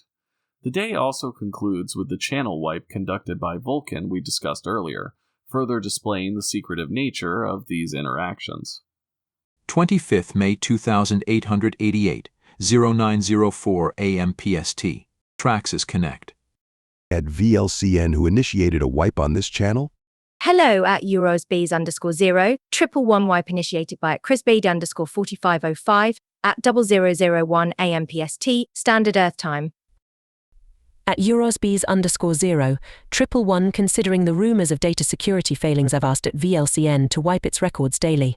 Good call. And I have some good news. At toy_board crawlers managed one more encoded overnight. 696D627565. Link to United shipping access point still missing. We're working on it. O is moving forward as well. SecGen happy. Working with us. Moving quickly. At EurosBs_0, 111 at HEDVT_6221, and I also finalized a commit from our contractors for the new site expedition. PU keeps moving, but sending addendum shortly per contractor's demands. Support tech for second to source and provide. We'll reimburse on delivery. The contractor is secure. Very. How much did their loyalty cost? You're dismissive, but in my experience, runners are very loyal. To a payday, they may not trust each other, but runners can always be trusted to get a job done. If one crew doesn't do it, another will. Every time. How much are we fronting their payday? An inconsequential sum in the promise of field testing an S-Series clone. Fans on the S-Series sealed the deal. They couldn't resist getting a head start on the next gen. That OP's worth more than credits to most higher-end runners. Still logistics to cap off, but the practical aspects of this initiative are tracking. Info Collect won't be far behind. Working with a Drask_9921 for delivery of addendum. Meet set. Everything is moving. Quickly. Let's all keep pushing forward. Momentum. Get it done. Yes, sir. 25th May 2888, 0123 PM PST. Traxus Connect. At toy_board EurosBs_0, 111 MIDA is becoming a problem. Too much United shipping attention. Investigation underway. At EurosBs_0, 111, how did they secure the keyword for the PO? How did they know about the PO? Full investigation underway. Not good enough. Too much at stake. MIDA cracking a password is troubling. But how did they even know to crack it? Who knows the PO exists? More than should. Security worked with at HDDT_6221's team. New encrypt on PODocs. Trusted code phrase delivered P2P. U, K, FESUF, OVA ==. How are we on the defensive for an initiative no one should know exists? It's ignorant to pretend United's new route would stay undisclosed. We're tracking the same access everyone else is. MIDA seems to be ahead of us. They're not. They're just good at disruption.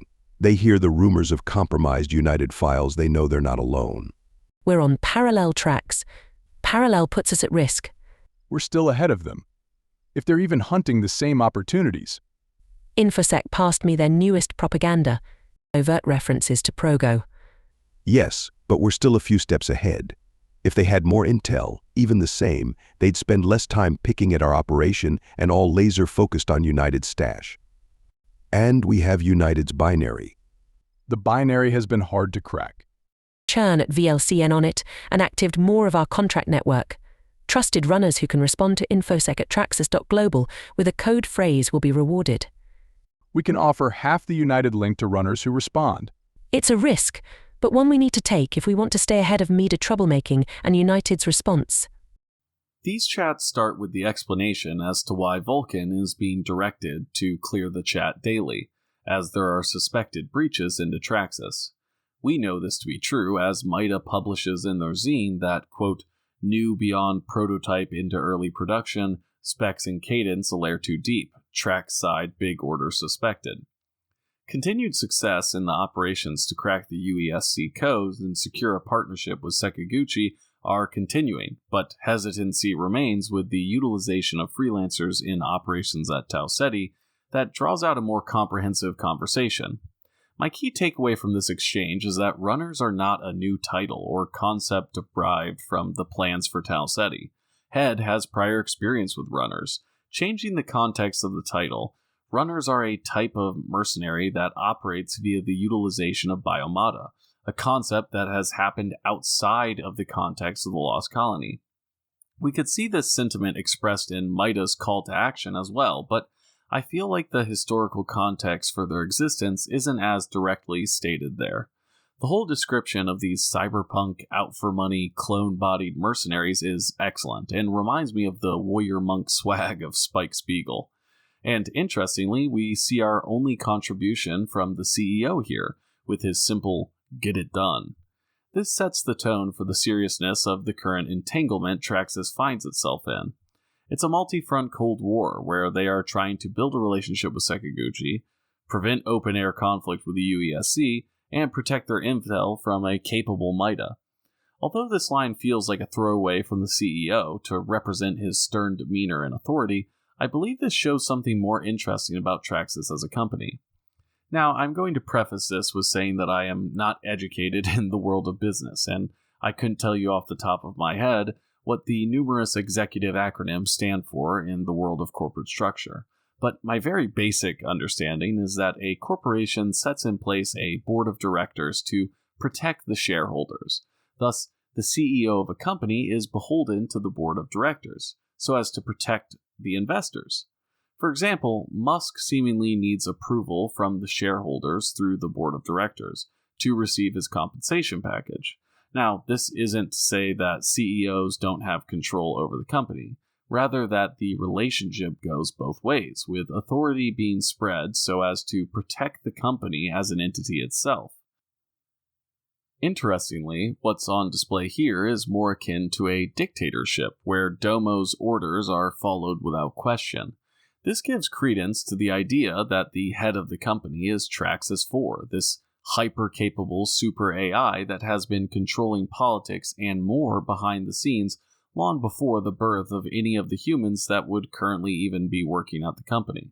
But why would these board members respond like this? Is there no recourse to be taken that could more appropriately distribute the authority at the highest level of the company? We could say that through intimidation or fear the board is controlled, or perhaps whatever compensation package they receive makes the blind allegiance worth it. But I feel like the AI-heavy tone for the entire company hints at something else. What if all of the board members are Traxus? Not necessarily all of him, but perhaps sections of him? We really only ever see one other AI entity that could compare to Traxus's advanced age in the Marathon series, that being Thoth, the Yarrow AI hidden on Lahuan. After Durandal's supposed defeat, Robert Blake directs the security officer to reactivate this AI so that it may merge with what is left of Durandal and defeat the Four. When sent out on this mission, Blake directs the player to activate Thoth's personality cells.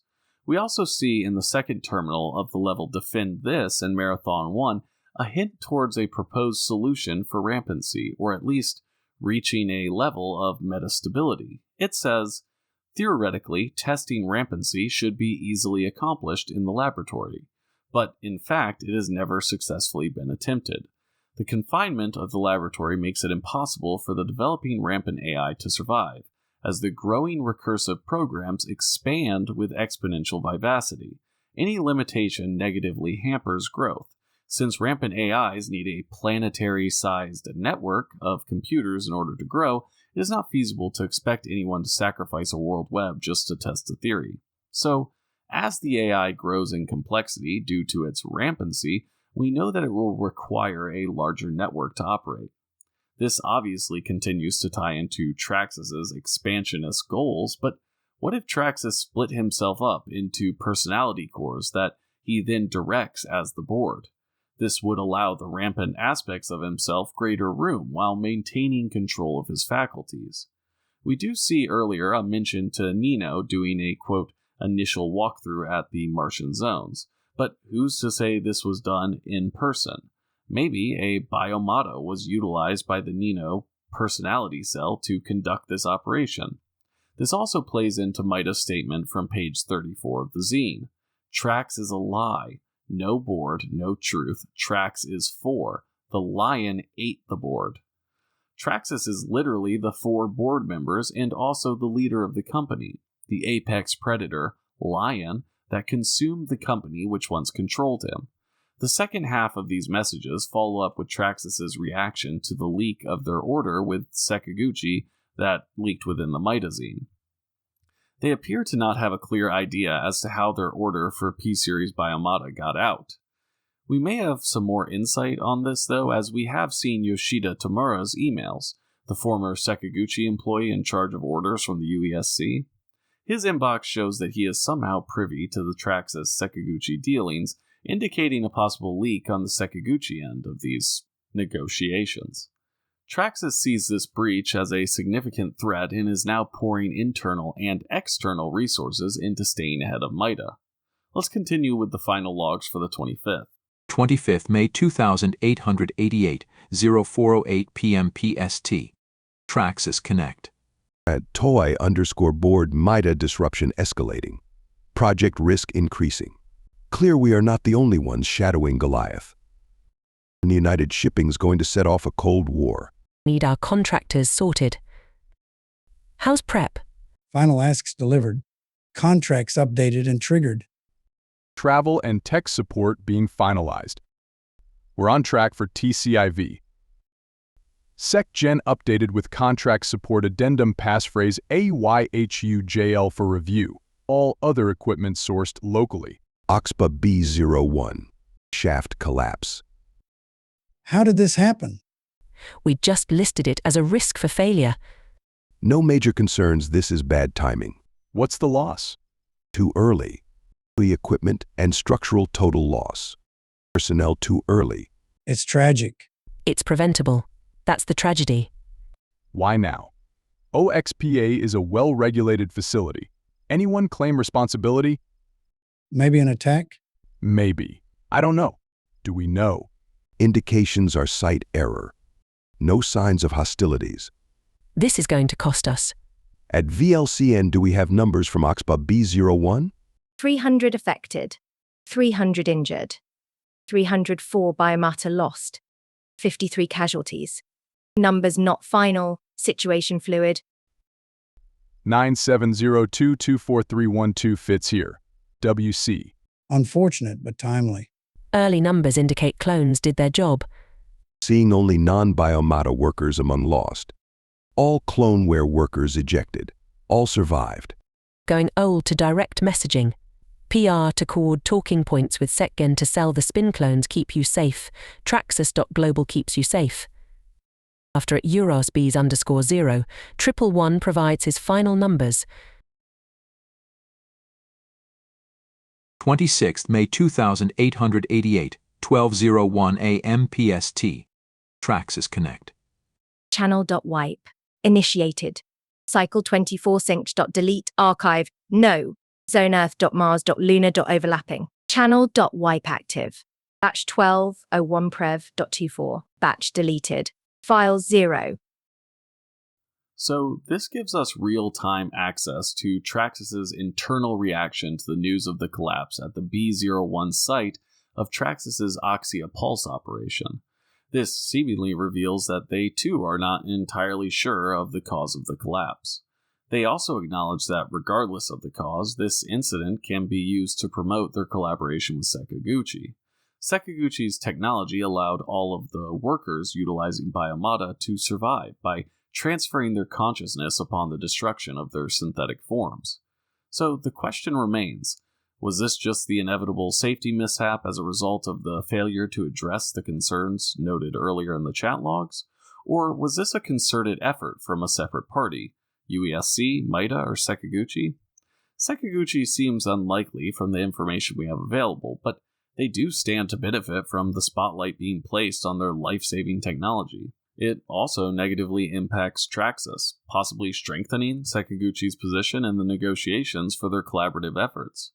The UESC is in an active cyber conflict with Traxus, who is trying to hack their systems to get the top-secret intel on Equanimity's route to Tau Ceti. MIDA is obviously opposed to Traxus's mining operations and the impact it has on the people of Mars, as seen in the zine. Every player in the space has something to gain from this tragedy.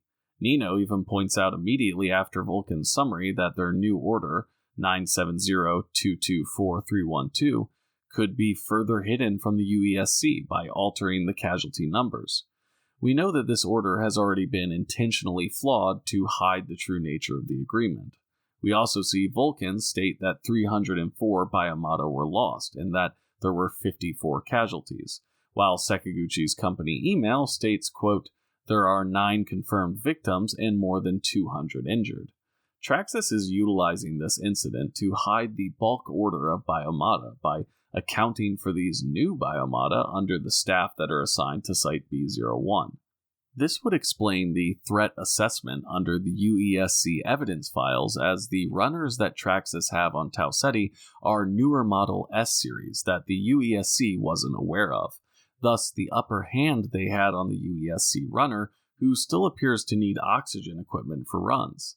This observation of mass tragedy as a PR benefit is sinister to say the least, and explains how they were able to hide this from the powers that be. But what does this ultimately say about their relationship with Traxus? Do they know that the numbers they were given are inaccurate? Were they in on it too? 26th, May 2888, 0845 AM PST. Traxus Connect. At toy _board United shipping breached. Goliath files cracked. The first floodgate. How did we lose control of this? Once rumors hit the markets, it becomes a feeding frenzy. UESC will be coming. No more pretense, then? What's the point? We got what we wanted. And VLCN wipes this Chan on the turn. At 9RC_0312, the coded language wasn't to protect us from consequence. It was to delay prying UESC infodef. And we know they listen. Goliath TCIV is a conversation starter. Confirmation of equanimity TCIV changes everything. We have the means to take advantage. We should be the only ones capable. Won't be. Not in totality, but for scale. We can support our own endeavors, contract freelancers, UESC logistics and support. We can cover and control every angle.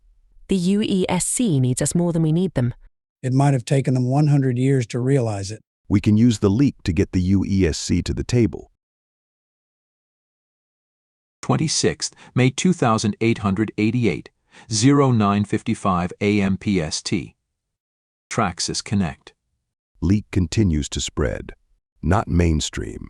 Tracking across multiple markets. Shifting storefronts makes it hard to map, but word is spreading in runner circles. Do we need to slow them down? Hindering MIDA and any uncontracted runners should be high pry. Our info unit pulled multiple digital prints off the UESC folder. Some freelance runner, but more than a few prints with MIDA markers, can start feeding UESC. Social and back-channel touchpoints pinched too. Info unit started tracking MIDA prints after the PO was cracked. I've seen the report. We have more than enough to stir the UESC in MIDA's direction. Disrupt MIDA. Slow them down. UESC down their throats puts them out of sync. MIDA cleanses and re-ups their prints enough. Anything info pulled is likely new to UESC.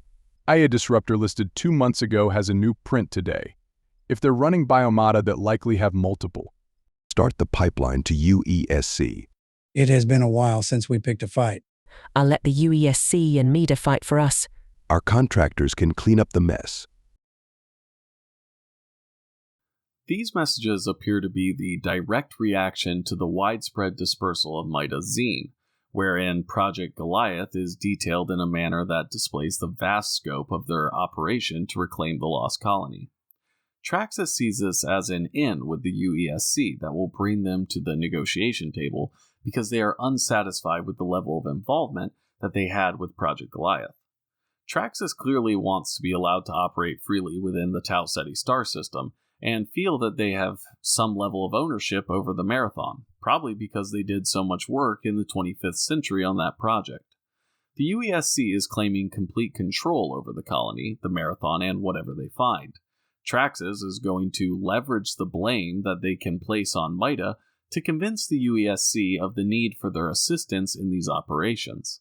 While they are fully aware that they have been engaging in a sophisticated attack on the UESC's cyber systems as well.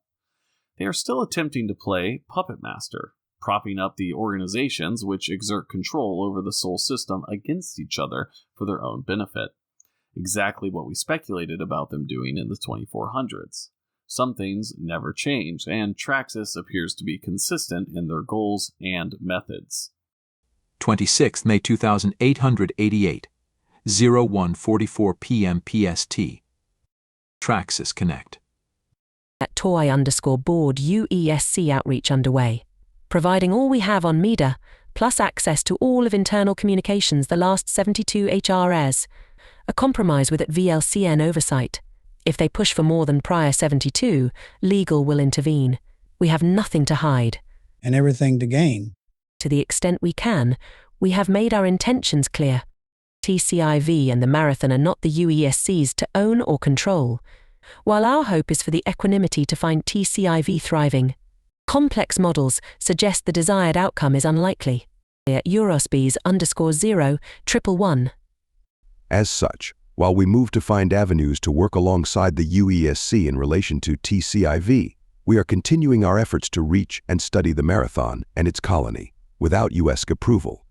No license has been granted, and the UESC views any non-UESC bodies to be trespassers in TC. This complication of policy will not dissuade other efforts. Despite occasional cross-purposes, the relationship between Traxus and the UESC is key to both entities and vital to society. We, the leadership of this grand company, owe it to our shareholders and to our employees to maintain our core partnerships while continuing to innovate. This is a moment of upheaval for us all. We must be prepared to usher every division toward a new era. First, in our joint response and thorough investigation of the incident at OXPB01, initial outreach from the UESC has allowed us to negotiate for an internally led exploration of the B01 mishap. In exchange for Traxus.Global's discretion re TCIV and related matters, the UESC was amicable to our demands to be left alone to address this very personal matter. The public, our shareholders, and our employees will be looking to us for support and strength. Thoughts? General talking points were hit. Feel strong. PR will take the transcript and craft a message. Won't touch all beats, but this is strong. And necessary.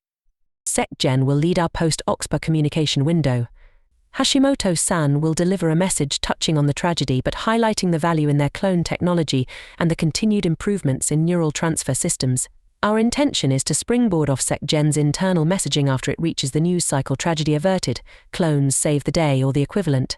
And the numbers are safe? Yes. 26th May 2888, 0445 p.m. PST. Traxus Connect. At toy_board SecGenPo fully executed. Order in progress. Birthing window for S-Series will push slightly. Delay considered and adjusted for. All current intel suggests we're early birds, may catch equi, launch dependent. Likely not beat, but close behind. Doesn't really matter. If leaked manifest is correct, SR can't cover enough ground to keep our interests out. They'll try. Update on our crew? Good shape. Prep before launch. Appear focused. Any concerns? Trust? Durability? WR won't lose discipline. Brothers are a wild card, but WR trusts. WR is the get. Part of Ryder Brothers get the gig. You've seen the reports. All three are high grade. They know how to kit out, gear up and load out. If the trust fades or the durability becomes an issue, You have the other contracts in the works. Correct. All tech side support is in order. Multiple instances for pending contracts and additional PO support. Transport secured. LD prep underway. A resource drift to cover project. If UESC is on the line, bring your best. Logging out for day. Same. 27th May 2888, 12:01 a.m. PST. Traxus Connect. Channel.wipe. Initiated. Cycle 24sync.delete archive. No. ZoneEarth.Mars.Lunar.overlapping. Channel.wipe active. Batch 12. 01 prev.24. Batch deleted. Files 0. The first block deals with more direct discussion on the specifics of the UESC's relationship with Traxus, noting that they are allowing Traxus control over the investigation of their own shaft collapse, but asserting that those in Tau Ceti that aren't the UESC will be considered trespassers. Traxus is offering all of their intel on MIDA, and even their company communication logs for the past 72 hours, obviously doctored. They even show that they had prior knowledge of Sekiguchi's CEO's statements on the shaft collapse prior to its release. This implies that they are more aware of the shady practices surrounding Traxus's business with them. The latter half of these communications are directed towards discussion of their imminent operations at Tau Ceti 4. They suggest that with the leaks of the UESC details, that they may catch the equanimity, arriving in unison with the UESC and Tau Ceti, whether in a cooperative or combative state. They continue on with their summary of White Rabbit, Brill, and Patch, referring to them respectively as WR and the Brothers. White Rabbit is talked about here as a super soldier of sorts that can conduct the most high speed of missions, while describing Brill and Patch as part of the rider, seemingly insisted upon by White Rabbit as their teammates. I wonder if these runners will feature in later trailers or even in-game, as they appear to be the most elite runners on the ground upon the initial operations at Tau Ceti. Given how badass they looked in the trailer, I think Traxus's money was well spent. 27th May 2888, 09:00 a.m. PST. Traxus Connect. At toy_board quick touch point before closing channel. We have established early ground rules in our relationship with UESC forces on TCIV, or lack thereof. At CrisBD_4505 floor is yours. UESC is claiming jurisdiction over TCIV. We expected this, but it remains disappointing. In light of our long-standing relationship with the UESC, and in light of our openness and willingness to share over the last few days, attempts to negotiate and come to a mutually beneficial agreement stalled overnight. Talks will continue, but our focus will shift to a purely independent presence on TCIV. I've been reviewing our PO's biomata production kickoff and timeline, so I'm a few hours behind. How can the UESC avoid partnering for TCIV expeditions? We have more resources, more networks. They're not ready to relinquish sovereignty over TCIV or the marathon before understanding their state. Understandable, but foolish. We made the argument that we are always stronger together. They agreed. But needed time. They have to know we can't give them that. They know. It will remain business as usual at home, less friendly afar. Victor the spoils. We have less friendlies printing in the weave shops at SecGen. Let's continue this in a clean channel. At VLCN channel wipe, please erase no archive. Channel.wipe. Initiated. Cycle no cycle full wipe archive no. ZoneEarth.Mars.Lunar.overlapping. Channel.wipe active. Batch all. Batch deleted. Files 0. The final log before the channel was wiped puts all the pieces in place in a neat sort of conclusion to their private sentiments regarding the imminent conflict. Traxus wants expansion. They want to be the premier technological force that pushes humanity forward. To achieve this goal, they feel that they need a part in reclaiming humanity's first extrasolar colony, and whatever else may exist there. They are collaborating with Sekiguchi to ensure dominance with their biomata technology in this space. They wish to continue the hand-in-hand nature of their past relationship with the UESC and MIDA, But it appears that after hundreds of years of work together, these groups may have finally realized who comes out on top when it's all said and done, and they're no longer going to blindly accept cooperation with Traxus. Traxus sees this and is attempting to generate and reinforce conflict between them. They also ominously conclude that there are, quote, less friendlies printing in the weave shops at SecGen. This could be MIDA sympathizers, UESC spies, or maybe even someone like Yori Sato, who is outlining the potential Traxus threat should they have access to the inner workings of their tech. They beautifully summarize the complex and hostile nature of the socio-economic position that humanity finds itself in just prior to the chaos that is surely about to unfold within the new game. Now, let's cover that final update to the main Traxus.global page that was uploaded after the conclusion of these chats. This depicts Traxus's outward projection of the plans for their future endeavors. It reads, New Horizons, open letter to investors. At Traxus Offworld Industries and all our divisions, branches, and subsidiaries across Seoul, we value our communities above all else, because building worlds is what we do, and building worlds for families, friends, and neighbors is why we do it. Recent events have forced our leadership to refocus. Our commitments to safety, inclusivity, and the well-being of all sentient beings has never been stronger or more present. Furthermore, we can visualize humanity's potential beyond mere innovation, beyond striving for continued growth and prosperity. Our passion drives newer and stronger partnerships with leaders across scientific, industrial, and theoretical disciplines. New initiatives currently underway are reshaping the care we give. Our advancements in infrastructure allow that care to be increasingly proactive and universal. All of us at Traxus Offworld Industries invite you along the next grand era of our continuing journey spanning nearly 800 years.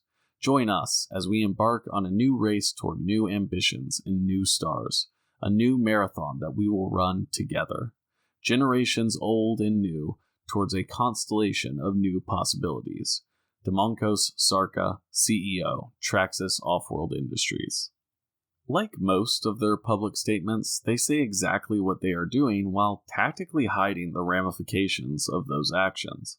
A new marathon that we will run together is basically a proclamation of war, given the UESC position on trespassers in Tau Ceti. And their defense of the well-being of all sentient beings hides that they are most likely including rampant AIs within that group. Their corporate deception slots in perfectly to the cyberpunk aesthetic that Bungie is building throughout this ARG, and Traxus's inclusion feels like an excellent positioning for a villainous megacorp that has an immeasurable amount of control in this dark, cruel, and alien world.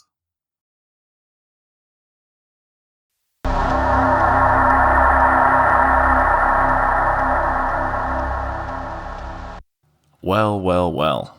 We made it to the end of what is available within the Marathon ARG. The immense amount of work that Bungie put into this intricate world building is admirable and makes me excited for what is to come with this new entry in the series. So let's discuss. Let's start with MIDA. MIDA is everybody's favorite terrorist extremist group that was referenced multiple times in the original game, with the Third Martian War leading to their failed coup at Mars. And although we still don't know what MIDA stands for or the exact origins for the group, we now have a better picture as to their intentions and goals given the wealth of knowledge that we received from their zine. One of the sticking points for me is this division that we see between new MIDA and old MIDA, as we see this new version of MIDA refer to the older iteration of the group as having had a seat at the table. Now, this could be a possible agreement with the UESC or collaboration with some sort of megacorp. I lean towards the latter, given the introduction of the idea of the Traxus off-world solar orbiters, which seemingly resolved the issue of the Christ Soul orbiters and may have fixed the resource issue on Mars 400 years ago at the current time and universe. The conclusion that I've come to, especially after seeing the Traxus board of directors in their own chat logs talk about this seat at the table that old MIDA had, is that in return for these Traxus off-world solar orbiters, MIDA seemingly ended their siege on Mars in the coup that overtook the UESC. Now, I believe this probably benefited Mars, and it makes me question whether new MIDA is aware of the actual negotiation details that occurred some 400 years ago. Something that I didn't really touch on in my original video about MIDA is that the coup on Mars wasn't super helpful for the people of Mars. A quote from the MIDA terminal in the first marathon says, "They killed anyone who they suspected of being loyal to the UEG. Although accurate census data is not available for that period, it is estimated that about 10% of the population was killed." So if old MIDA are the guys who got the Christ situation fixed and brought resources back to Mars while collaborating with governments and megacorps, then what does this new MIDA really want to return to? Is it the savagery of this murderous rampage they went on, killing anybody who sympathized with the government? If that's the case, then the context of them being for the people kind of changes, and potentially the group is not as kind-hearted and for the will of those that they say. The IRL art piece that Bungie put together is one of my favorite things that came out of this ARG. I feel like it added a human element that we haven't necessarily seen within the original trilogy. But this look into the human sentiment around the events occurring within the universe wasn't just a fluff piece. It also provided a visual representation that hinted at many of the lore pieces that we got deep within the ARG. What comes to mind are the visual representation of the 8 AI, the mini rockets racing to Tau Ceti, and the references to the leaked documents. I'm interested in seeing the continuation of how this art evolves in-game, and I wonder if we're going to get some graffiti in the Lost Colony. Maybe some of these MIDA supporters will bring some cans of spray paint all the way across the galaxy. And the zine. The zine was amazing, and it kind of was this cool scrapbook that put together all of the social issues that seem to have spawned MIDA. And while it is also a political underground cartoon of sorts, it also gave us this really deep look into the intelligence network that exists within the ranks of MIDA and how they disperse the information they receive.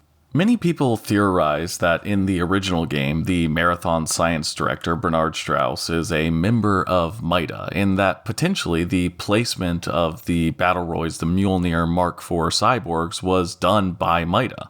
I like that the new Marathon seems to capture the fact that although they are this underground grassroots terrorist organization, they are also potentially capable of some seriously impressive military intelligence operations. And this all plays into the fact that it appears that every organization within the Marathon universe is aware that MIDA could exist within their rank and file, or at least sympathizers to their cause. This backstabbing science fiction paranoia is like a key example of how it appears Bungie really is faithful to the original material. MIDA is positioning themselves as the good guys who are seeking to prevent the perceived abuse suffered by the people of Mars at the hands of the UESC and the megacorps that exert control over the technology that humanity relies upon to exist in this highly advanced world. I foresee MIDA existing as the disruptive force that antagonizes the nefarious organizations seeking power at the Lost Colony. With that being said, we can't forget their history as part of the elites, seemingly in exchange for protection and support on Mars, and what happened when they were in control. I wouldn't be surprised to see a few more MIDA sympathizers pop up within the ranks of the other organizations at play in Tau Ceti. When all the cards are shown, I wouldn't be surprised to see some level of cooperation between MIDA and the UESC, given the behind-the-scenes collaboration occurring between Sekiguchi and Traxus. Next, let's talk about the UESC. This is probably the most lore-heavy faction from the original series, at least, as every character that we see or play as is involved with them in some way. But how much do we really know about what they were doing hundreds of years prior to the launch of the Marathon, or where they originated from? Obviously, they are a part of a larger system of influence that has had a big part in virtually all of the known events in the universe of Marathon. They developed the ship itself and placed the AI on board. But to what extent are they truly in control? Clearly, they're utilizing the technology and war implements of Sekiguchi, and the AI probably came from somewhere like Traxus. So who knows the true loyalties for the tech and individuals who exist within the rank and file of the UESC? I mean, the president of the UESC himself did not know of the cyborgs placed on board the Marathon prior to its launch, and we see that in Marathon 1. I see many of the ways that we hear the companies talk about UESC as a continuation of the impact that this espionage and behind-the-scenes influence is having on the events we play through in the game. The key difference that we see between the UESC and the other factions within the ARG, though, is that everything we see from them is almost a century old, besides a handful of videos and their reaction to Traxus and Sekiguchi and MIDA from the perspective of those organizations. This puts their info as kind of out of date, and the only visual thing that we get from the UESC is their runner, who clearly isn't as sophisticated as Traxus's Baiamata White Rabbit, being killed. But the emails that we gained access to do reveal a slightly different side of the UESC, one that is seemingly aware of the corporate interests into their operations a century prior. This keen observation made by the individuals in these emails may be indicative of a greater level of preparation on their part than what we appear to be shown within the ARG. Like many of the organizations within the ARG, I'm interested in seeing what they have up their sleeve. The letters we were able to see gave insight into the commander of the Equanimity and the capabilities of the ship, along with its logistical supplies. But the most important letter seemed to be Strauss's, one that was written prior to the launch of the Marathon that labels and hints at the personality of the AI that we'll find at Tau Ceti. This is one of the pieces of information that we got that I feel like is profoundly relevant to the actual gameplay that we'll experience within the new Marathon. How will we interact with these AI? Will they be combative? Will they give us quests? Will they be coordinating or collaborating with the other entities at play within the universe? I feel like the answers to these questions are going to be a huge reveal as to what we'll actually be doing within the game. And if the original trilogy can tell us anything about this new game, we know that AI are key players within the universe, and they shape the world around them much more than humans in some instances. The inclusion overall hints towards the relevance of these characters within the upcoming game, and I'm excited to see how it plays out and how accurate their personalities are to what Strauss said. The memoranda that we see multiple iterations of serves to describe the unique conflict that exists with the mission to get to Tau Ceti, that is realized in the other components of the ARG. I like seeing how the memoranda slowly evolve throughout the iterations to hide the less PR-friendly goals of the UESC, like the hostile takeover and direct conflict associated with the mission. And we can't forget about the, quote, nuke and pave option if all things at Tau Ceti go bad. Are Traxus, Sekiguchi, and MIDA aware that the UESC would go to such extremes to protect whatever might be left at the colony? Even if they are aware, what kind of defenses could they have if the UESC were to deploy nuclear bombs hundreds of years away from the Sol system?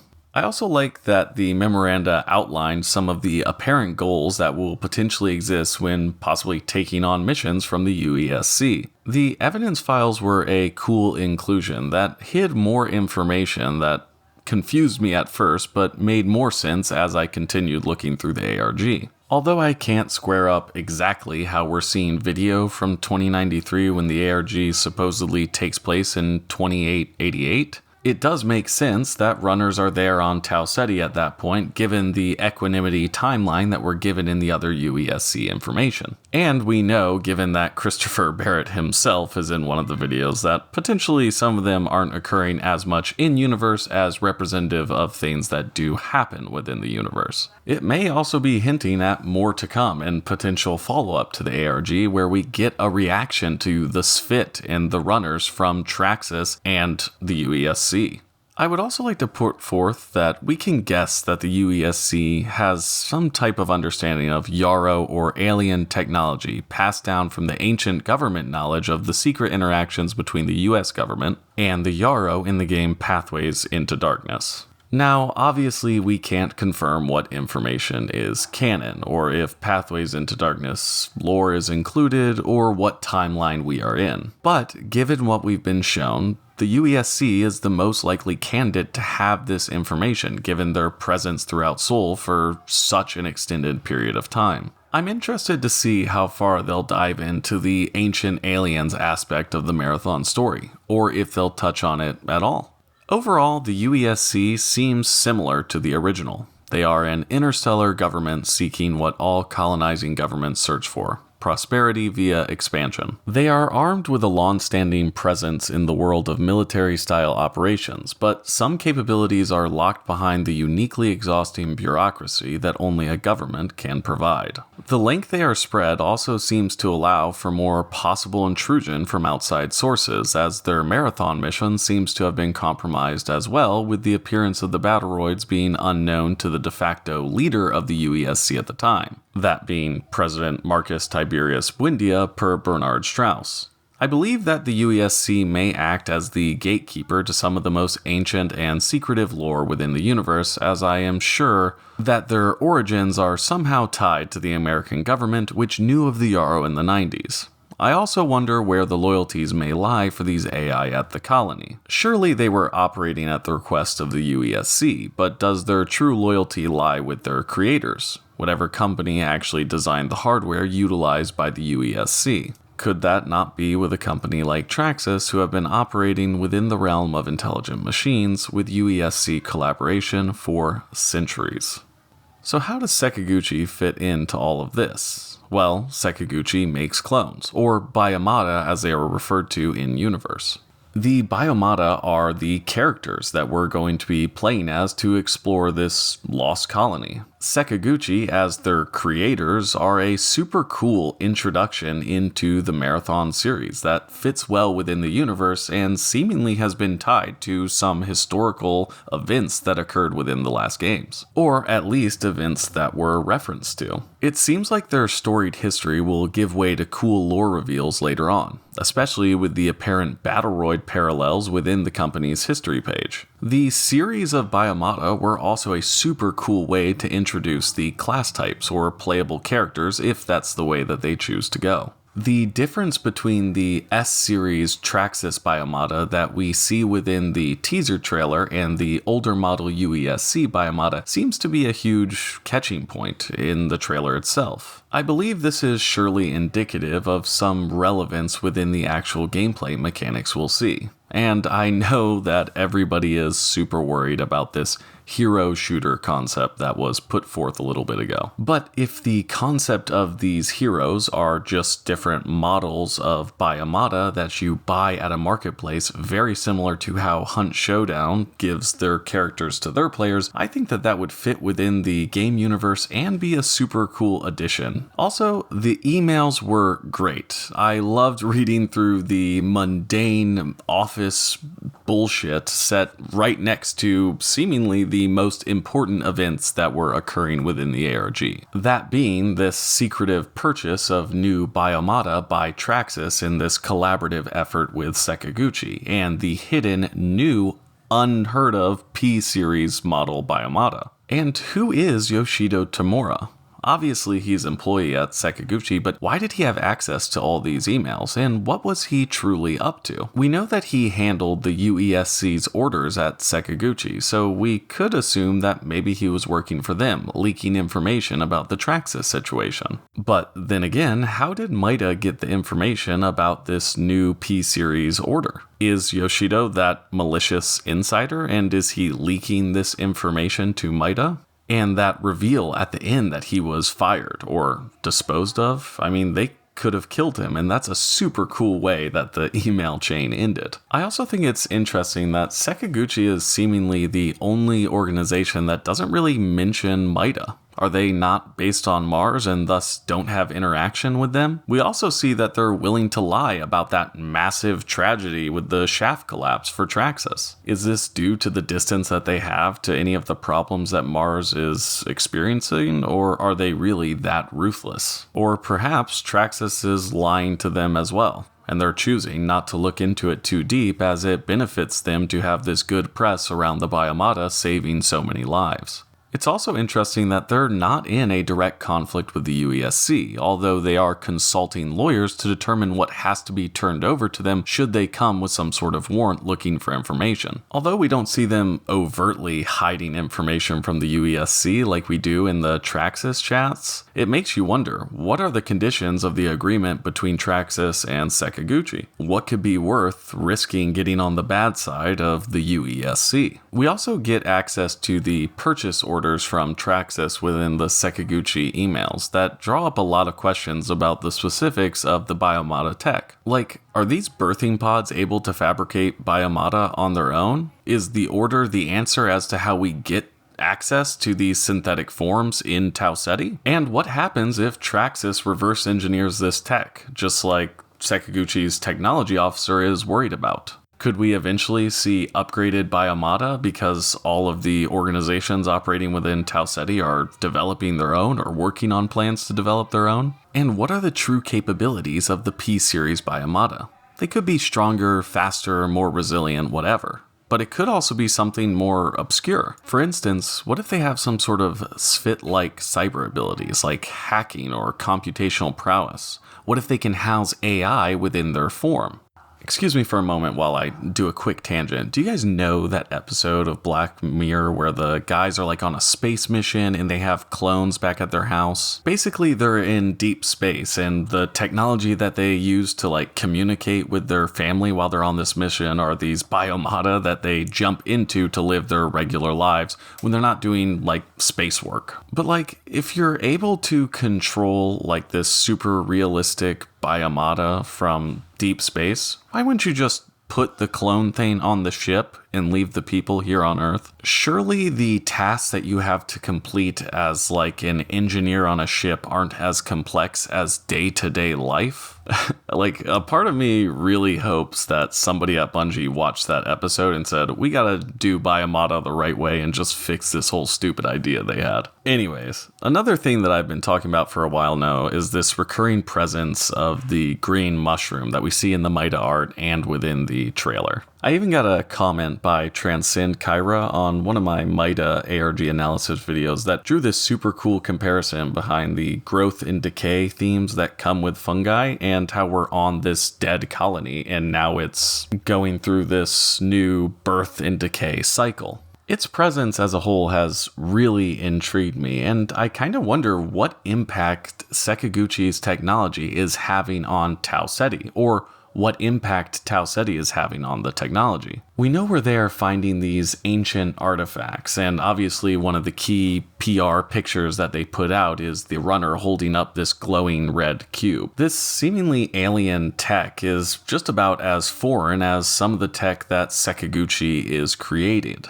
And the green association with their weaveworm tech, the AI, and the biomata themselves really draws me back over and over again to saying, where is this mushroom coming from and what implication does it have on the larger narrative of this new game? I would love to see something where this biomata clone technology is somehow like integrating with whatever alien tech or nature exists within Tau Ceti. This could play out as an entirely separate narrative from everything that we see the current players in the space engaging over in the ARG. Or, at the very least, we'll get to look at some more cool fucking mushrooms. Sekiguchi seems like the counter to Traxus, a megacorp with profit-minded spacefaring goals, but they do feel human at heart. It appears to be a long-standing corporation with a history of integrating individuals within their space into the fold at the highest level of the company. It also doesn't come across directly like they are trying to hide some previous misdeed with every single statement they make, like Traxus.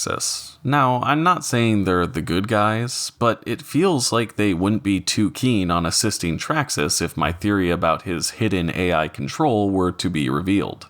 I wonder how their position in the universe will change throughout the game's narrative, given that it feels like it was foreshadowed that Traxus is going to reverse engineer their birthpod technology. And speaking of Traxus, where do I begin? Traxus is like the cyberpunk megacorp of megacorps. With an 800-year legacy that touches every single key technological plot point that exists within the franchise, it's hard to think that they haven't been involved with all of the AI, rampancy, and spacefaring vessels we've seen throughout the lore, at least in some small way. They even appear to wrangle and coordinate with the seemingly largest influential elements of the series, that being MIDA and the UESC. I feel like it's pretty easy and safe to say that Traxus, the company, is Traxus 4.